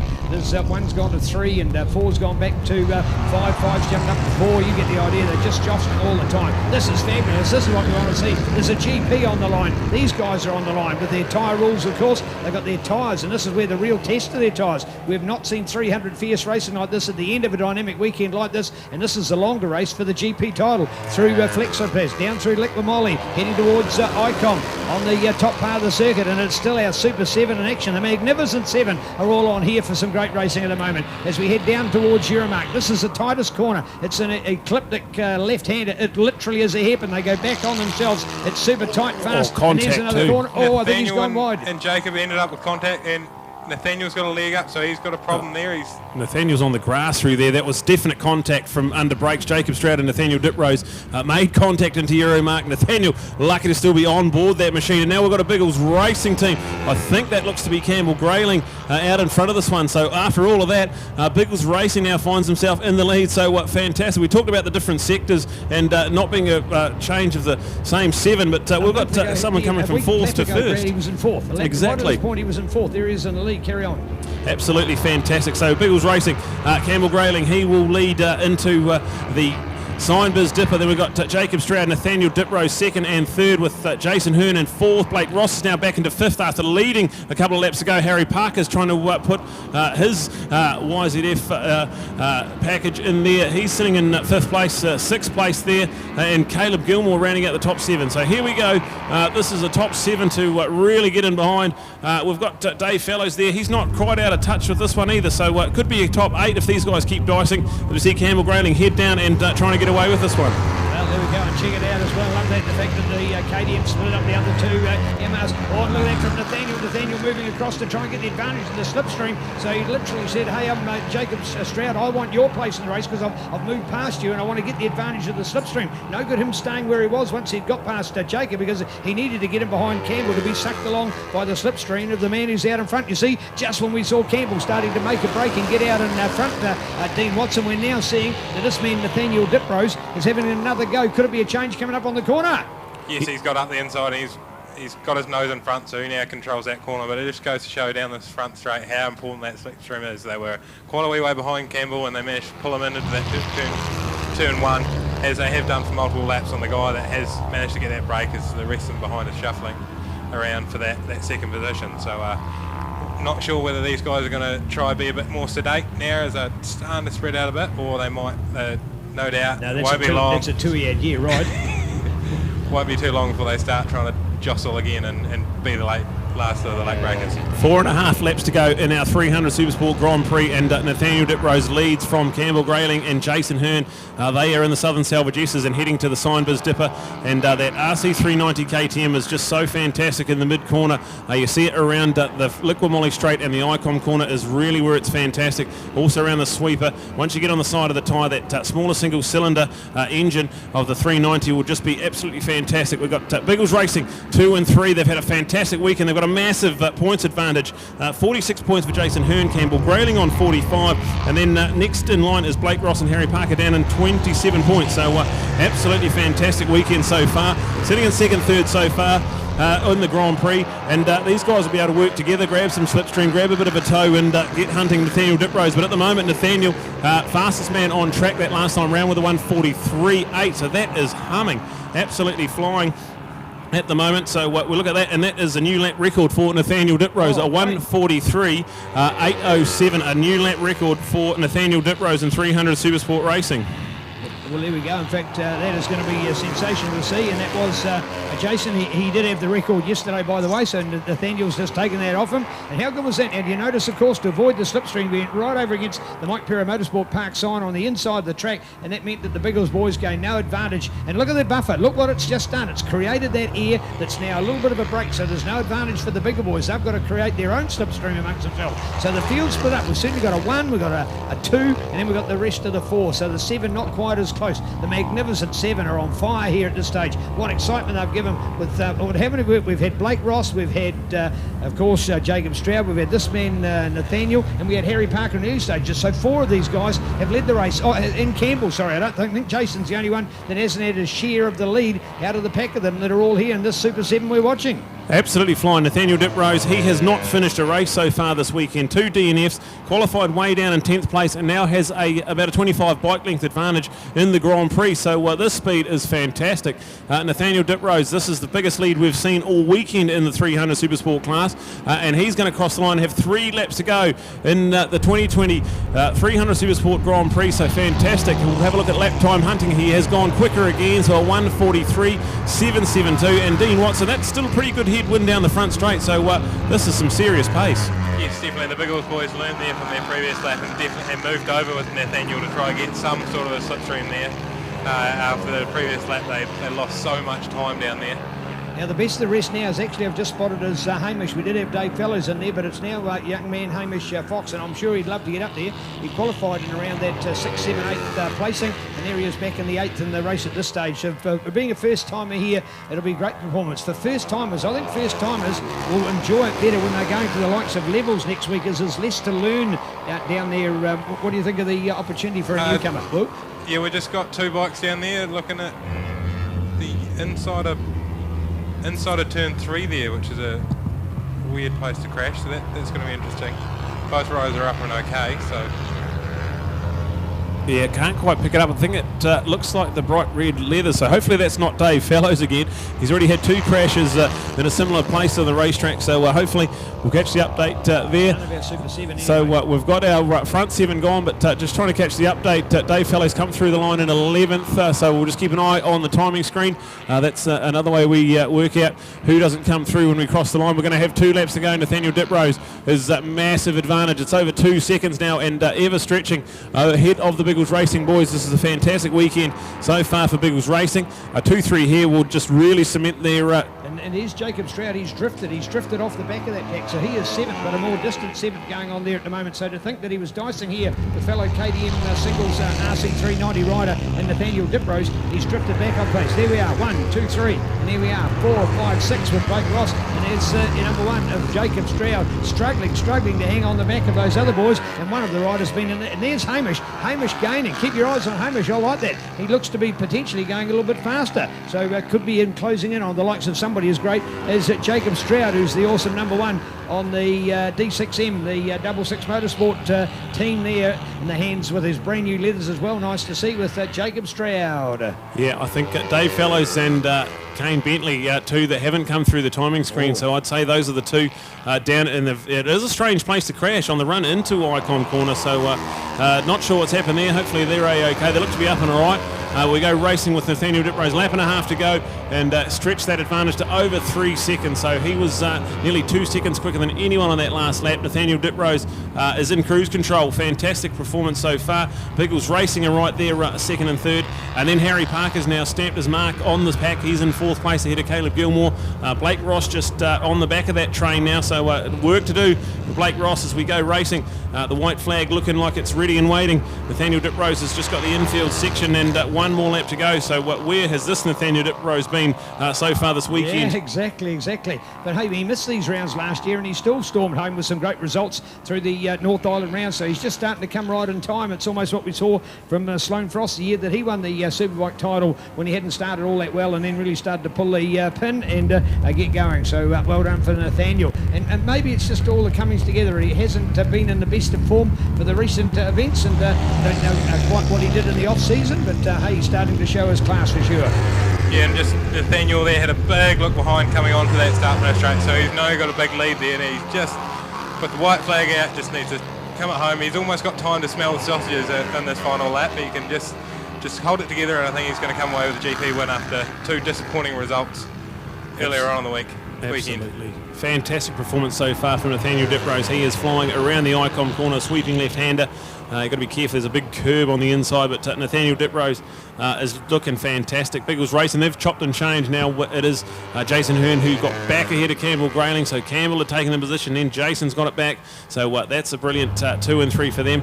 We've got Harry Parker and Caleb Gilmore still arguing for 4th and 5th, with Blake Ross just slowly losing touch of those two. 6th place, 7th for Jacob Stroud after leading this race early on, and then Hamish Fox right there in 8th place. So here we go, we'll keep an eye on this one. It is so far Nathaniel Diprose.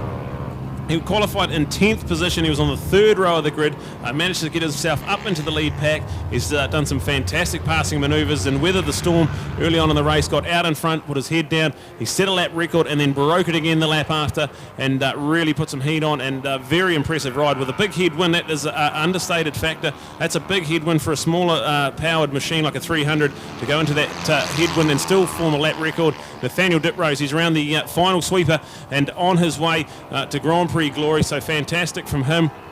There he gets a pretty good drive out of there, and there we go, down the front straight. He's got a massive advantage. It was up over 3 seconds last time around, and here's the checkered flag waving for the number 88 to Gavin Veltmeyer machine of Nathaniel Diprose.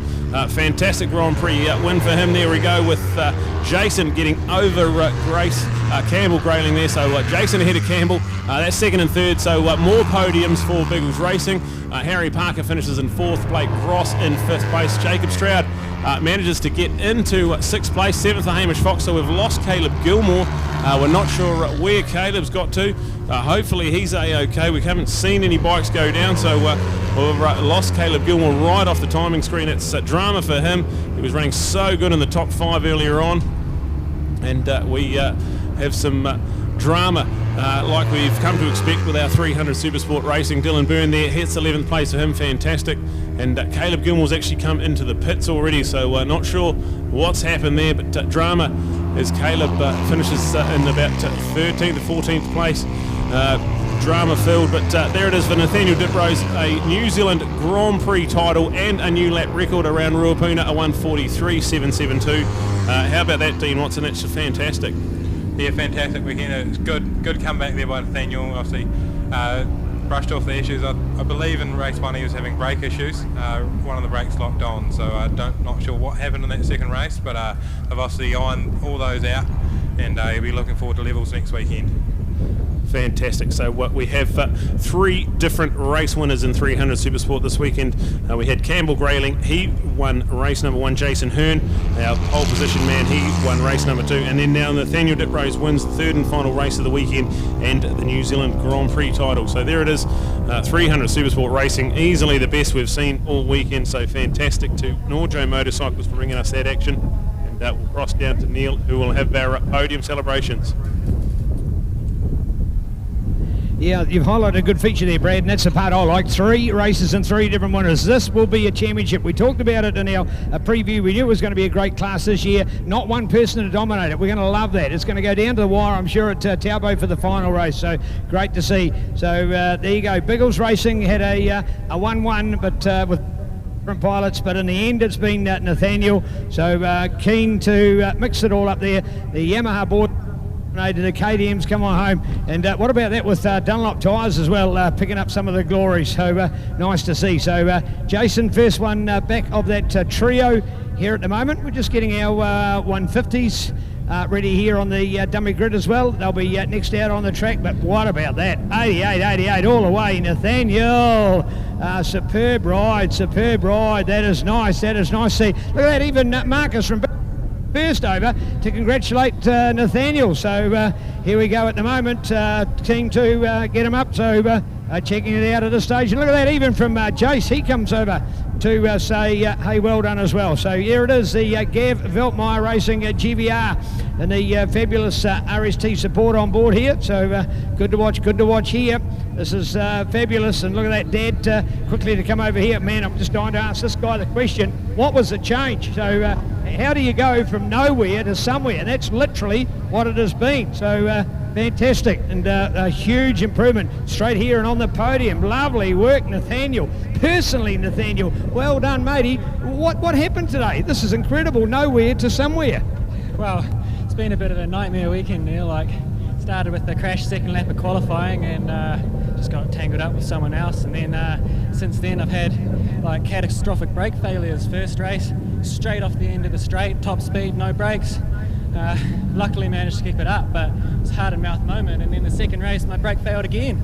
So got a different master cylinder on there, and that seems to have done the trick. So very stoked to be able to actually make the finish of the race, and with a result like this, like, it's fantastic. Well, we worked it out. There's a bunch of 7 of you, and there was 5 different leaders during that race. What did it feel like being part of that? Oh, it was fierce competition. Like, yeah, not much else like it, eh? Yeah, great to see. So this is the old Nathaniel Diprose is back? Yeah, I just need to try and keep the form through the season, and no more bike problems, hopefully. Yeah, keeping his fingers crossed. Well done. Well, here we have a podium today with 3 different winners, Jason. This class has proved exactly as we were hoping from the early stages, that it's not going to be over till the last race at Taupo. No, that's awesome. That's the awesome part. Everyone's so close, and yeah, but as you said, there's so many different leaders, and I thought I was going back for a second, but I managed to make it and sort of follow Nathaniel through, but he was on new tyres since the 2 DNFs, and yeah, I couldn't keep the pace. All I had to do was manage what I had, but yeah, thanks everyone again, Marcus, Jared, Des, yeah, everyone, thank you. All right, Levels, you're a man from Whangarei. This is not your home territory. Looking forward to it? Yeah, no, it's awesome. It's like a hard track. There you go. Good work, good work. Here we are. All right, Cam, well, 3 races and 3 different winners. You've shared in that glory, but it's going to be an awesome class when it's that close, isn't it? Oh, it's going to be an awesome class the whole season. If it's like those first 5 or 6 laps, it's going to be the most fun class to ride in by far. All right, but the neat thing about it is, even though it's close, you've got a lot of respect for each other. It's not dangerous. Oh, for sure. I don't think no one really did any dangerous moves in that whole race. It was all pretty clean racing, sort of rubbings racing. No one's trying to intentionally take anyone else out, so it's good racing. Yeah. Right, indeed. How's your bike performing? How are you liking it? Oh, the bikes are performing awesome. I think both of them are set up pretty mint, so we're going really, really good. Just like to say thank you to BAS Expansion Joints, Dunlop Tyres, Biggles Racing, BDO, Nutrinza, New Zealand Farmers Livestock, Mum and Dad, and Grandma and Granddad.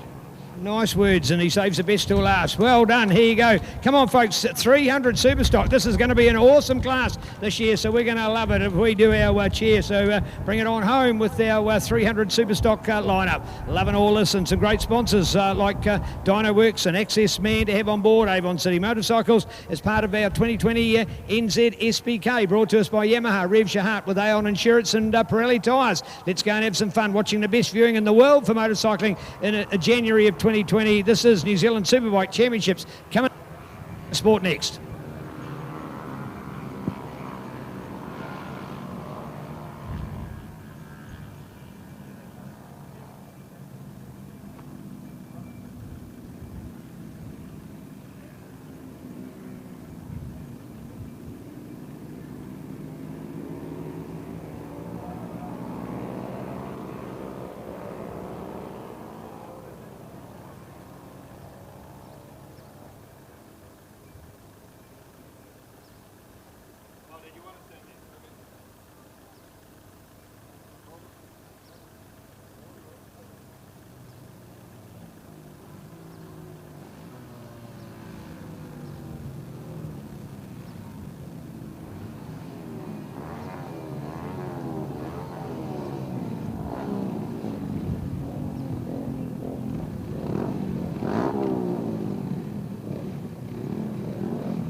Underway here, the lights are coming on. We have Supersport 150. This is a Grand Prix. We've got Cormac Buchanan in line to win 3 from 3. He has been a very dominant force, so 2 wins so far this weekend plus pole position. We've got Liam Hum.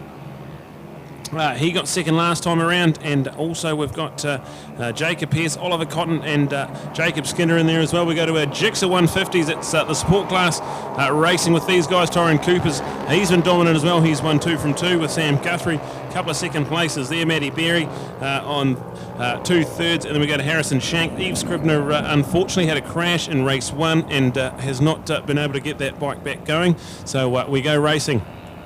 Supersport 150, and Cormac Buchanan has been an absolute superstar so far this weekend. Liam Hum, he had to run away from Ruapuna, so missed race 1, come back and got a good second place in race 2. So he's already there fighting with Cormac Buchanan. So this is going to be a good fight on our hands. Fantastic stuff to see. This one here, we've also got Oliver Cotton and Jacob Pearce. They've had some good battles as well. And Jacob Skinner as well out there. So we've got 6 in all. Olivia Goddard, she missed race 2. We're not sure what happened to Olivia there, but she's back out there now as well. So we've got 6. We've got a big one down into Euromark. So a couple of Jixers down there. We'll try and catch an update of that, but we go racing with our Supersport 150s, and that bike's still down there at Euromark, so we'll see what the officials do here. That's part of the Jixer Cup support racing out there. We've gone to a red flag, so we have gone red. That bike just on the exit of the corner, quite a dangerous spot on the side of the track, so we've gone to a red flag, so that's unfortunate stuff. As we see our Supersport 150 Grand Prix up for grabs here, and the Jixer Cup 150 support racing as well. So we've gone to a red flag situation. The rider looks like they're up now, so we will try and catch an update of who that is. They are up. So that's a good news, good sign there. We've got the medical vehicle on hand. Thanks to Hyundai Mid and South Canterbury for bringing us the Hyundai Santa Fe medical car. Brilliant to have the officials on hand straight away when we have an accident like that. And NZSBK just looking absolutely fantastic. The MCI Motorcycling Canterbury, they have done a brilliant job this weekend. We're running right on schedule, and it is brilliant to see. All right, just as we've gone to that red flag, happy to give you an update here as we've received from Sloane Frost, the Facebook update. Thanks for all of the messages. I'm just getting checked out of the hospital, hit the tyre wall pretty hard and have a stiff back neck. Something was up with my bike and I ran off the track and like a numpty laid it down and hit the wall. I would disagree with that, Sloane. No way you're a numpty. You're doing the right thing. The bike caught fire. The bike caught the grass on fire, and then the grass caught the bike on fire. Should be back for Timaru. What an awesome update. So Sloane Frost Motorsport, we love you, Sloane, and we wish you all the very best. You've got a whole lot of great people behind you, like your mum and dad down there, and so good to see you as part of our heroes of racing in New Zealand. One of the greatest of the last decade for sure, Sloane Frost, and that's a nice update that he's done. That's the professionalism of the man, all-round nice guy. I had the privilege of knowing him since he was 9 years of age. He was a great young motocross star, both junior and senior, all-round good guy. Part of what was the Force of the North, the family originally from the Whangarei region, and all of what he's done for our sport is amazing, and as his ambassadorial role with Suzuki now is unsurpassed. So all the best, Sloane. We wish you for that. Also, in fact, other updates that we've got out here, shout out down there to Dan Ormsby. Dan's bike's been on display. His Yamaha R1 is actually up for sale. It was nice to see him. I haven't seen Dan for a little while, and of course he still runs Dan Ormsby motorcycle training schools, does work with the ACC Ride Forever program, and of course if you want an opportunity to do those awesome rides here at Ruapuna, then Dan Ormsby is the man to follow. So lovely to see Dan down here, and seeing Dan at Ruapuna until that opportunity, so nice to see. Had a very nice lady come up to us to say what a great event this was, and I think that's really some beautiful words to somebody who said it's had very little to do with motorcycle sport and's come here today and has found it very encouraging and very enjoyable. So thank you for those comments, because it just gives us the idea, because we're in a bit of a tunnel, we're in that glass house, because we know the sport and we love it and we're passionate. It's when people come from outside and they think, wow, I've gone to motorcycling today and I've had a great time, and that's what we really enjoy as well. So massive thanks. Hey, we're just waiting, and Brad will give us an update when he gives me the symbol about what's going to happen here. But as we wait for that, we'll talk about our sponsors like Pirelli. Love the statement, folks. Listen to it and think about it. We sell what we race what we sell. This means that technologies and the compounds that Pirelli derive on the racetracks through R&D in the World Superbike Championships are the same technologies and compound that we sell to you. Don't compromise on performance and safety. We've talked about other bike brands. We want to do it. Pirelli aren't the only brand, but man, are they dominant, and you've seen that with so many of our classes. So keen to look out for it. And Brad, an update? Yeah, it is the 35 of Maddie Berry. Unfortunately, the rider down at Euromark, she got up and okay, so it checked out the bikes coming in recovery. We've got bikes going back out on track, so that will be a full restart, I'd imagine. They didn't get to complete a lap, so we'll be down to just 3 Gixxer 150s out there, with Eve already out for the weekend, and now Maddie Berry having the crash. We also have 6 of our Supersport 150s. So we've got a Grand Prix title on the line here, and Cormac Buchanan, he'll be trying to carry on his winning ways at the moment. I'm keen to point out as well, and folks, if you think that these numbers are low, first of all, we've just had the main part of the Gixxer Series and Gixxer Cup. It's a North Island dominated event, so that's why there's less of those here. Also, from a Yamaha point of view, this 150 has only just arrived in the country literally in the last few months, and Yamaha have been working very hard, and thanks to Chris Eels at Yamaha and getting these bikes in, he's been able to get dealers to buy them and get riders onto them. And he does say that by the time we jump to March in round number 3 at Hampton Downs, he's sure that there'll be a lot more of them and we'll have more riders in this class. So we've caught it. We knew it was coming. The bikes were later to arrive than originally scheduled. We said, hey, the 150 class is going to grow. We want to get more bikes, but it does look a little bit light at this stage, but don't worry, this is only the early stages. You watch this one grow. So here we are with the chance for the future. So just pointing that out, that we want this to be like the 300. We want it to be the first step, and to have, we want 28 riders on the grid for this one as well. And it may not quite happen to those kind of numbers by the time we hit Taupo in April 2020, but I'm sure we're going to see more numbers than what we've got here today. So great. Of course, what we call the double header, we're back to back, and as we heard in the update there from Richie Dibben, the number 9 in the 600, that lovely to have the wife and family with him. He's going to have a few days off while he's down here. Go to Timaru and get some R&R. Beautiful beach, of course, Caroline Bay. The kids will love it at Caroline Bay. Got to be one of the safest swim areas that you could have on any place on the shoreline of New Zealand. And while there's a nor'wester blowing here, and of course we're on the east coast, well, it's going to be a beautiful day down at the beach there. So, and for those that have a good time, I remember years ago the boys used to go to Queenstown as well for a bit of R&R in between, and I remember going there as part of it about 3 years ago, and we ended up on the gondolas, and unfortunately the officials didn't quite take a liking to some of the race, well, they weren't race tactics, but some of the tactics that the boys were using. You get the idea. Man, it was a massive amount of fun, and it was bruises galore and a whole lot of fun to be had. And after all, you've come away from home. It's a week between them. It's great to see, and we know that happens when they come to the North Island, because between Manfield and Taupo, and going to the adventure mecca that Taupo is, with Rotorua just 50 minutes up the road, I'm sure that the South Islanders and the people staying up at that time in the last week of March, early April, will be loving it as well. So it's sort of the Hampton Downs round number 3 that is Motorfest. Now, what is Motorfest? It's more than just NZSBK. It's a whole lot of other cool things. So I really encourage you to get there. Some of the heroes of our sport will be alongside. Haven't had too many press releases, but they'll be coming out in the next month. Let's go racing again, Brad. Here we go, the lights have come on and we're ready to go. Cormac Buchanan, Liam Hum and Jacob Pearce got a great start, the number 56. So Jacob on the outside of row 1, he got a good start. Olivia Goddard seems to have got a good start up the middle there from the second row of the grid. So that's our 6 Supersport 150 riders on the all-new Yamaha R15. They're already off into the first corner. Then we've got the lights out, and Tyrone Coopers and Sam Guthrie. These guys have had some great battles so far this weekend, and it has gone to the way of Tyrone 2 times so far this weekend. So he's run race 1 and race 2, but Sam there with a good start this time. So Sam leads Tyrone at the moment as they head off into turn 1, but look at that advantage already as that the Cormac Buchanan showed already. Absolutely fantastic to see that kind of advantage already.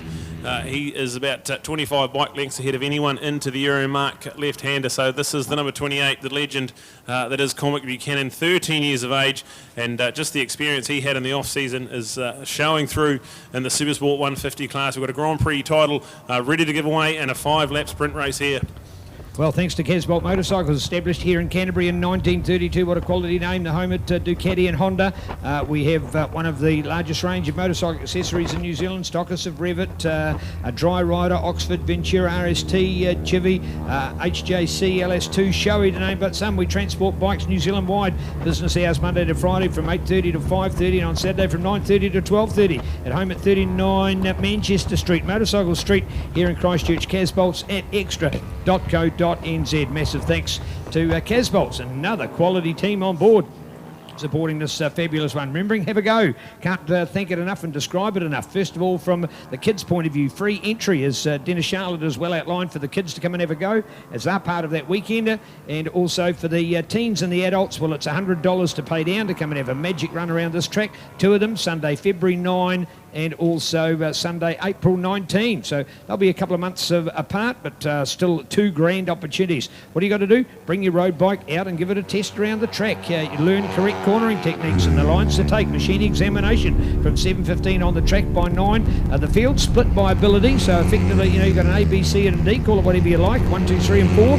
But other riders of equal ability around you, so you're not up against the champions. You might have a road bike, you're not up against a race bike. You get the idea. You'll need quality riding gear, including gloves and boots. Motorcycling Canterbury have loan gear, but you must have your own helmet. 150 and 250cc bikes available to hire.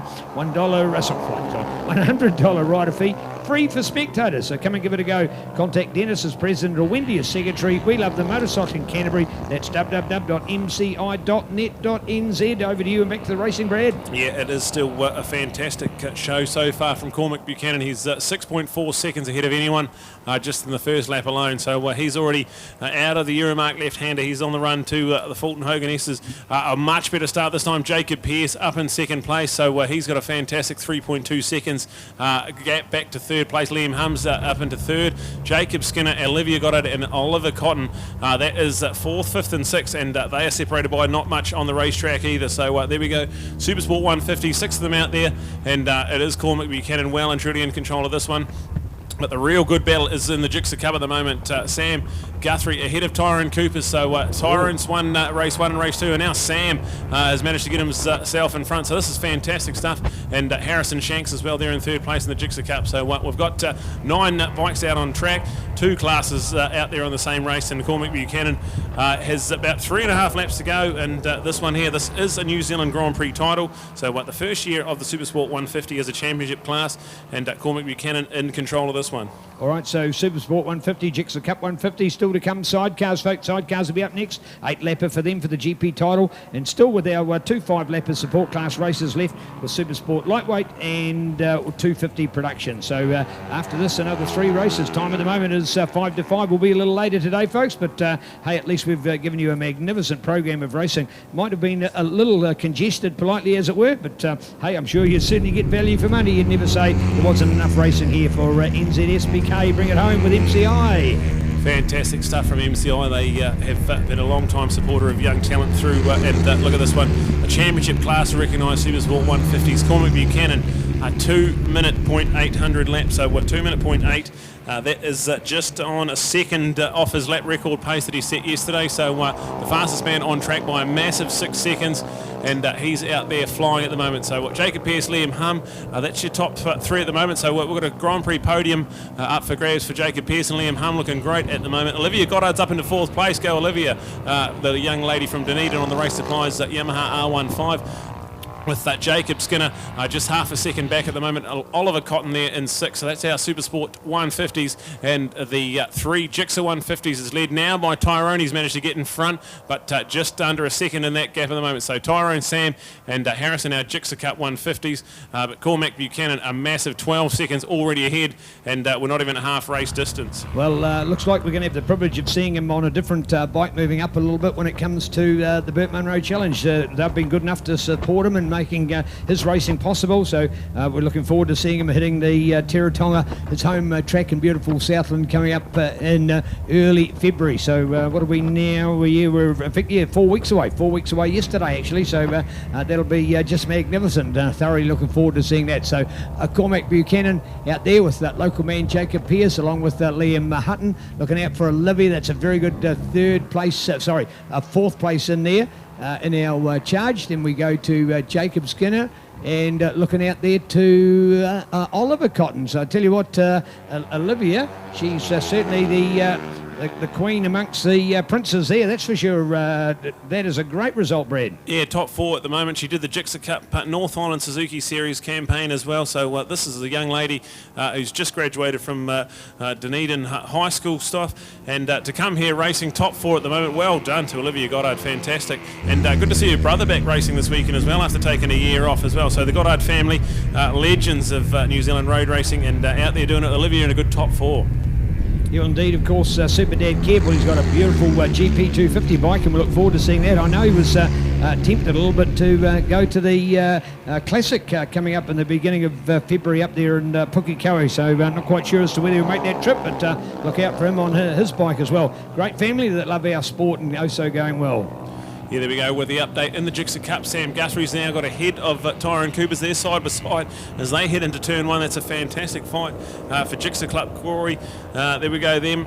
We've also got Harrison Shanks. He's crossing the line here. He's in third place, so that's a good top three for him, mainly because we've only got 3 runners left in the Gixxer Cup. Maddie Berry and Eve Scrivener, unfortunately non-starters, so a couple of our ladies not making the start here with due to crashes over the weekend. The battles are heating up on the track. We've got Cormac Buchanan. He's a massive 18 seconds ahead of anyone out there at the moment. The battle for second and third is separated by just a second and a half, with Jacob Pearce ahead of Liam Hum, and then we've got Olivia and Jacob. There's less than half a second in that battle as well. You can see them coming out of Fulton Hogan on the run to the Christchurch Casino Carousel. So we've got battles all around the track, 2 different classes in one, and the white flag is getting ready and waiting for Cormac Buchanan to come round.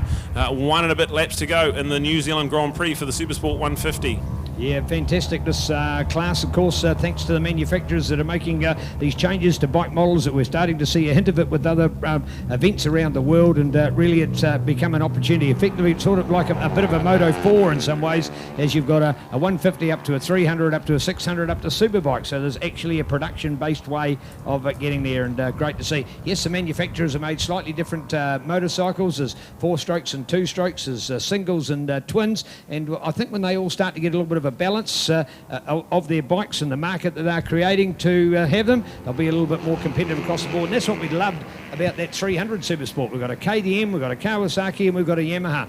The single brand domination is not the greatest of what we're really looking for in our piece, because the more that can get involved, the more they'll support the riders, and the more that we'll see our sport and the riders grow with it. So let's bring it on. The 150 class only going in one direction, that's onward, upward and forward. So let's continue that way. And Olivia, is she still able to do it? Is she? What? A 4th place still in front of Jacob and Oliver. Look out, boys, this lady's on fire. Absolutely. So we are on the last lap, and I believe the inaugural Grand Prix for Supersport 150, a brand new class in New Zealand road racing, and who better to take this one than Cormac Buchanan, a young man really on the rise. He had Red Bull Rookies Cup experience where he was selected into the top 20 group. So out of the thousands of people that started the graduation process, he managed to get into the top 20. Fantastic stuff from a young man, just 13 years of age, with a fantastic speedway background. He's a very successful speedway rider, and now showing it. He's had experience in Australia in the off-season. He went to the Asia Talent Cup as well, so he has big aspirations to head back overseas and do more of the Red Bull Rookies Cup. He's trying to get into the British Talent Cup as well, as far as Moto 3 is concerned. So just 13 years of age, some great people behind him, and coming around the turn 10 sweeper. So we've got in his sights a Grand Prix victory awaits Cormac Buchanan. He's done a fantastic job, so brilliant. He's ecstatic. One arm waving to the crowd. Fantastic work. The 28 of Cormac Buchanan, a New Zealand Grand Prix champion for 2020 in the Supersport 150 class, a massive dominant performance. The battle for second is really heating up. They are coming around the turn 10 sweeper at the moment. It is still with Jacob Pearce, so I met Jacob this morning. What a fantastic young man Jacob is. He's out there getting some experience on a 600 Supersport machine as well, on the Trevor Pearce Yamaha, so second place for him. And the drag to the line, Liam Hum's going to try and pull up next to him. So the slipstream, but it is going to still be Jacob Pearce narrowly over Liam Hum. So a fantastic second and third for those two. That is our Supersport 150 New Zealand Grand Prix podium. And then the battle, look at it, there's 4 of them around the turn 10 sweeper. I think that's Tyrone Cooper's part of the Gixxer 150s has managed to get onto the back of these guys as well. So here we go. There's going to be 4 of them. We're going to try and catch the numbers as we see them. Olivia was there a lap ago. We'll see if she's still there. It is going to be still the number 39 of Olivia Goddard ahead of the 17 of Jacob Skinner. Tyrone's going to get ahead of Oliver Cotton, but there's 2 different classes there. So that's 6th place in the class for Oliver Cotton. Tyrone Cooper is going to win the Gixxer Cup, 3 from 3 for him. He's done a fantastic job this weekend. And then Sam Guthrie is going to finish second in the Gixxer Cup with Harrison Shanks. He's coming out of the Sign Biz Dipper. That'll be a great 3rd place in the Gixxer Cup 150s for him. But have a go at Cormac Buchanan. He's already coming down the exit road, and people are still racing to the line. So what a fantastic performance!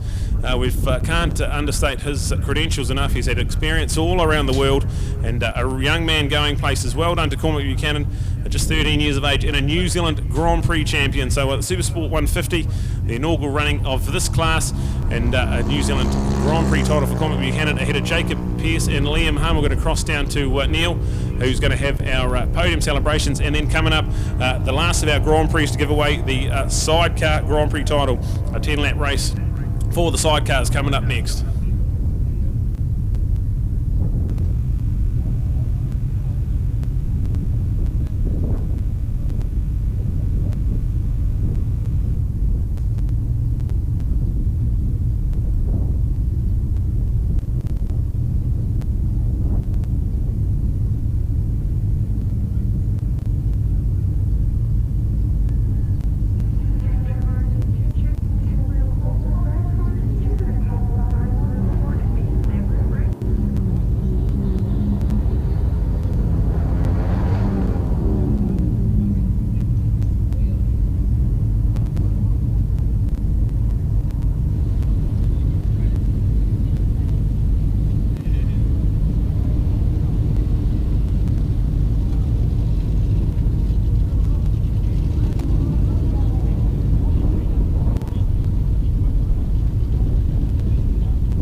Oh man, well I tell you what, there's a lot of other people in the pits could take a leaf out of the book of this man. He's only 13 years of age, and what an awesome professional. So here we are, and congratulations Cormac, that's a New Zealand title, a Grand Prix. What an immaculate weekend you've had. How does it feel right now?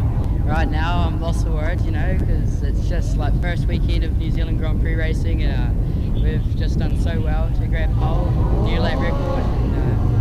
Yeah, certainly it is. Hey, what have you been learning as the weekend's been going on? I just learned how to ride the bike, and you know, with all my experience overseas in Australia and Spain and Asia, you know, these guys, they've been teaching me how to ride, and I think I just want to thank everyone that's helped me on my journey, and without them I'd certainly not be nowhere. So yeah, thank you. All right, tell us a little bit about what bike you'll be riding for the Burt Munro Challenge. I'll be riding my coach's IMD 250 and possibly the bike over there, so just doing Terra Strongest street races in the hill climb. So yeah, I'm really looking forward to it, and yeah, looking forward to next weekend at Timaru as well. Wow, what a wicked time. Thank you. That's going to be fantastic. Here we are looking to our second place, and Jacob, what do you got? Hey, well, I reckon I got a pretty good start in that first race restart. I even got past him at a turn one. I thought, what the hell's happening? I'm ahead of him. But sure enough, dive bomb, it happened, and off he went in the red flag. I tried to get a good enough start in the next one, but just too good for me. All right, indeed, but you're still happy with your own performance? Oh, definitely. I rode as best as I could. It's just I couldn't catch the man in front. Yeah, it is indeed. All right, we're going to catch you at Timaru next weekend? Oh, yes, definitely. Yeah, what do you think of Timaru track? How do you rate it? I reckon it's definitely a small bite track. Definitely a lot of corner speed. Got to have it on the knee, full throttle behind the screen. Definitely going to be some close racing at levels. Love those words. Well done. On the knee, full behind the screen, full throttle. Beautiful words. Love that, Jacob. Cool stuff. All right, Liam, pretty impressive class you're in here, isn't it? Yeah, a lot of talent in this class. Yeah, good racing through here, right? What were you doing when you were 13, like Cormac? I don't know, can't even remember, too long ago. Yeah, but isn't it a great future with people can start this young? Yeah, absolutely. On these, especially these Yamahas, they can start strong and learn about all the, as I said, corner speed, and yeah, work to make the bike better, and yeah, adapt to your style. So it's good. All right, got any aims, ambitions about what you want to do with the sport, where you want to move? What would be your next weapon of choice to be out there on a racetrack? Any class, what would you take? I'd take a RG 500. To be honest. Yeah, all right. You're showing your age a little bit, aren't you, if you know what that model is? Or a TZ 250. Oh, beautiful, beautiful. Nice to see. Hey, future racing for you. Tell us about what you're doing in 2020. I'll continue with cams, racing cams, classic action. Probably go up to Manfield and race their North vs South Challenge, and do the Southern Classic again this year in December.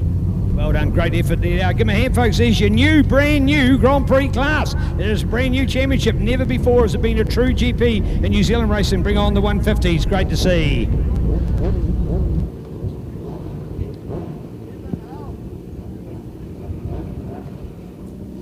Lining up now, ready to go. We've got a Grand Prix to be decided over 10 laps. It is the sidecars, fantastic field of sidecars. We've had some brilliant racing, 2 different race winners. We've had Dennis Charlotte and Pete the Pirate win one each. We've got Andy Scribner, Tina McEwen doing the swing in there. They're on pole position. The lights are on and out again, and Pete the Pirate again. A fantastic start from Pete the Pirate. A great start from Barry Smith and Tracy Bryan as well. They pull up alongside Tina and Andy there. So Andy uses all the track he can. He's on the grass as well. Daniel Jenkins doing the passening for Dennis Charlotte. They find themselves in second place now. Barry Smith and Tracy Bryan, the Carl Cox Motorsport City Honda machine. That there is in third place. We've got Andy and Tina just screaming by them down the Liquid Molly straight and into the Icon corner. But Pete the Pirate, good when we saw him this morning. He did this, just got out in front and cleared out Andy and Tina. They are screaming around the outside of Dennis and Dan, so that's a pretty bold move around there. They're too wide on the exit of Euromark hairpin. Great driving there from Andy and Dennis. Fantastic stuff. Rub and paint as they come out of the Euromark, and Andy and Tina managed to get themselves into second place, so fantastic. They have to get after Pete the Pirate. He's going to want to run away with this one, as he did this morning, so they don't want to let him do that. He's already got a 20-odd bike length advantage when they come out of the Christchurch Casino Carousel. Go back to Andy Scribner, Tina McEwen doing the swing in on the bright green number 99 machine, and then go back to the 83, the orange and white Mega Motorcycle Centre rig of Dennis Charlotte, with Dan Jenkins doing the passengering there, and Barry Smith, Tracy Bryan. They've been fourth all weekend. He'd love to get up into the podium for the Grand Prix. Great to have Baz back here at Ruapuna with Tracy Bryan doing the swing in the City Honda Palmerston all supported Carl Cox Motorsport machine. That's the smaller F2 bike, so the smaller 600cc engine. It is the smaller bike, so a lot nimbler through the infield section, but they lose a lot of ground on the big F1 sidecars down these straights at Ruapuna. With Pete the Pirate, Andy Scribner, Tina McEwen definitely reeling that gap in there, so the gap when they cross the line is less than a second, so 0.78 of a second when they cross the line. So Andy and Tina are coming. They want the Grand Prix glory, and we go racing. Dennis Charlotte and Dan Jenkins there. The Mega Motorcycle Centre machine there in third place. Andy and Tina already on the back of Pete the Pirate, so the battle for the lead really heating up. But where's he going to make a move? We saw in race one it was very, very hard to pass Pete the Pirate. Pete the Pirate pulls up on the Icon corner, and Andy has to check his braking. He's going to go right round the outside. He did this to Dennis Charlotte a lap ago, not going to be quite close enough to get around there. Great racing from those two, as we see Pete the Pirate and Kendall Dunlop doing the passengering there. They won race 2 in dominant fashion, but now they are under pressure.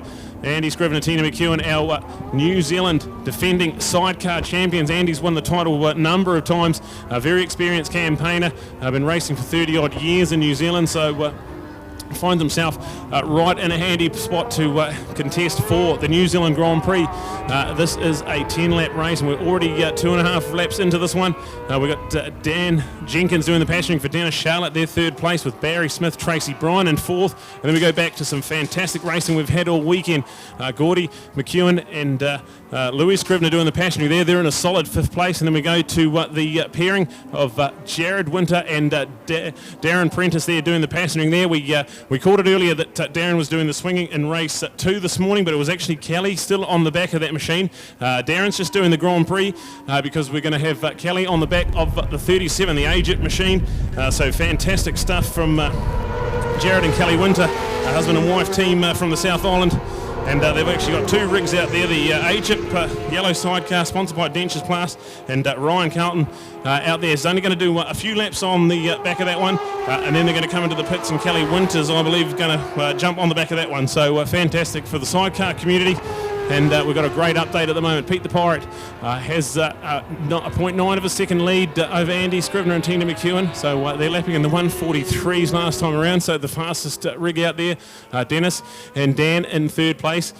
Pretty comfy there ahead of Barry and Tracy. So third and fourth are pretty much set up at the moment with Jared and Darren Prentice just fighting it out ahead of Gordy McEwen and Louis Scrivener. So we've seen the change there for 5th place. So not sure what happened to Gordy. He was a 150 that time around, so much slower than he normally is. So maybe a little bit of a hiccup for him. So he slipped back to 6th place with Louis Scrivener doing the swing in there. Dave MacArthur and Tony New, fantastic from them. They are on the Noble Sheds number 67 machine and running in 7th place with that brilliant Agit bright yellow machine coming down the front start now. That's a full Prix 89 sidecar owned by Jared and Kelly Winter. And it is Elliot Woolhouse on there with Ryan doing the pastoring, and then Kelly's going to jump on that machine halfway through the Grand Prix. So fantastic to have 9 sidecars out there, and Pete the Pirate under control at the moment. What is it, Ryan Rooster? Yeah, Ryan Rooster Carlton. So he's one of the sponsored Dentures Plus man there. So fantastic to have him on board. And Nathan and Elliot started the weekend there, and I believe Kelly's going to jump on the back of that machine and finish the Grand Prix. So Wiss has got a fantastic 10-lap Grand Prix on the cards. They're at half race distance, and we've had Andy Scrivener and Tina McEwen, and talking to Scrivy, doesn't like following cars in that green machine. It overheats quite a much, so he's just want to get some clean air, see if he can make an assault on Pete the Pirate. But Pete the Pirate, a 1:43.055, so he's lapping the fastest of anyone. So if Andy's going to want to win this Grand Prix, he's going to have to do it the hard way. So half race distance at the moment. Pete the Pirate and Andy Scrivener, 1 and 2, and then Dennis Charlotte and Dan Jenkins there in 3rd, ahead of Barry Smith and Tracy Bryan on the Carl Cox Motorsport City Honda Palmerston North machine. And then we go back to a great battle. 5th and 6th places with Jared Winter with Darren Prentice doing the passing, and Gordy McEwen and Louis Scrivener there 6th place. So that's going to be a good battle to keep our eyes on. A classy top 6 in sidecar action at the moment. Yeah, indeed. Keen to look out for the battles going on, Brad. This is great stories to hear up, and this is information, rich information. Sometimes we don't get to know it. It's a real embarrassment because we just think who they are because of the information we've been given. But to hear that swingers will be changing during racing, to hear that there's different swingers on different bikes and different racing, this is so cool because more people getting more experience and having fun in sidecar racing. So gotta love it, gotta love it. Here we are. Could be a change coming up, and look at all that hard work to do there. How close has Scrivy got? Look at that. Here's the battle of the ladies out here as well with Tina and Kendall, the 2 respective swingers out there, and they're going for it. Tina, look at that. Tina. Can she do the work and get it? Or there's the lapper there. The lapper's out wide. Don't think they'll cause any problems. No, they don't. Good work for the lappers to move right over to the right-hand side of the track here, and down we come now. And here goes Pete. Really swerved to one side to try and avoid the slipstream, but in fact, no. He's right down through the centre of the track and said, Scrivy, if you can do it, you can keep up with me. But man, oh man, did he get close there or what? Could not quite put his nose up through it. So word to watch. We've been interviewing Pete. He's been at the front end of the field on a number of occasions, but this is a GP. It's all on. I just get the idea, Brad, that Scrivy's got a different mindset about this race. He wants it more. Man, he came off last time. His boot was wrapped in aluminium foil. He knew just how hot it was getting for his foot to be right up next to the exhaust there, and he said it's absolutely pumping with pain. It wasn't actually a burn, but it was literally so hot, so you probably like your foot in the oven, so to speak. And here he was to have avoided that. He's really saying, well, I'm going to wrap my foot up even more because I don't want to go slower. I actually want to go faster, and I think that's what he's doing at the moment. Let's put the pain over the barrier, and let's have a go at seriously winning this GP title. Bring it home. Absolutely. He qualified on pole position. He's a defending champion. He hasn't won a race so far. Dennis won race 1. Pete the Pirate won race 2. He will be not only desperate for a Grand Prix title, but desperate not to let Pete the Pirate get any more points lead heading into round 2. So we've got the 111 and the 99 flying through the Southern Salvage S's, and this is where Scrivy's so strong. Catches right up the back of Pete the Pirate, but where's he going to make a move? He takes a nice little tight narrow line. Can he get the drive out of the dipper? Pete the Pirate's doing a fantastic job making that chair as wide as he can. He is a former New Zealand sidecar champion with Kendall Dunlop as well, so we've got the battle of the 2 defending champions out there at the moment, and then a fantastic job from Dennis Charlotte and Dan Jenkins, a very new pair of sidecar racers, and they're doing a good job. 3rd place, Barry Smith and Tracy Bryan in a good 4th. So we're keeping an eye on this one. There's less than a second in it. It's less than half a second in it at the moment. Pete the Pirate ahead of Andy Scrivener. And then we go Dennis Charlotte and Barry Smith there. We've got Jared And Darren there going through the dipper as well with Gordy and Lewis, and hopefully we might be able to see this pit change. It's going to be a full swinger change coming into the pits. We'll keep an eye on that one. We've got Kelly down in pit lane there waiting to get the change over, so this will be a cool little thing to watch on that awesome Egypt yellow sidecar. I believe it's owned by Jared and Kelly Winters. I hear it coming into pit lane, so here we go. We're going to have a full swinger change. I don't think I've ever seen this in sidecar racing, a swinger change halfway through, and this is something new for the fans here in the sidecar Grand Prix. Well, in fact, we come down the pits, remembering, of course, you only can do 40 kilometres an hour down there, so it just seems like they're literally clawing 40 kilometres an hour when you're going along the streets. You know, certainly in a built-up area is a reasonable speed, but it's a crawl, and compared to a pace of what you're allowed to do at 200 kilometres plus down the start straight. So here we are, looking to do this change. So here we are, 37. We'll stop. We'll change it over. We'll get one off. We'll get the next one on there. And so how's this? Look at that, and a high five for the passengers. And here we go again. Team Egypt, folks, Team Egypt, what a beautiful machine it was. In its heyday, this was New Zealand's winning side. Was Kelly even on there before the power went on? She was thrown back in the seat, but she grabbed a fistful of that handrail and she was hanging on for dear life and going for it. Great to see, Brad. Yeah, here.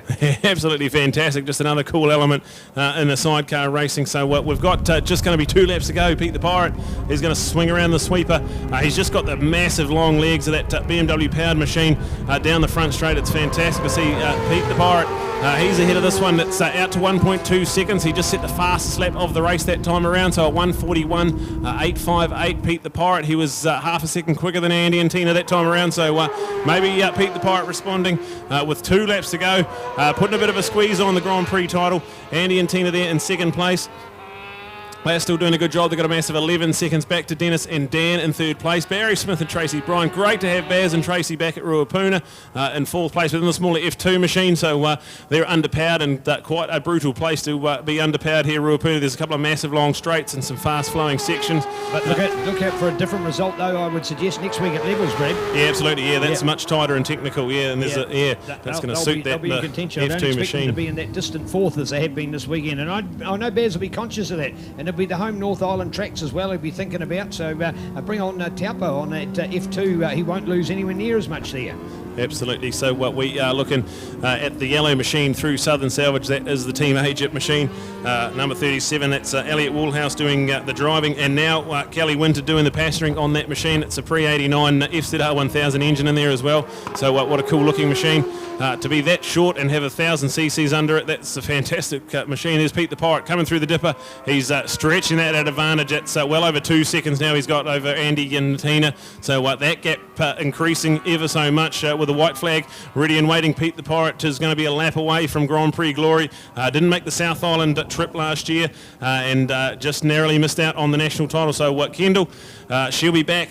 Maternity leave last year. She won the title with Pete the year before, and this is well on their way to winning the first title of the year, the New Zealand Grand Prix. Andy and Tina, they have now slipped to 4.6 seconds back, so almost a monumental task for them to try and win the Grand Prix now. Pete the Pirate well and truly in control.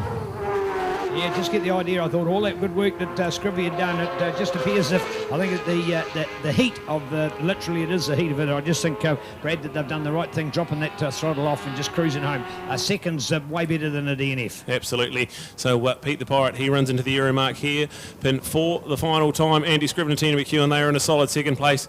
Dennis Charlotte and Dan Jenkins have a 4.1 second advantage over Barry Smith and Tracy Bryan. So third and fourth position looks pretty set in stone there on the final lap, and this gap here is now down to a second and a half between Jared Winter and Darren Prentice and Gordy Beque and Louis Scrivener. So fifth and sixth, certainly not done for yet. There's one more lap of fury for those two, and Dave MacArthur, Tony New, they've done a good job. They're coming out of the Signbiz dipper at the moment, so they're running seventh place with Elliot and Kelly on that Team Egypt number 37 yellow machine.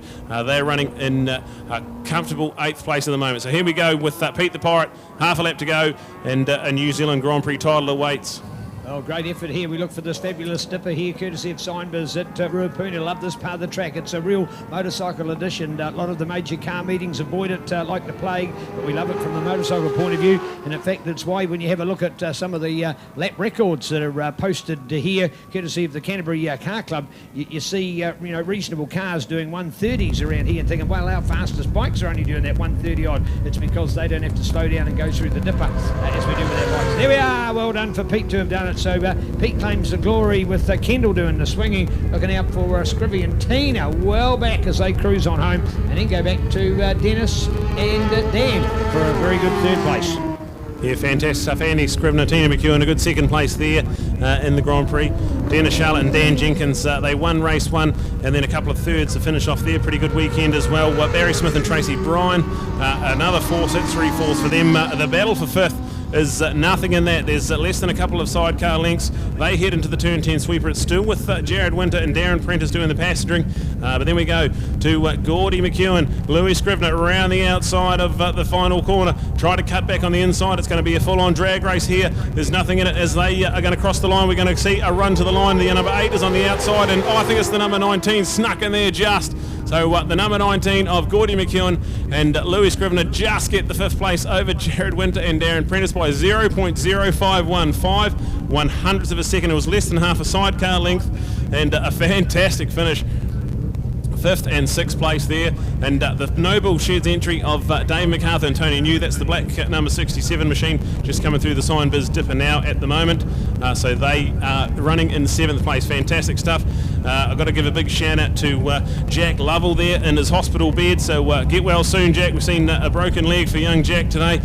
Not the summer holidays he wanted to have, but all our love and wishes to Jack there, resting up, and a big hello to Aaron Lovell, one of my heroes there, watching on the Sky Sport Next package. So everyone watching on Sky Sport Next, fantastic stuff. And we'll cross down to Neil, who's got the final Grand Prix celebration of the day. It is the sidecars, and it's won by Pete the Pirate Goodwin and Kendall Dunlop, with Andy Scrivener and Tina McEwen in 2nd place, and Dennis Charlotte and Daniel Jenkins rounding out our sidecar podium for the New Zealand Grand Prix.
Just as we see this class getting away for our end of our racing today, we've had our sidecar GP today.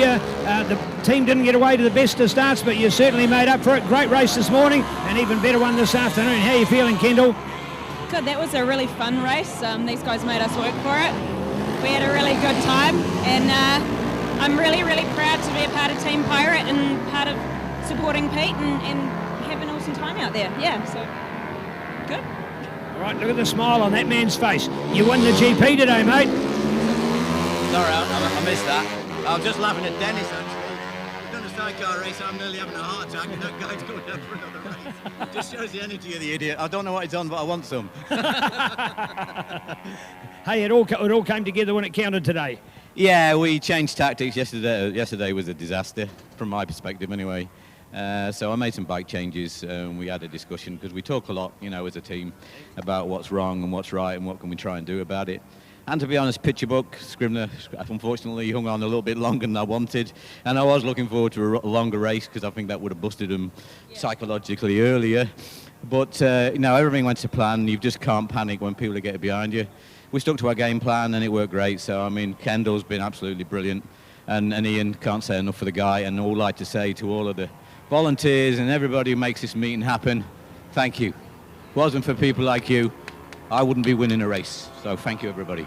Beautiful words. Thank you, Pete. Thank you, Kendall. Loving that. Cool stuff. Cool stuff. All right, let's get the team up here. And what an awesome team they are. Team stickers on up here. Now I want to talk to Tina first. So Tina, it's your turn in the limelight. Man, oh man. Yes, exactly. People need to understand the work of a swinger. The hardest working people at motorcycle racing. How do you feel when you come off a race like that right now? Very sore, very blistery, very bruised, very hot. Yeah, exactly, and that's, thank you, a very honest answer, and that's what people need to understand. It is not an easy ride, and people think of other sports, and yeah, you might get knocked around in boxing and play a game of tennis or netball and have a few bruises and bumps, but you're literally getting knocked around out there. Yep, that's right, minus the head injury, of course, but with the boxing, but yeah, or maybe psycho people do have head injuries, to be fair. To be fair though, Neil, she gets less abuse than she does being at home with her husband, Gordy. Oh, there we go, there we go. These people, she's going to sneak out that one. Hey, Scrivy, I think people need to understand that, mate, that there's so much heat going on in your race team that you've got to cool your foot down. Yeah, well, the last race I put this shield on to cool my foot down, and this race we actually took the mud guard off the front to get more airflow through, and we put a piece of cardboard up just so I didn't get stones hit me in the chest and helmet. But after 3 laps my foot started to get really hot, and I was actually taking my foot off the brake lever and away from it for a while to try and get it to cool down, and of course you've got to brake a lot around here, so that was a little bit nerve-wracking, but we stayed with them for quite a few laps, but I just can't keep up with that horsepower down the straights. They're pretty quick down the straight, and so anyway, yeah, hey look, Tina, man, I just can't say enough, hey, she's just there. We've had some pretty big moments, and she's always there. Awesome. Hey, well done, give her a round of applause. Third place team can't be here, why? Because track for the next race. Over to you, Brad. Here we go, ready to go with our 250 production. This is fantastic stuff from them. Dan Jenkins, he's out there at the back of the grid, so it looks like we might have combined the 2 races into one there by the looks of it. We're not sure. They're up there with the 250 production grid up the front, and we've also got the Supersport Lightweight bikes at the back, so I think at 5:30 p.m. local time roughly, we might be combining the last 2 races into one. So we've got Angela Charlotte, she is on the front row with the number 20, which is Josh there.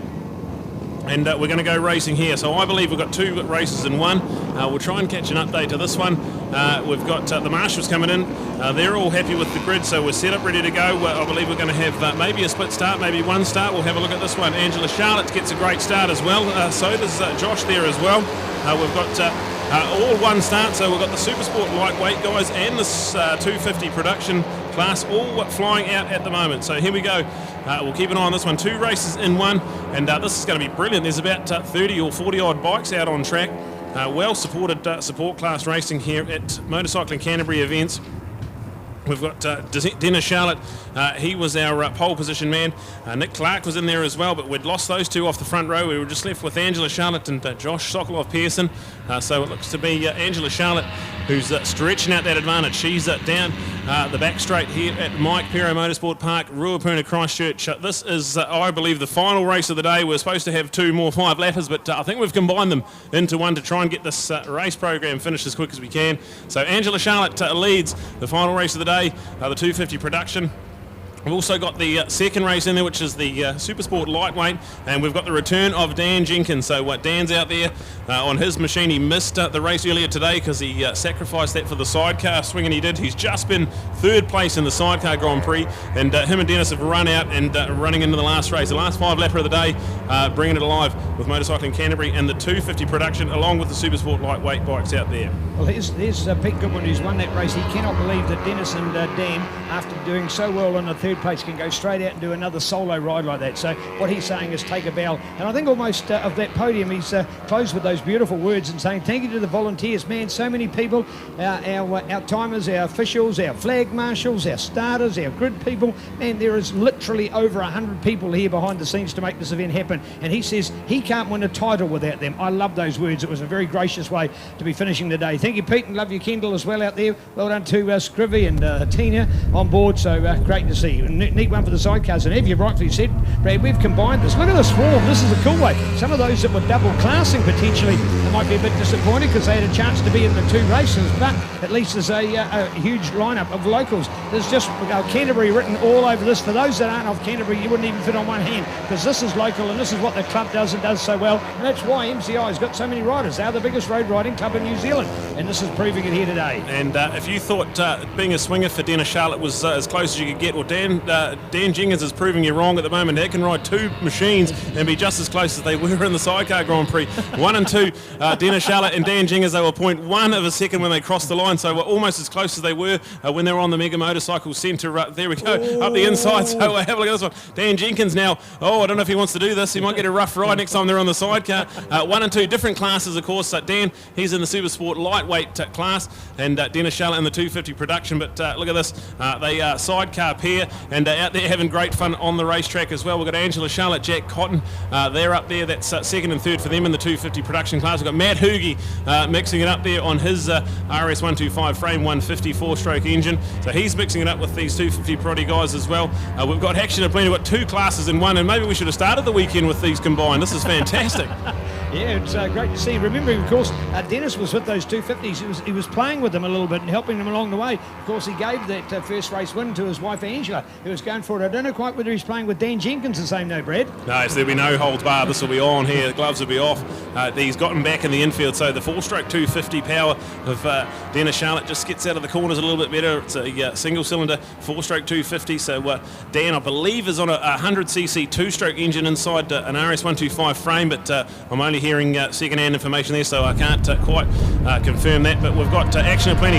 Dennis Charlotte, Dan Jenkins side by side when they go through the line. Number 10, Matt Hugenbotham, he's there in second place for the lightweight class, third place in the race. Jack Cotton's ahead of Angela Charlotte and Alex McElwain there, so there's less than a second separating about 4 or 5 people there when they cross the line, and we've got gaps back to these guys here, so having a good battle all around the track and trying to catch a number of how many are on track. There's 19 entries in the 250 production class and 20 entries in the Supersport Lightweight, so there could be nearly 39 riders out there at the moment. Yeah, fantastic. I know there were some of those though that had double class that had the opportunity to ride because their bike was eligible in both, but no, not to be the case. We put them all together, but at least we've got a fistful of good riders in a positive way. Hey, after all, Brad, here we are on a Super Sunday afternoon in New Zealand, of course, Southern Hemisphere summertime, and it's only just gone 5:30 in the afternoon. To think, of course, we were out on the track this morning from 9 o'clock with our scrub session, our first racing starting at 10. That has been 7.5 hours. Yes, we had a lunch break to feed and water our officials and get ourselves back on track, but it has just been a mega, absolutely non-stop day. A few little hiccups with race restarts, but we didn't lose all that much, Brad. It's not as if some of them waited till the halfway mark and we would have still lost a lot of that racing. So we actually, those that were red flag were either done sort of the first or the second lap. So in all, a very, very good day. And what a way to start this championship. Ruapuna, we've been coming here for the first round for years and years and years, and it just really sets the scene, and man, oh man, is it ever magnetised. And this is a back-to-back round. Next week we come to you from Timaru International Raceway, a place known as Levels, and that's a whole different circuit to this one. So what a contrast result. Yes, some of the champions will shine through no matter what the conditions or what the track is, but others, on the other hand, I'm sure we'll find it that here's the longer track and they've got the longer legs, so they're better suited. We're going to go to the tighter track at Timaru next weekend, and it will suit other riders of different bikes. So look forward to bringing it on for Levels in our 2020 NZSBK, brought to you by our mega sponsors on our program. Of course, that include the likes of Yamaha, Revs Your Heart, along with Aon Insurance, ICG, Pirelli, Sky Sport Next, and Hyundai, proud to supply our medical vehicle. This has been some of the greatest racing we've seen all day. First and second, they're in 2 different classes, but on the racetrack they have been separated by never more than half a second. It is Dan Jenkins now ahead of Dennis Charlotte, but Dennis is so good through the Fulton Hogan section and under brakes into the Euromark left-hander. So we'll see Dennis Charlotte maybe retake take that first place as they go almost side by side into the Fulton Hogan S's. This is where Dennis Charlotte is so strong. This is some great racing. They're in two separate classes, two separate races, but out there having a great battle at the moment. Matt Hoogie there, that's third place in the race, but second Supersport Lightweight bike home. And then there's a three-way fight. It's separated by less than a second. Jack Cotton, Angela Charlotte, and Josh Sokolov Pearson there. That's fourth, fifth, and sixth in the race, but second, third, and fourth in the 250 production class. And they can throw a blanket over them as they go in the Christchurch Casino Carousel. We've got battles all round. We'll see at the timing screen. We'll see the bikes all mixed up. We've got Supersport Lightweight mixing up with the 250 production, and some fantastic racing. Well, think of that. I was going to say Al. My apologies. What's Matthew Hugenboozem, a bike that's back there in third place. That is definitely an underpowered bike when you compare it to a 250. It's 100cc less, but because it's not a production-based bike and they've allowed to work on it and give it some performance enhancements, that little 150 is absolutely on the boil. And for the fact it's inside an RS. That's a Grand Prix 125 frame. So you've got world-class geometry of a chassis that's about 30 years old and an engine that's about 35 years old. Here we are in the 22. Oh, how was that, Brad? 0.028 of a second. So that is very, very close. 2/100ths of a second, and still about that close as they head into turn one. Dan Jenkins and Tina Charlotte, absolutely fantastic. We're on the last lap. 1 lap to go, and I'd suggest that's going to be about as close as they're going to finish this race. Absolutely fantastic. Matt Hoogie in a comfortable third place, but he's had problems with that bike all weekend, so it's glad to see him out there doing it. He's in second place in the Supersport Lightweight class. Jack Cotton, Angela Charlotte, and Josh Sokolov Pearson. That's still 4th, 5th, and 6th. No change there, but they are ever so close. Less than half a second now separating those three. You can see them into the Icon corner. It might be Angela Charlotte. We can see the bright orange Mega Motorcycle Centre machine. So she's got up there, but under brakes, it's Jack sneaking back into third place. So there we go with second place in the race. It's actually 4th place in the whole race, but he's second place in his class. We've got 2 Supersport Lightweight bikes ahead of him. So Jack Cotton ahead of Angela Charlotte and Josh Sokolov Pearson. We'll try and keep an eye on that battle, but we're on the last lap, and let's have a look at this gap. They're coming out of the Christchurch Casino Carousel into the Southern Salvage S's. It is the bigger 254 stroke, the 250 production bike of Dennis Charlotte, but Dan Jenkins is so good when he gets the legs up of that RS125 frame. That bike will be, I'd say, a lot lighter than Dennis Charlotte's machine. So here we go into the Signbiz Dipper, and there is nothing in that one there. So this is going to be bragging rights as far as the sidecar team's concerned. Well, when they went across the line here, Brad, it was exactly as if they were in the sidecar. That's how close they were. You know, they're separated. The swinger is a fraction behind the rider, and that's exactly what they were. So here they are, the best of mates, teammates, when they've made it happen in sidecar racing. A brand new pairing this year, I would like to point out. And here they are now when it comes to some racing and laying it all on. This is just, here they are, as a cat mouse, He wants to have a go and get up.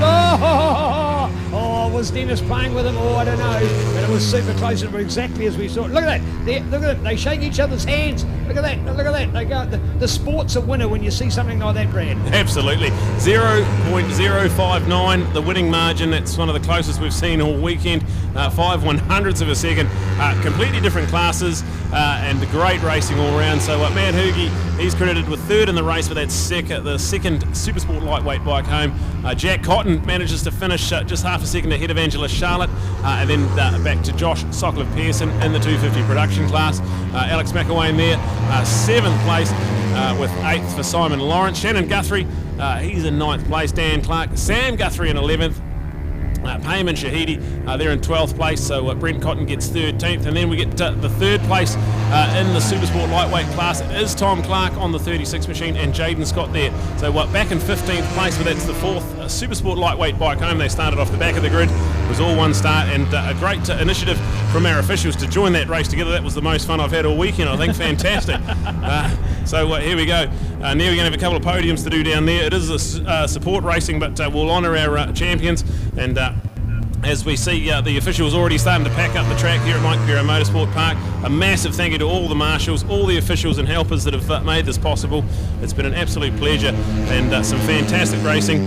The presentation is immaculate, and we say thank you very much. We'll cross over to Neil, who will have our podium celebrations down there and wrap up round 1 of the 2020 NZSBK, the New Zealand Superbike Championship, with some great sponsors. Thank you. Without them, we can't be doing this. So we'll cross down to Neil, who have our podiums. Well, just as we went back upstairs to cover that one after our sidecar podium, I Maury Frost here, that's Chopper's dad, and he said, hey, we're just taking the truck we're shooting off the hospital to see that he's all A-OK. The word that they'd heard was that he was, but they were going that way just to make sure. And wow, what a awesome mum and dad to have on your team too, so neat to see.